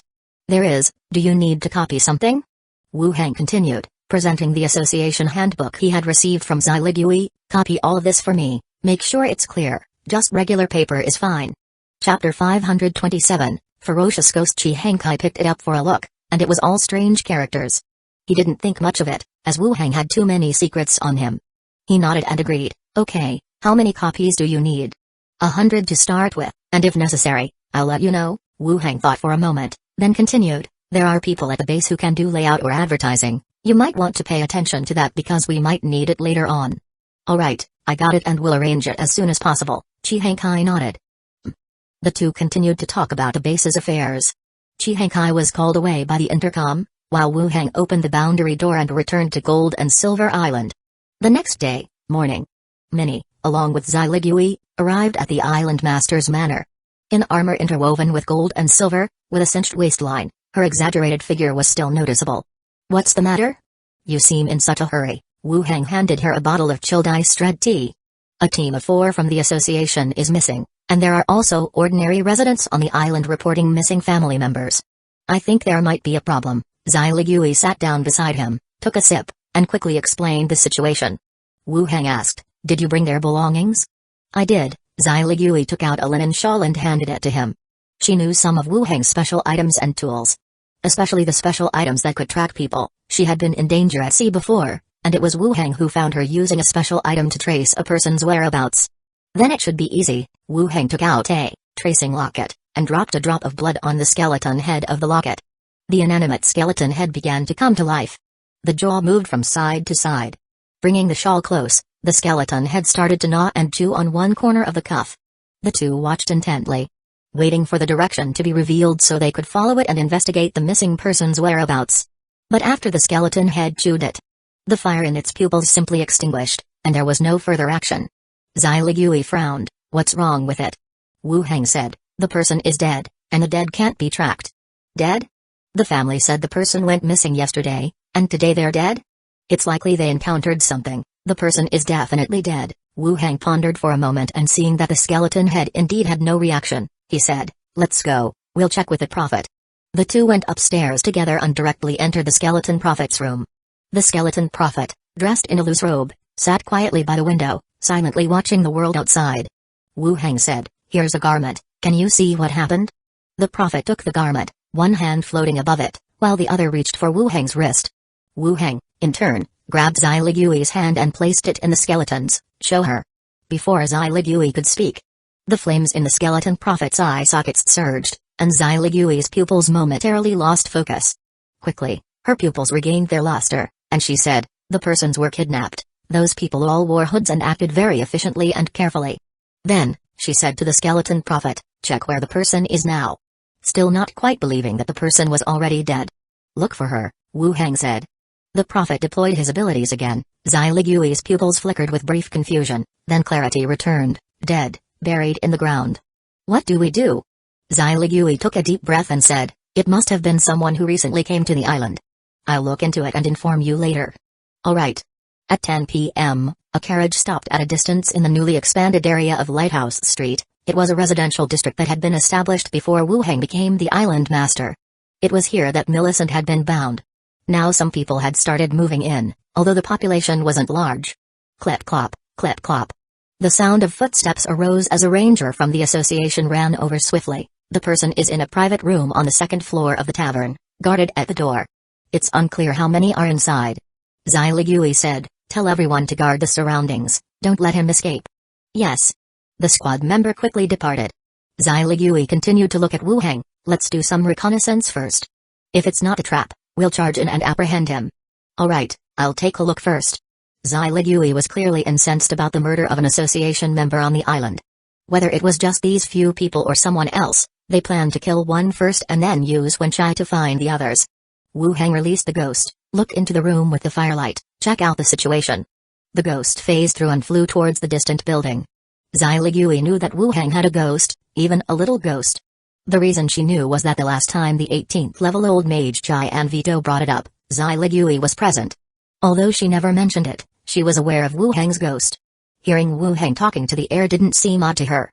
She just silently waited. The tavern had just 3 floors. Ghost Glenda, following Wu Heng's order, slipped into the room that was lit by firelight. The room was somewhat dim, with numerous insects flitting around the dim illuminating stone. The first place it entered was the outer part of the private room. The dining table was scattered with remnants of a meal, alongside disarrayed cups, potion bottles, and various other items. Glenda briefly looked around and, seeing nothing of interest, moved towards the direction of the bedroom, faintly hearing the moans of a woman. About such matters, Glenda felt no psychological burden and was even somewhat curious, wondering how, with the association's focus, he dared to seek out women. The body passed through the partition and directly entered the bedroom. The floor was littered with clothes, trousers, and the bed sheets were a mess. A dark-skinned, sturdy man was supporting himself on his hands, exerting effort to top a young woman. The woman's voice was hoarse, her eyes cloudy, dazed and confused. But with each movement from the man, she would emit soft, light moans. Glenda moved around to the head of the bed, noted the couple's features, and then began to assess their levels. The woman's level was not high, around first tier. But the man was already at level 15, and his level was not low either. No wonder a 15th level professional could so easily kill a squad member. After checking the appearances and levels, Glenda also felt their position was monotonous, knowing only to keep their heads down and work hard, without understanding sweet nothings. In short, not as entertaining to watch as her own Necromancer. Just as she was about to phase through the wall to leave, she turned around with a start. In the position not far behind her, 2 disheveled, ferocious ghosts were quickly flying towards her. Chapter 528, Necromancers are really troublesome. The ghost that emerged caught Glenda by complete surprise. How could there be 2 ghosts here? An ambush? Necromancer? Several thoughts flashed through Glenda's mind, but as she looked down at the man on the bed, he was still vigorously engaged with the woman. It wasn't his ghost. No Necromancer could be this close without noticing, nearly face to face. Seeing the 2 ghosts charging straight at her, Glenda dared not take any risks. She turned her head and flew away toward the back, passing through the walls to leave. The 2 hideous ghosts followed through the wall, quickly making their exit. Meanwhile, the 2 on the bed maintained their original movements. On the carriage, everything was silent around. As time passed, Wu Heng felt that something was amiss. The tavern was right ahead, and with Glenda's ability, it shouldn't take this long. I'll go down and take a look. Something doesn't feel right, Wu Heng said as he opened the carriage door. As soon as he stepped out of the carriage, Glenda's voice came from the night sky, Wu Heng. Wu Heng's pupils tightened, and he turned toward the voice, his perception swiftly converging. The soul of Glenda flew quickly towards him, with 2 ugly ghostly figures resembling fierce ghosts behind her. As the fierce ghosts caught up with Glenda's soul, they began to draw energy from it. Shortly after, the second fierce ghost also gathered into a mass. Damn! Wu Heng cursed angrily and pulled out his soul whip to rush at the entangled soul. He also shouted, Zai Ligui, apprehend them. Zai Ligui had already followed him down from the carriage, clearly hearing the shout. She drew her sword and charged towards the tavern. Catch them, kill any resistors. Whoosh whoosh. Squads of members rushed out from all around, flooding towards the tavern. Bang! The window of the upper floor private room shattered as several figures leapt down from above. They were cornered by the squad and fighting broke out instantly. Wu Heng stepped forward quickly. He leapt up, the soul whip in his hand glowing with eerie light, lashing directly at the entwined souls. Crack! The whip sliced through the air, but it felt like it struck a water balloon. Shrieks and wails suddenly rose. The souls instantly dispersed into 3 separate entities, with 2 hideous ghosts, and the other being Glenda. They ambushed me in the room. They're of a higher level than me, Glenda said quickly.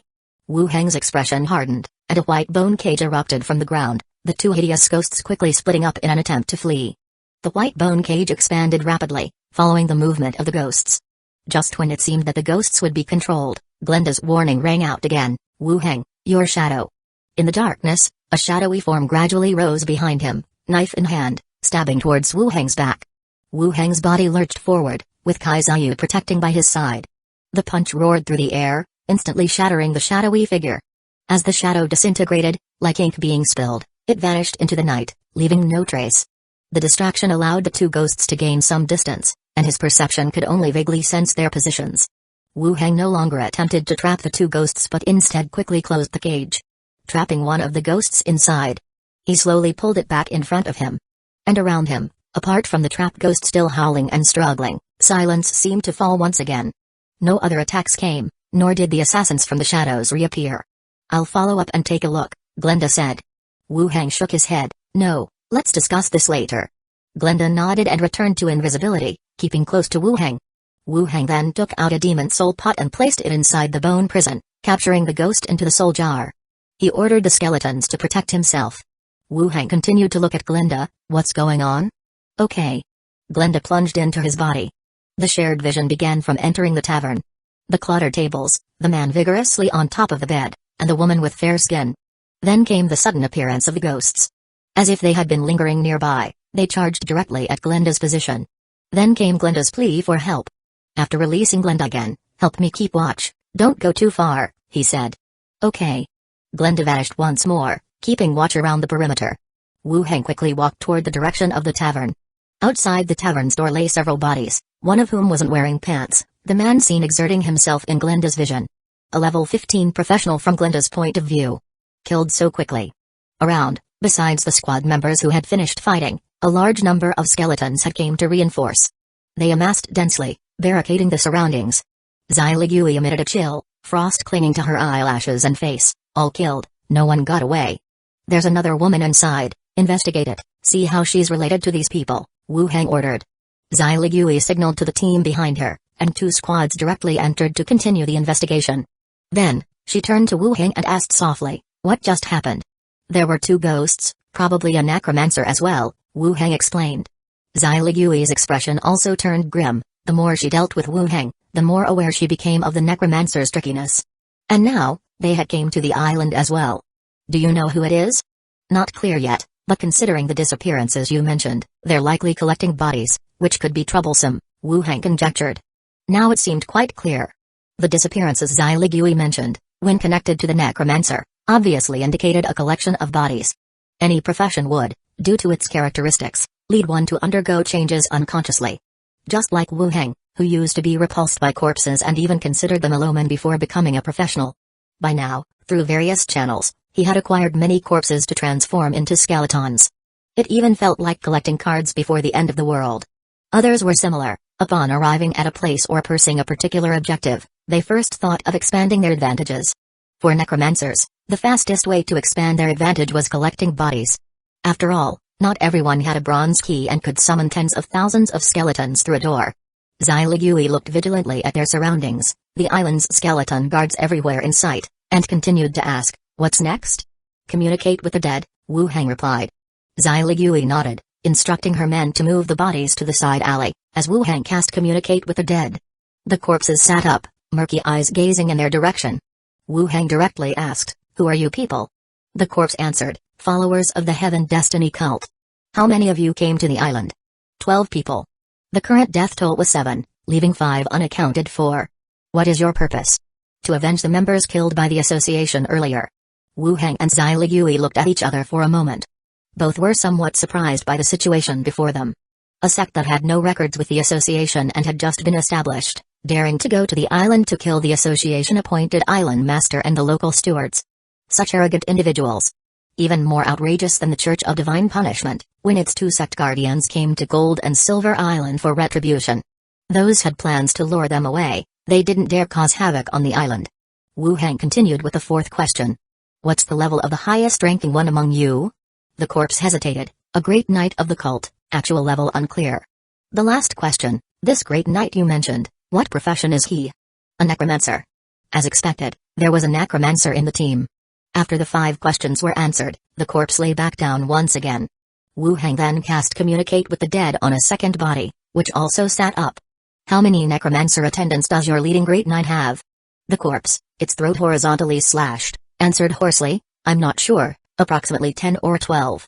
Why don't you know? These past few days, we have been collecting bodies for the Great Knight, the exact number is unclear. Indeed, as verified before. Apart from the Great Knight, how many other high-level professionals do you have? 1 level 15 sect guardian, 2 level 10s, and the rest of the followers above level 5. By now, some intelligence had been gathered.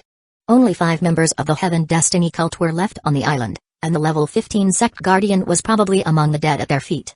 Apart from the necromancer's attendants, there was no one of high-level profession. Having confirmed they had the upper hand, Wu Hang asked, where's the Great Knight hiding? Eastern residential area, the door will have 3 horizontal gods lined up. After the answer, Wu Hang dismissed the magic, and the corpse lay back down. Collect the remaining bodies, we're going to capture them, Wu Hang stated plainly. The rest of the bodies were rolled up, Xi Ligui directly stowing them in her space ring. The group, along with a host of skeletons, headed straight to the eastern residential area on Lighthouse Street. The entire block was shrouded in darkness. Unnaturally silent. The contingent arrived swiftly at the doorstep. Burst in. The skeletons at the rear charged headlong at the door. With a clang, the door was easily burst open, the noise echoing through the night sky, skeletons staggering into the room. Crack, crack. After the skeletons entered, sounds of breaking came from within the room. Wu Hang casually threw a dancing light skill into the room, illuminating it. A body hung upside down from the beams, identified by its attire as one of the missing association members Xi Ligui had mentioned. The corpse's belly and chest were still burst open. Several spiders the size of bowls were attacking the skeletons inside the room. Chapter 529, Someone entered the manor archer. Xi Ligui called out to the back. Several squad members quickly gathered. Leading a group of 3 teams of short people, Olin at the forefront, archers with strong crossbows aimed at the vacation house. Whoosh, whoosh, whoosh. Several crossbow arrows whistled through the air. At a short distance, they achieved a high hit rate. Instantly, arrows and bolts filled the bloated abdomen of the spider, and dark green fluid flowed from the wounds, followed by its collapse and death. Bang, bang, bang. Loud explosions echoed through the sky. Necromancers, truly a tough lot. After the explosion ceased, the dust gradually dispersed. The room was in complete disarray. The floor was littered with broken furniture, various food items, and rolling wooden cups. The corpse explosion technique might not be the same as a bomb, but it had enough force to destroy some of the furnishings in the room. 2 skeletons were then sent in to do a round. Only after confirming there were no dangers, did the group walk in. Check the bodies, be careful of poison, Xi Ligui instructed. Then, the group entered a room on one side. This was a bedroom. The room wasn't spacious, the wooden bed was strewn with blankets, and on the walls and floors, bloodstains could still be seen. The person fled, they're not here, Xi Ligui said. It was clear that the individual had left beforehand. If they hadn't, it probably would have been another trap to draw them here. See if you can find anything? Wu Hang said. Okay. Xi Ligui nodded in agreement. Leading the squad members, she started to search the vicinity. After a while, Xi Ligui returned and said, the bodies outside can be confirmed to be our squad members, they're already dead, sigh. After speaking, Xi Ligui sighed. This was the first reduction in staff since she became a steward of the association. Moreover, it happened on the island. Leaving the bodies behind is a provocation from them. Let's catch them early and avenge our comrade, Wu Hang said. Xi Ligui took a deep breath and continued, we found some items, see if you can locate the culprit. With a rustle, she took out a number of things. Without the prophet at his side, Wu Hang directly took out the tracing locket and began dripping blood to search for the target. Testing one item after another, the flame in the skeleton's head extinguished time and again. It indicated that the targets they were searching for were all dead. These people are all dead. Is there anything else? Wu Hang put away the tracing locket. Nothing more, the culprit didn't leave much, and the explosion has made this place quite messy, Xi Ligui replied. Wu Hang frowned and said, let's go back and lock down the port and the roads of the inner city district, gradually shrinking the encirclement. It's unbelievable if we can't catch them. Okay. It was evident that the adversary was very cautious and seasoned in their tactics. Wu Heng had used the prophet and tools on his side but still ended up one step behind, without leaving any clues. In the end, they had to resort to more primitive methods to conduct the search. As long as they were in the city, it seemed impossible not to catch them. By the time they returned, the edge of the sky had already started to brighten.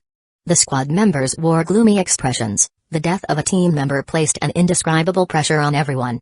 No one knew if the Necromancer would target them next. Without the steward and the island master capturing the perpetrator, these ordinary members would be in even greater danger if they encountered them alone. Everyone proceeded in silence. All the way back to the Central District Association conference room. Zai Ligui sat at the head of the long table, listening to the reports from her subordinates.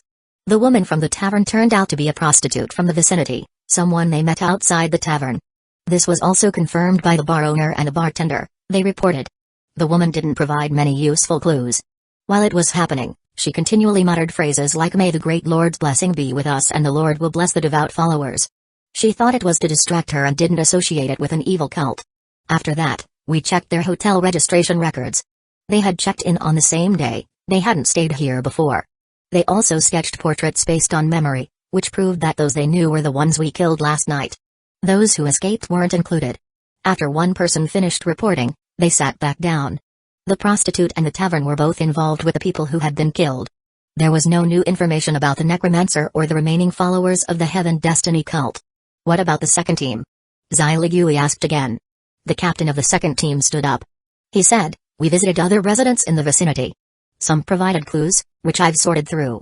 There are about 25 people, all wearing cloaks, and there were mentions of a stench of death and stiff walking, most likely carrion transformed by the Necromancer. There are no missing persons nearby. In fact, the missing persons are from other residential areas. We're still investigating house by house." The captain of the second team finished reporting.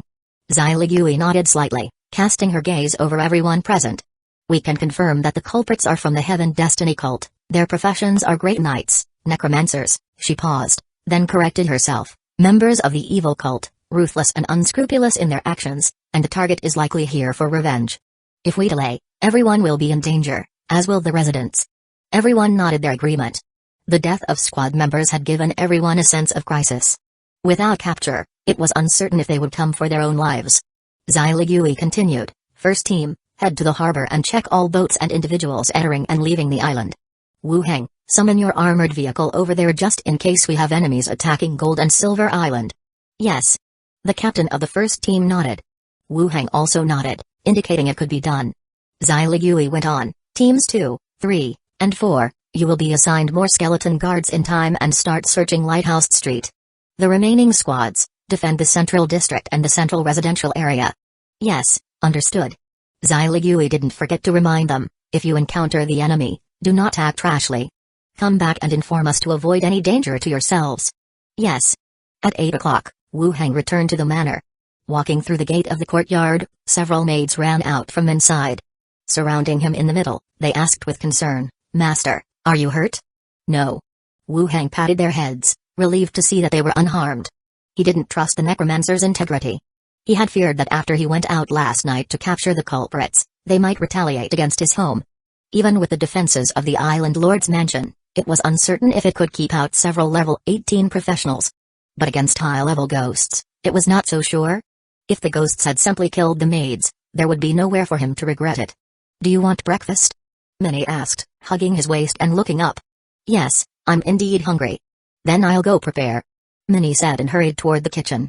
Bella and Annette followed to help with the preparations. Andre Willow said, "Master, the skeleton prophet stood on the third-floor balcony last night, staring outside all night as if there was something invisible that came to the manor." Wu Heng's eyes instantly narrowed. His expression turned grim. It had indeed come. The manor was too conspicuous for the enemy to have ignored. Perhaps they feared the skeleton prophet's level, or maybe Wu Heng's men had pursued too closely last night. The enemy may not have had the opportunity to strike here. "I'll go see the skeleton prophet." "Wire, don't go to the city hall today, take a day off," Wu Heng said as he went upstairs. Andre Willow nodded, "Okay." Wu Heng went upstairs to the skeleton prophet's room. The skeleton, clothed in a long robe and holding a staff, still sat on the chair, gazing out the window. Wu Heng directly asked, "Was there danger last night? Tell me what happened, you can write it down." The prophet rose slowly, Turning around, his hollow eye sockets facing Wu Heng. Withered fingers grasped Wu Heng's wrist. The next second, a series of fragmented images flashed through his mind. In the dark night sky, a ghost spiraled above the manor, and, like an inky shadow, it swiftly skimmed the manor grounds and climbed up to the balcony. Chapter 530, Kill a few of them for fun. Shadows crept along the wall and ascended the balcony.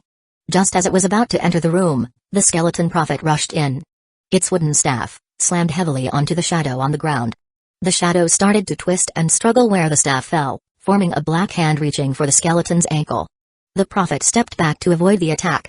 An 18th level prophet, possessing domain prophecy, can form a personal domain around itself to foresee impending dangers.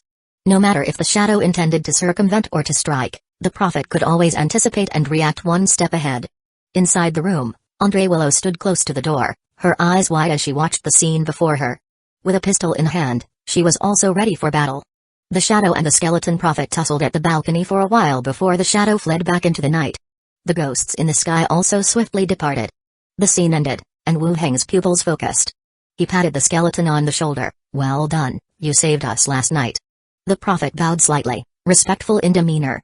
"You can go back to enjoying the view." The prophet sat back in the chair, continuing to gaze out the window. Wu Heng then rubbed his temples, suddenly feeling a bit of a headache. It seemed that he really had no means to prevent ghosts. Even if he wasn't afraid, the maids were still in danger. Necromancers are such a nuisance. He hadn't noticed it before, but now, facing high-level necromancers, he just found the profession extremely troublesome. He stood there thinking for a moment, then reopened the door and walked out. Coming down from upstairs, the little cat girl Roby ran over quickly. "Master, a team from the association has arrived, and the team leader says the steward sent him to take the armored vehicle to the port. Everyone is waiting in the courtyard." The association team had arrived. "Got it, go on with your work." Wu Heng stroked her little head. Roby beamed, her cheeks flushing. "Okay, master." Having said that, she skipped towards the dining room. Wu Heng stepped into the courtyard, where he saw a squad of people chatting by the flower beds. As they saw him approach, they saluted. "Island Master, the steward asked us to take the armored vehicle directly there." During the earlier meeting, Zai Ligui had mentioned this matter. Fearing that more people might take the opportunity to attack the island, it was decided to station an armored vehicle there. When Wu Heng returned, he glanced at the emerald sand table and confirmed there were no suspicious ships. But Zai Ligui's concerns were indeed reasonable. Wu Heng nodded, walked up to an armored vehicle, and knocked on the window. The window rolled down, revealing a helmeted skeleton driver. Wu Heng said directly, "Follow them to guard the port. If anyone assaults the port, you have authorization to fire at will, but don't engage in any other offensive actions." The skeleton raised the window back up, and the vehicle started up. Wu Heng thought for a moment and then dispatched 20 high-level skeletons to accompany the armored vehicle. In truth, he wasn't too worried about someone hijacking the armored vehicle to shell him. After all, his skeletons had taken quite some time to learn how to drive and operate the machine cannon. Buttons, circuits, and such were quite different in this world. Even if a strong person managed to take it, they wouldn't be able to control it. Flanked by skeletons, the armored vehicle rolled out of the courtyard to stand by. Wu Heng said to the squad, "You can go now too. Be careful, and don't act rashly if you encounter anything." "Yes, Island Master." The group saluted once more, then followed the armored vehicle away. He returned to the room. Minnie and Annette had already served breakfast at the table. Wu Heng sat at the table eating, while the other maid sat nearby, staring at him intently. "What's the matter?" Minnie asked. "Master, is there danger on the island again?" Every time Wu Heng told them not to leave the mansion, it meant there was danger in town. It had become a habit. Wu Heng said with a smile, "Indeed, we've encountered some dangers. Do you need our help?" "We train every day in hopes of being able to help you one day," Minnie continued. Roby and Annette nodded in agreement. Andre Willow frowned slightly and remained silent. She was aware that someone had entered the estate last night and that the 18th level skeleton prophet had only repelled them. How could her maids, who had only trained for a few days, be of any help? Wu Heng said with a smile, "I know you are diligent. The enemy this time is quite formidable. I'll ask for your help next time when you're closer to them in level." "Are they very formidable?" "Wire is also quite formidable." Wu Heng thought for a moment, then decided to recount the events of the previous night to them.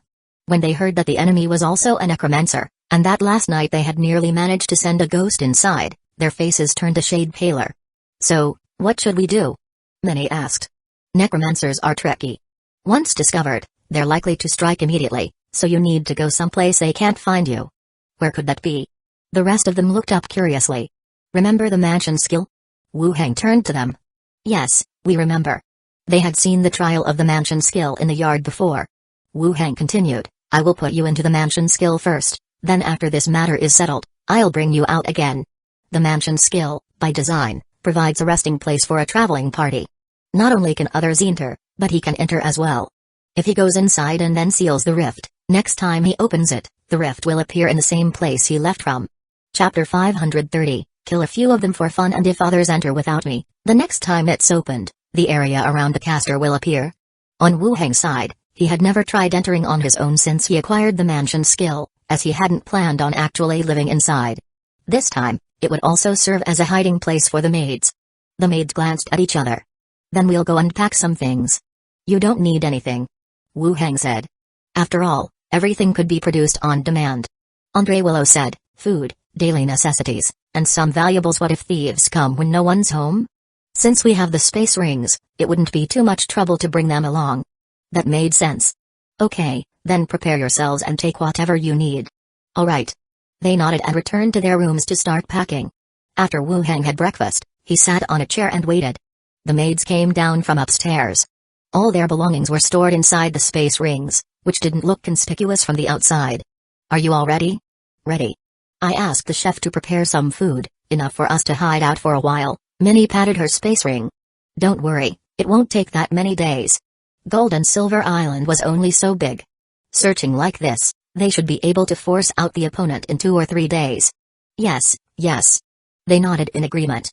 Wu Heng released the Modern Ken Mansion skill, and a crack with a stone door appeared. Behind the stone door was a sturdy iron gray stone wall, covered with gun turrets and machine guns pointing outward. The bottommost level had a 2-meter-tall doorway preserved. Through the doorway, one could see inside it was empty, originally intended to be used as a hidden arsenal cave. It's so empty, Roby muttered. Wu Heng looked at them and asked, what do you want? Beds or chairs, and lights, otherwise it's too dark inside. With a thought, Wu Heng brought about changes inside. Floor carpeting, huge soft beds, and luxurious chandeliers. They appeared instantaneously, transforming the empty hidden arsenal cave into a modern mansion. Anything else? Grass, a hot spring, and some flowers. Wu Heng nodded, and the room underwent another transformation, with one side of the floor becoming a lawn and a hot spring surrounded by flowers at the end of the lawn. A modern house and a grassy hot spring were connected in the middle. Is that okay? Wu Heng asked smilingly. The maid's eyes widened. Wow, all of this can be created. Go ahead, once it's over, I'll bring you out. Andre Willow came over and gave him a hug. Be careful, Master. Yes. Minnie was the second to hug him. Master, we still have London City, don't take risks. Annette and Roby, on the other hand, seemed tentative, hesitating in their spot. Wu Heng opened his arms. Come on, one hug each. Annette and Roby also came over and gave him a hug. The maids entered the mansion, and Wu Heng closed the skill. The crack and stone door disappeared without a trace. After arranging for the maids, Wu Heng made new assignments to the skeletons in the manor. Alchemy skeletons and mechanist skeletons were sent to Zombie World. 1/3 of the skeletons remained in the manor to keep house, while the rest, including the skeleton prophet, were taken to the association. At the association, he continued discussing the plan of action with Zai Ligui.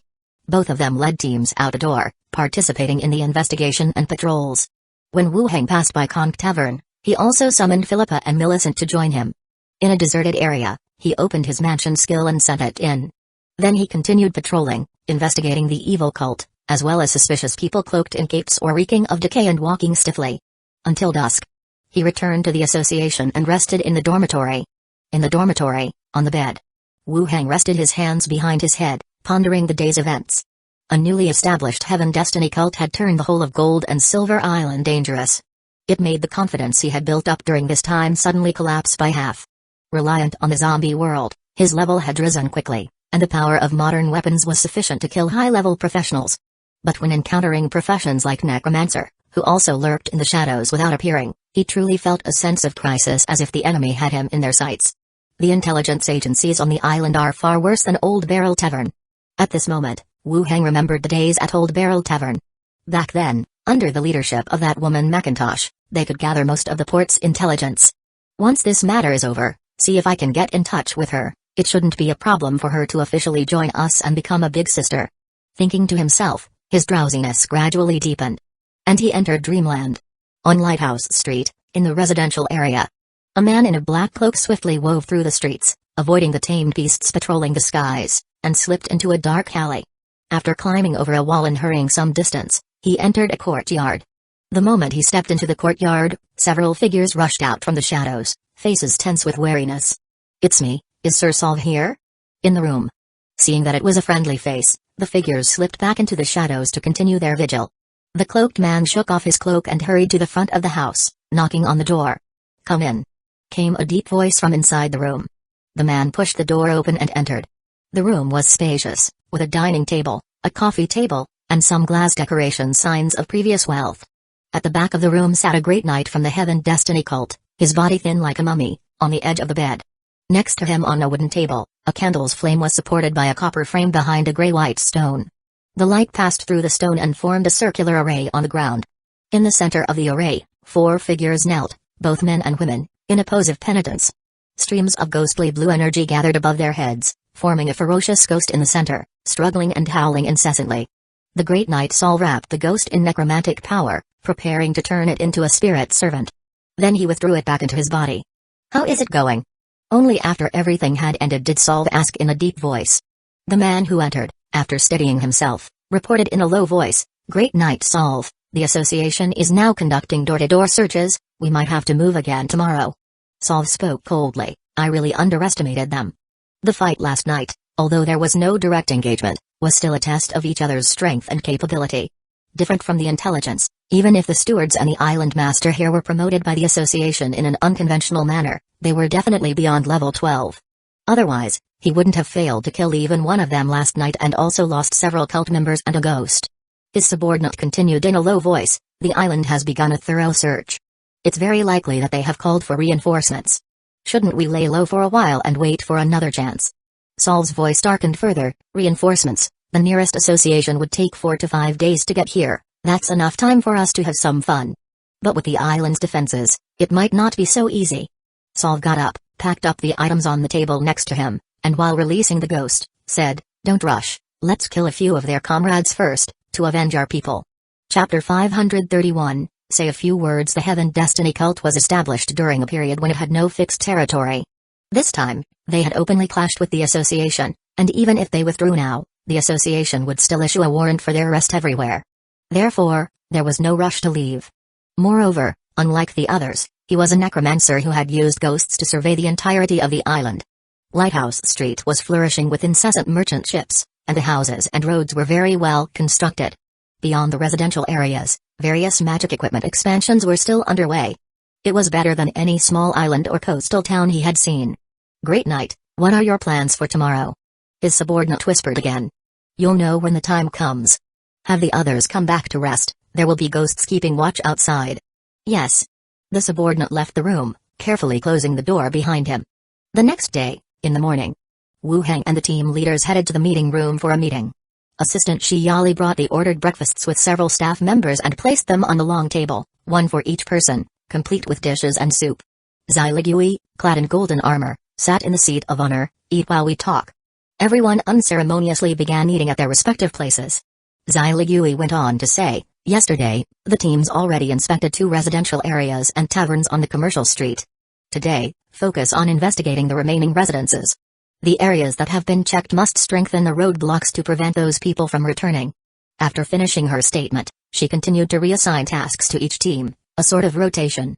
Once all of the tasks were assigned, Zai Ligui glanced at Wu Heng, who had finished breakfast, and with a twinkle in her eye, said, "Island Lord Wu Heng, why don't you tell everyone what to be aware of when facing a necromancer?"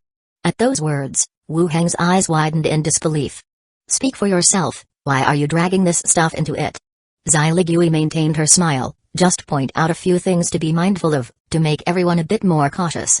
Wu Heng, out of options, plainly said, "The steward asked me to speak, so I will share some intelligence we know and what we need to be careful about." Everyone set down their utensils and looked over at him. Wu Heng continued, "The opposing necromancer has at least 2 ghosts at his disposal, which means he can observe the city more effectively and avoid us better. This creates a disadvantage for our search. Also, ghosts possess a certain level of aggression, so exercise extra caution. Secondly, the opponent has a method similar to attacking from the shadows. It might be the Necromancer's Spectre, though this is not yet confirmed because that's not a skill I have. If it is a Spectre, be wary of dark places. The third point is to be aware of the Necromancer's attendant. From last night's battle, it can be confirmed that the opponent uses the Pestilence skill and the Corpse Explosion technique. The Pestilence skill can breed poisonous insects within a dead body, and upon the insect's death, they trigger the Corpse Explosion technique. If you notice any corpse suddenly swelling or exhibiting unusual reactions, immediately distance yourself to minimize harm. As Wu Hang spoke, people from each team were nervously wiping sweat from their brows. Necromancers really are difficult to deal with. From investigation to being cautious of one's own shadow, the Necromancer's attendant doesn't fear death and can breed insects, which in turn can explode. How are you supposed to fight that? There's no advantage to be had. Xyligui listened quietly and initially thought everything was manageable, but as she listened on, she noticed the team leaders below increasingly sweating. Their morale began to drop, as if they were about to head out to their doom. Alright, thank you, Island Lord Wu Hang, Xyligui said before turning and giving him a reproachful glare. Wu Hang frowned in confusion. You asked me to speak, so why the glare? Xyligui clapped her hands. No worries, we are responsible for searching and spotting the target. The combat and offensive will be led by the Island Master's skeleton guards. With so many of us, including armored vehicles and the Pirate King who's level 18, we've already killed the pirates of the Emerald Sea, so why should we fear a newly established evil cult? The crowd murmured in agreement, feeling that she had a point. The opponent might not even be level 18, whereas they had already killed professionals of that level. Once the target is found, a single blast would leave nothing but bone dust. Wu Hang took out a wireless communication headset from his space ring, one for each team. Those staying at the association should also come get one. If anything happens, use this device to inform everyone. Let me demonstrate how to use it. Everyone received one, and Wu Hang demonstrated how to use it. Many in the teams had used such devices before, and with their simple operation, almost everyone was proficient after one demonstration. While everyone was fiddling with the headsets, the door to the meeting room was suddenly knocked. Following this, a staff member pushed the door open with a rather unpleasant expression and said, "Steward, there's news from outside. An incident occurred at the North District's Patrol Guard Pavilion. The guards on duty are dead, and all the skeletons have been killed as well." Upon hearing this, everyone's faces turned pale instantly. Xyligui's expression also turned serious in an instant. She clipped the sword on the table to her waist and said, "Everyone, proceed according to the plan. Wu Hang, follow me to the scene. Members staying at the association, strengthen your guard." Whoosh! Everyone stood up and walked outside. They split up, each busy with their own tasks as previously arranged. About half an hour later, the association's carriage arrived at the North District Patrol Guard Pavilion. The Patrol Guard Pavilion serves as a rest and shift change spot for the patrolling guards. Usually, a squad of skeletons is stationed there, accompanied by city patrol guards for patrols. The patrol guards are jointly selected by the association and the city hall, and it is currently the association's job to assign patrol duties. The two got off the carriage. Looking up, they saw the blocked patrol guard pavilion and the crowd of onlookers. A guard hurried over, a middle-aged man with a serious face, his eyes showing a mix of helplessness and worry. He saluted, "Island Master, Steward, the scene hasn't been disturbed much, it's all inside. Let's go over." Upon entering the building, they saw that the furniture hadn't been moved much. 5 bodies, one with its head twisted to the back, the others killed by cold weapons. And there were skeletal fragments all over the floor. Deducing from their deaths, one person's neck was twisted by a ghost, while the rest were killed by outsiders who rushed in.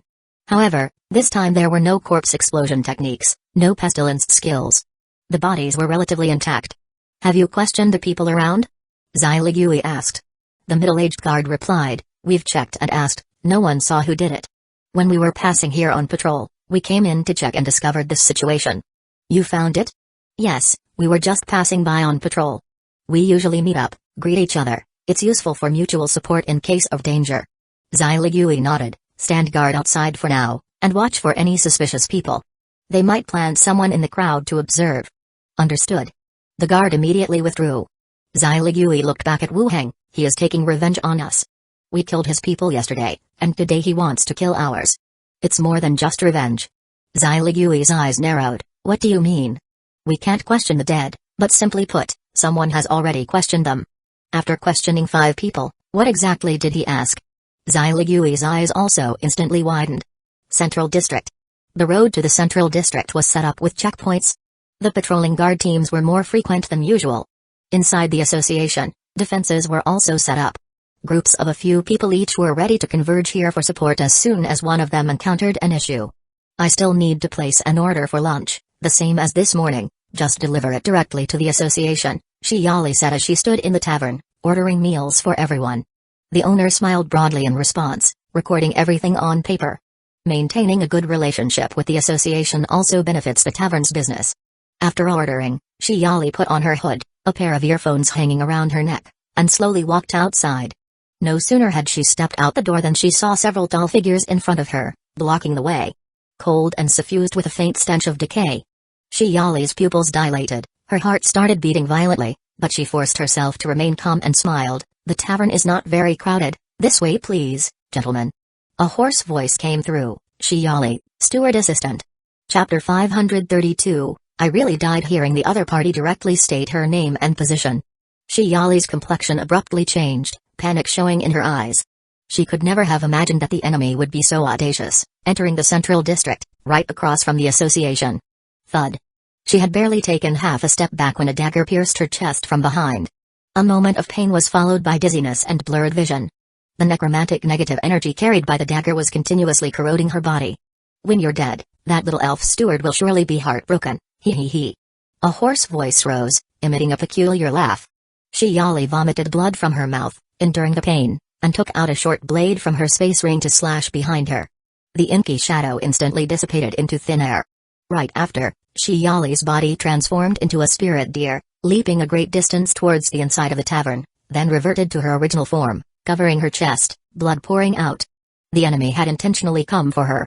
To take revenge on Zai Ligui. And the news of the guards being killed this morning was just to draw the association's people out. Bit by bit, to dismantle the association, instilling fear in everyone. And then to find an opportunity, to kill the people on the island. She quickly pressed the headset she was wearing, as she had learned that morning, but her gaze still fixed on the opposite side. She said, Necromancer of the Heaven Destiny Cult, this tavern is right across from the association, and you have only 5 people. Aren't you afraid the association will encircle you and kill you directly? After speaking, she continued to back away. And a few figures at the doorway followed suit and entered. I'm more aware of your movements than you are. Speaking of which, we barely made it into the central district, and initially, we weren't here to find you. Blame that boy for hiding his family so well, too well indeed. I had no choice but to come for you. Actually, you're not bad either. I indeed do not have an elf necromancer attendant yet. As the distance closed, the necromancer saw surprise, helplessness, and despair in the elf woman's eyes. He quite liked that expression. The fear of living beings was something he once feared the most, but now no longer. Just as he was about to step forward. Clatter, clatter, clatter. From all around, a dense and chaotic noise could be heard.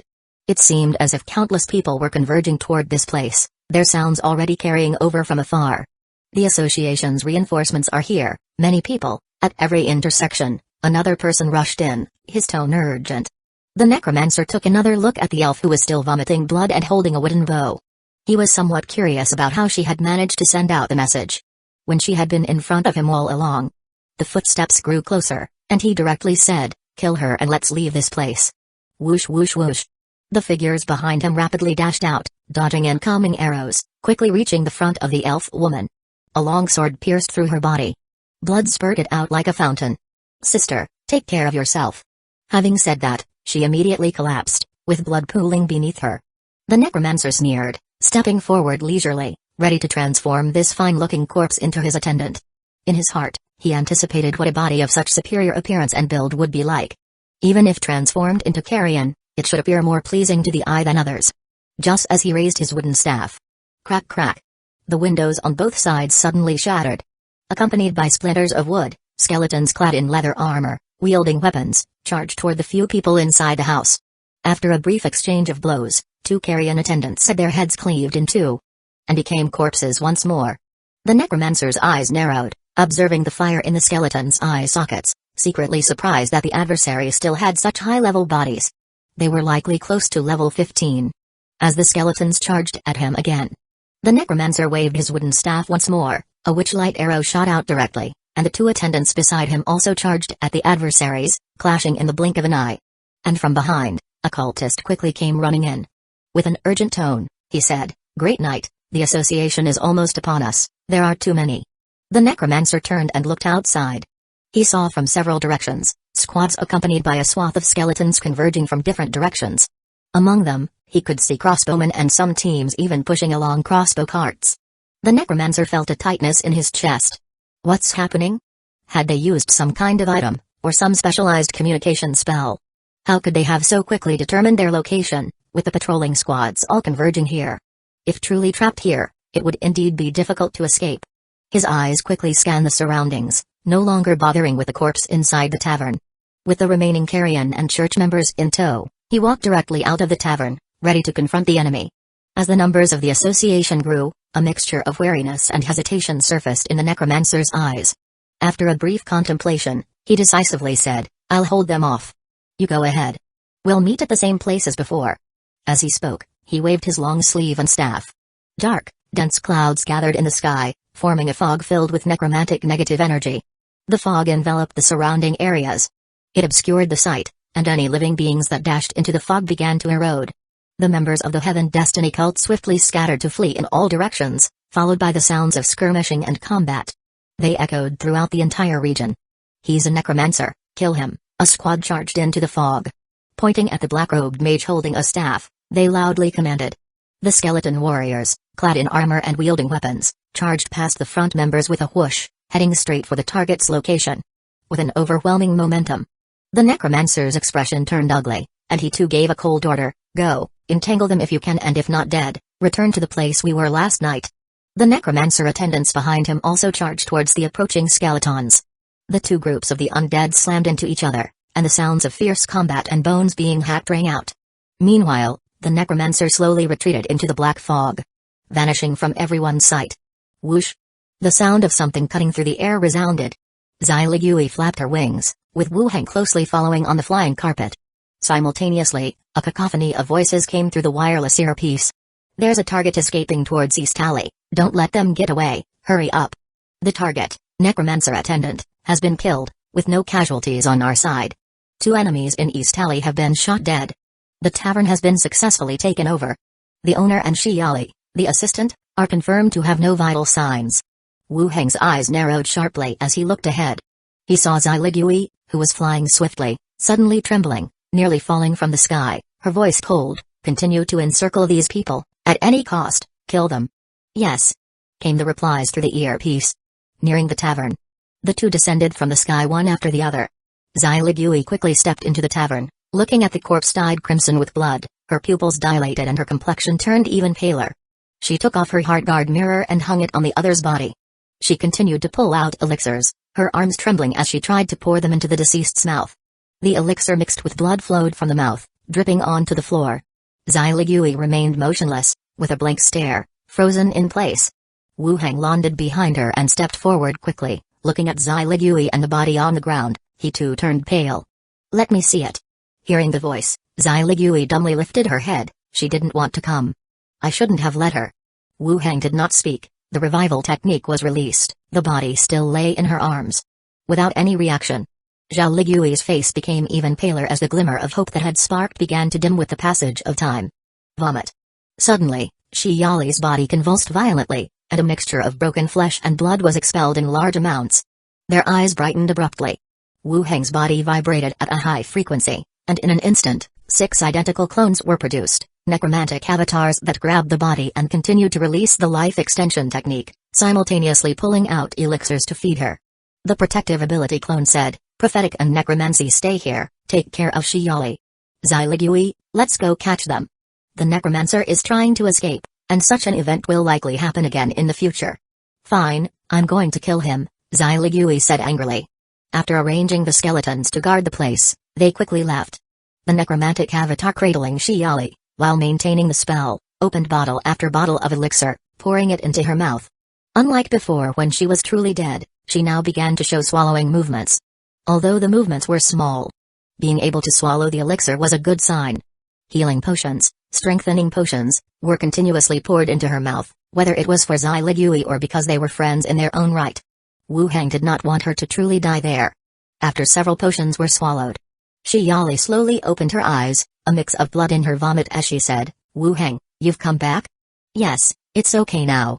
We've driven him away, Wu Heng said. That's good, Shi Yali said with a pale face, managing a smile.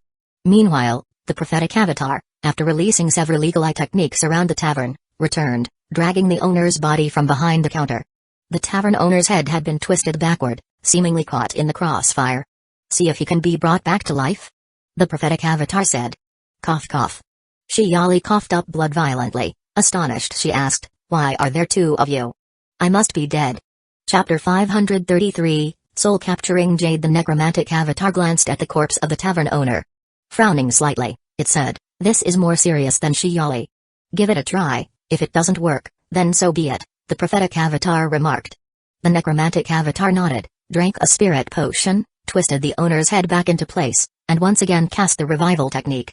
Violent coughing ensued. The tavern owner, too, was restored from the state of death. Both avatars were somewhat surprised. After administering some healing potions to him, the prophetic avatar speculated, could it be that as the level increases, this ability improves as well? How come they all revived? Both having been resurrected, it could no longer be explained by luck alone. One could not help but suspect that after reaching level 18, the efficacy of the revival technique had also increased. At the very least, the duration one could be dead had been extended. On the other side, in the battle zone, with the addition of several of Wu Heng's avatars and Zai Ligui, the pace of the battle accelerated. The church members were not numerous to begin with. The troublesome part was those hiding in the shadows, constantly causing small disturbances. After the last evil cult member died, the scene finally fell into complete silence. Several squads quickly entered the scene, checking on the corpses to confirm the identities of these individuals. Soon after, they returned briskly, 5 normal living corpses, and a total of 7 carrion. Based on their attire and fighting style, it is impossible to determine the identity of the Necromancer.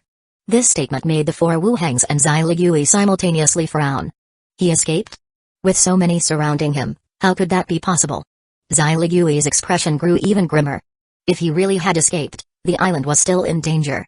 The most dangerous was this Necromancer. As for other professions, even if they escaped, they wouldn't really be able to stir up much trouble. Search, everyone fan out and track him down for me, we're all in danger if he escapes, Zai Ligui ordered. All squads immediately returned to their teams, and personnel rapidly dispersed, starting to search the surrounding area. Zai Ligui continued, bring the prophet over. Let's see if we can find the target with his carrion. Alright. Wu Heng nodded.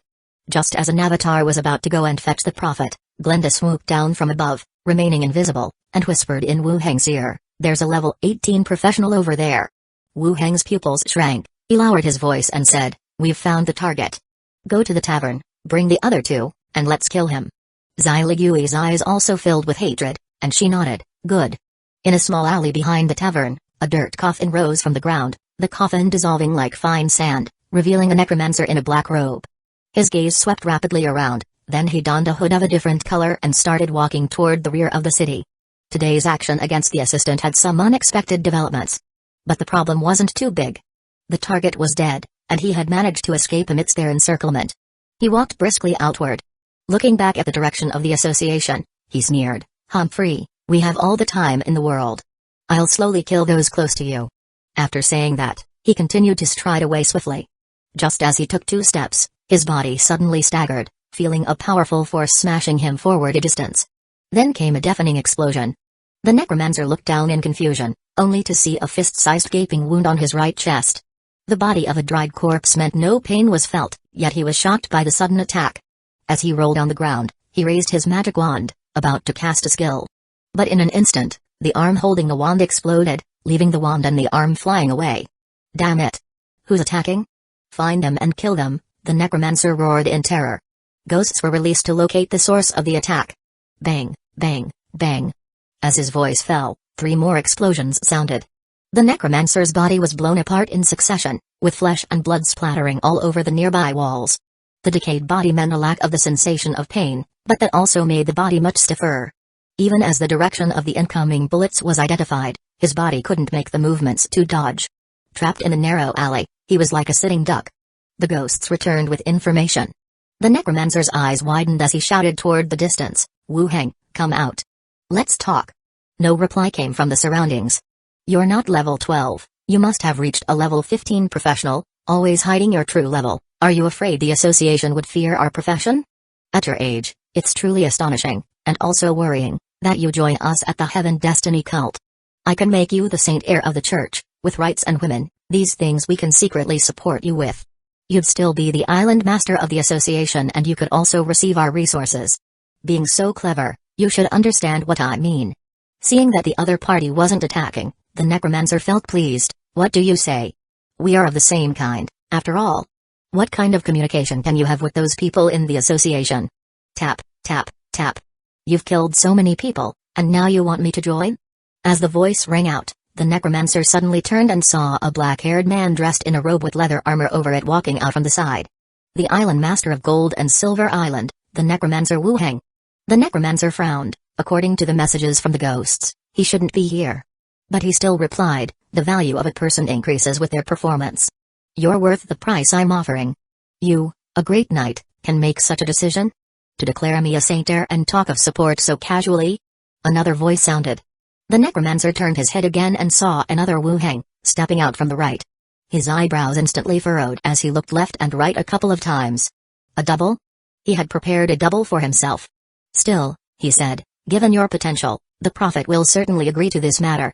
You invite him, but what about the revenge for my sister? After killing so many people, you still want to live and return? Behind him, Xiligui dropped down from above. You, the color drained from the Necromancer's face, aware that there was no point in negotiating any longer.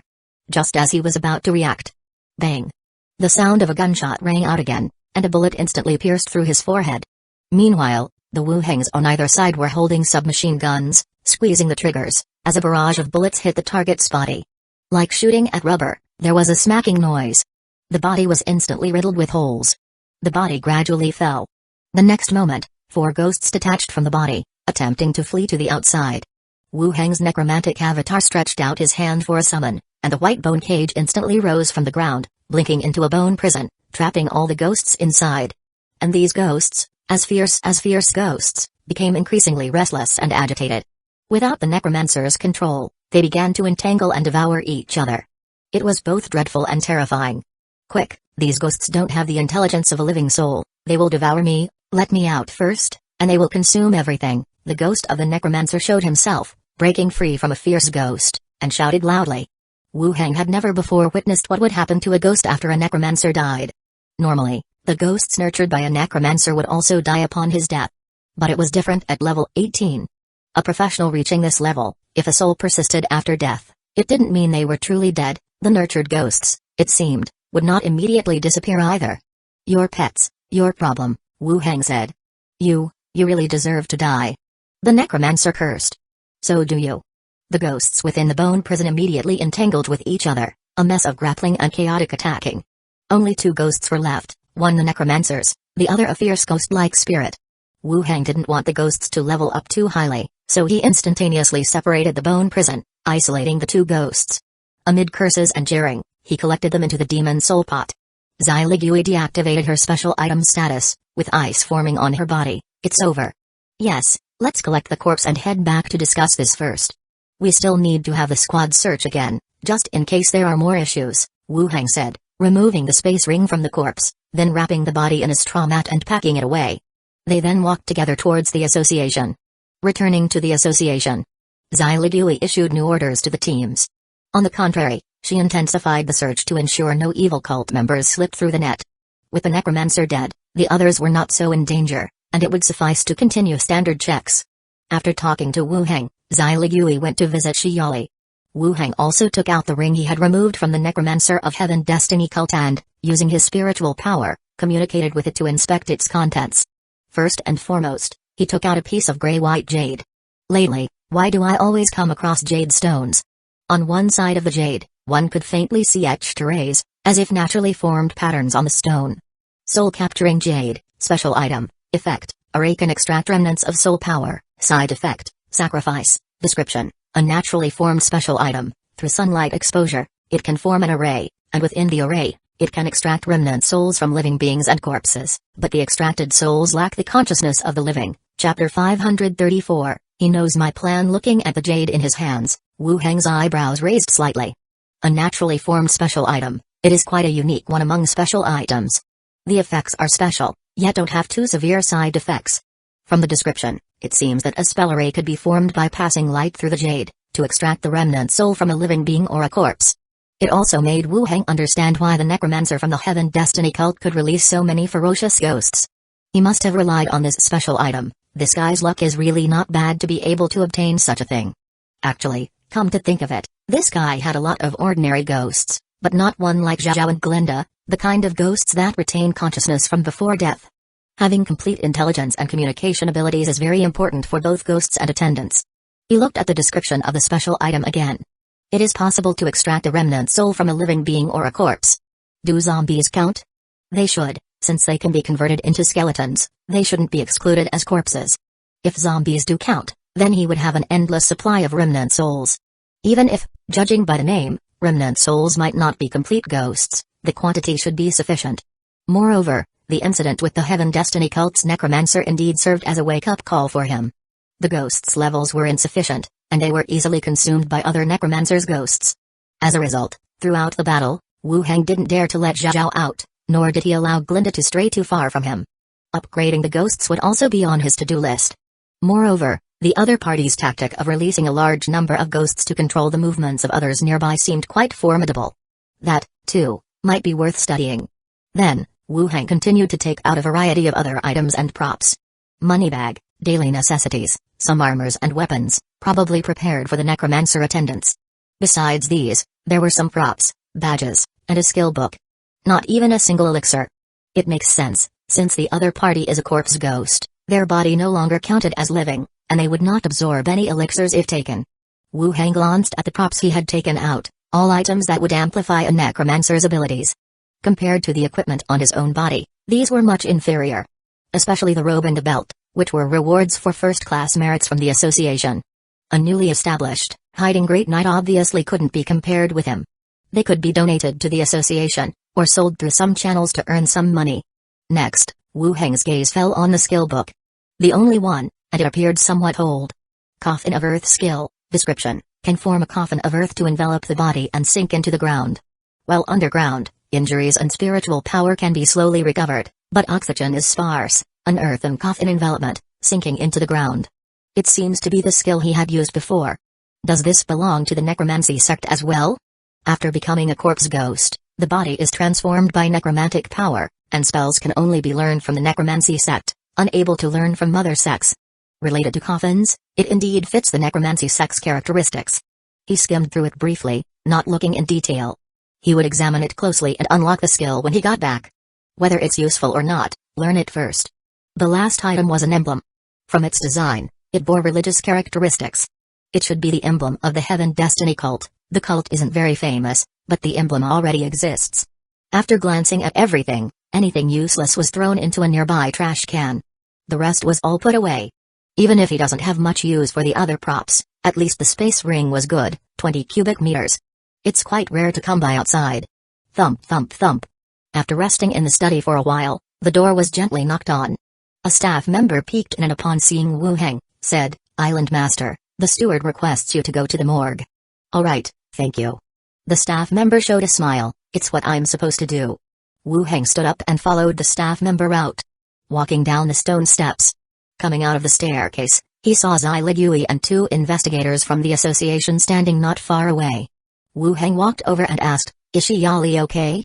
"Much better, just quite scared.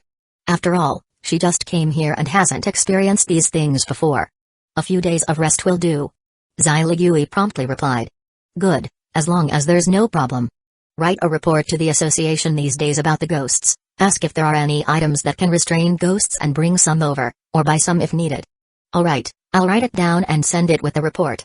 She continued, looking at the corpses and said, "Perform Wenshai, whether we question the ghosts or not, we will see." This was because they didn't trust the Necromancer. Questioning ghosts could be limitless, but there is no guarantee that their answers are true or false.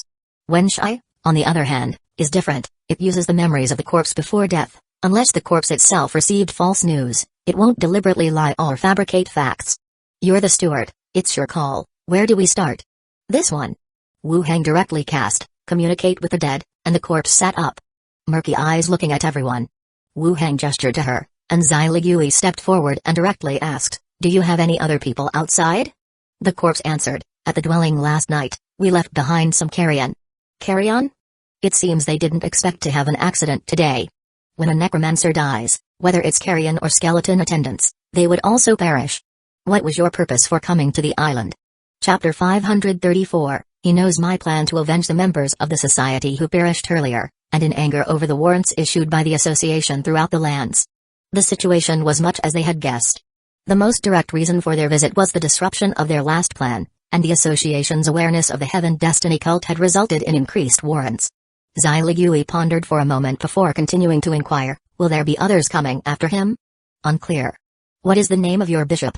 "I'm asking for his real name." "Unclear." "Where was your previous base?" Salavina Port, a fishing village to the east. After answering 5 questions, the corpse fell back with a thud. Xyligui signaled the next one, and Wu Heng released, "Communicate with the dead," and the corpse sat up. Xyligui asked, "Where is your bishop currently?" "Unclear." "The general location, or his last known whereabouts?" After pondering for a moment, the corpse answered, "The eastern region of the Hueco kingdom." Xyligui nodded, paused briefly to give the investigators time to record the information. Once the recording was finished, she continued, "Tell me about the Heaven Destiny cult. Who are the core members? Speak of those you know." Time slowly passed. Wu Heng released, "Communicate with the dead," and Xyligui began the questioning. Xyligui was more detailed and serious in her inquiries than on any previous occasion. It was evident that Xyligui truly intended to root out the Heaven Destiny cult, not just the ordinary members, but the entire cult. According to the intelligence gathered, the Heaven Destiny cult began to infiltrate the Hueco kingdom during a time of political instability.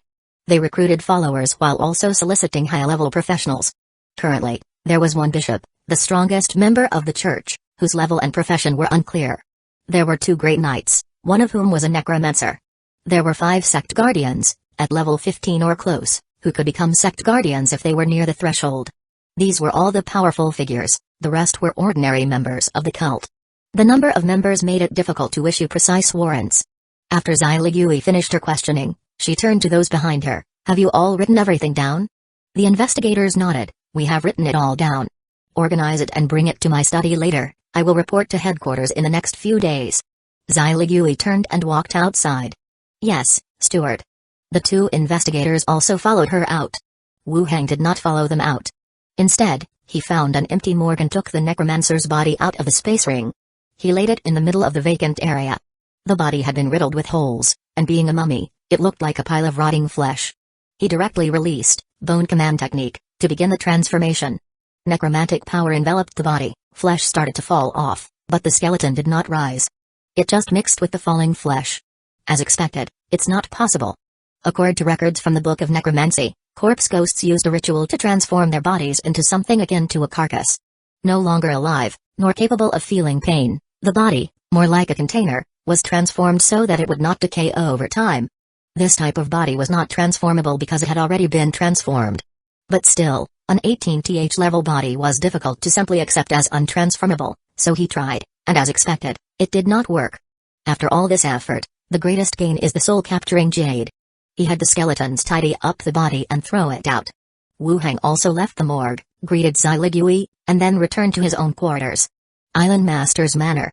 Wu Heng rearranged the defensive skeletons, having the remainder spread out to protect the manor. Then, he released, mansion skill, cracks, and stone doors appeared in succession. This also revealed the scene behind them.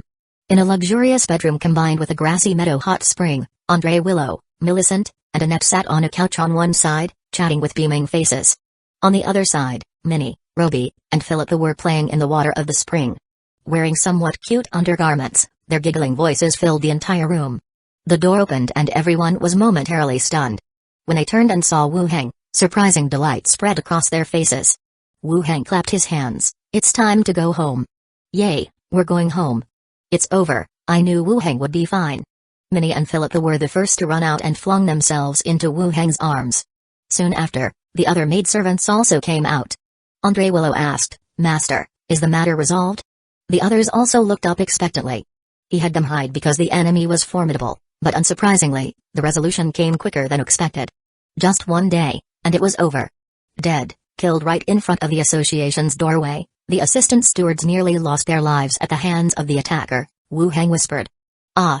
That's so dangerous," Minnie exclaimed. Andre Willow also looked somewhat solemn. She had been an assistant before. Normally, assistants wouldn't be involved in anything dangerous. The fact that the attacker went after the assistants first clearly suggested the possibility of revenge. No wonder they hid them first. Pirates? Philippa asked curiously.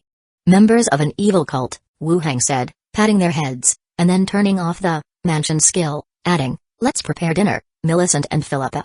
You two can go back tomorrow, wait until things have calmed down. As you wish, sir, Millicent saluted. Philippa then shouted, Minnie, wanna race swimming? I'm going to prepare dinner. Who's thinking about you, acting like a child? No way, you weren't like this just now. After dinner, the maids continued to chat in the living room. Wu Hang went back upstairs to his study. The air conditioning was turned on, and he sat down on the chair. He released Zhao and Glenda from the space ring. Is it all over? Glenda asked. It's over, those who came to the island are all dead. Also, a few hidden carrion and the Necromancer died, which caused the remaining to disperse, Wu Hang responded. That's good. Zhao's eyes widened as she flew from the left side to the right, questioning, what are you talking about? What carrion? Who died? Why don't I know about this? Wu Hang explained with a smile, a necromancer came to the island with very fierce and vicious ghosts, so I didn't let you out. It was Aunt Glenda who handled it. Zhao blinked, flew close to him to meet his gaze, Uncle, you don't trust me. Then she flew to Glenda's side, he's playing favorites. Glenda laughed and said, it was indeed very dangerous at that moment. Full of fierce ghosts, scarier than the horror movies you watch. They were everywhere, like swarms of bugs. Zhao shivered, then he's stronger than Uncle, right? How can you say that? I killed him, so how could he be stronger than me? But he had more ghosts, you only have the two of us. His ghosts are not as smart as mine, nor as good looking, Glenda said with a smile. Zhao coyly replied, you're right, there's nothing to do, I'm off to watch TV. Go ahead. Zhao flew to the side. Glenda also went to another corner and started reading a book. Wu Hang still sat at his desk. He began to ponder over the events that had transpired. Though the matter with the Heaven Destiny cult coming to the island was resolved, there was always a chance that the Earth Destiny cult or the Soil Destiny cult might come to the island in the future. The intelligence network on the island was indeed lacking. Millicent's tavern could indeed collect some information from caravans and lodging patrons. But it still wasn't comprehensive enough, and in sudden situations, it couldn't provide effective intelligence. The old barrel was a bit more reliable after all. That woman with 6 arms, though not exactly a reputable character, hadn't done any real harm as far as he could tell. Otherwise, Emilio would have chopped her down by now. To grasp control of the harbor's intelligence. For dangerous individuals, dangerous items, she was more professional. If she could come back to work for the Island Lord's mansion, that would indeed be beneficial, Wu Hang considered. He took out a special item, the Passionate Goose Feather Pen, and a bottle of ink filled with vital essence from the space ring. He thought about the wording for a moment. Then he started writing on the stationery. When a letter was filled with red characters, he put it in an envelope, laid it on his palm. Recalling the look and name of Macintosh, the leader of the old barrel, in the next instant, the envelope in his palm suddenly vanished. It was sent. Wu Hang looked at his empty palm and arched his eyebrow. She really faked her death to escape. In Bargork City, a mixed territory of humans and the Burmala clan. In a room on the 3rd floor of a place known as the Barrel Tavern, Macintosh, who was dressed in dark purple attire conducive to Chief Lo, suddenly woke from her sleep.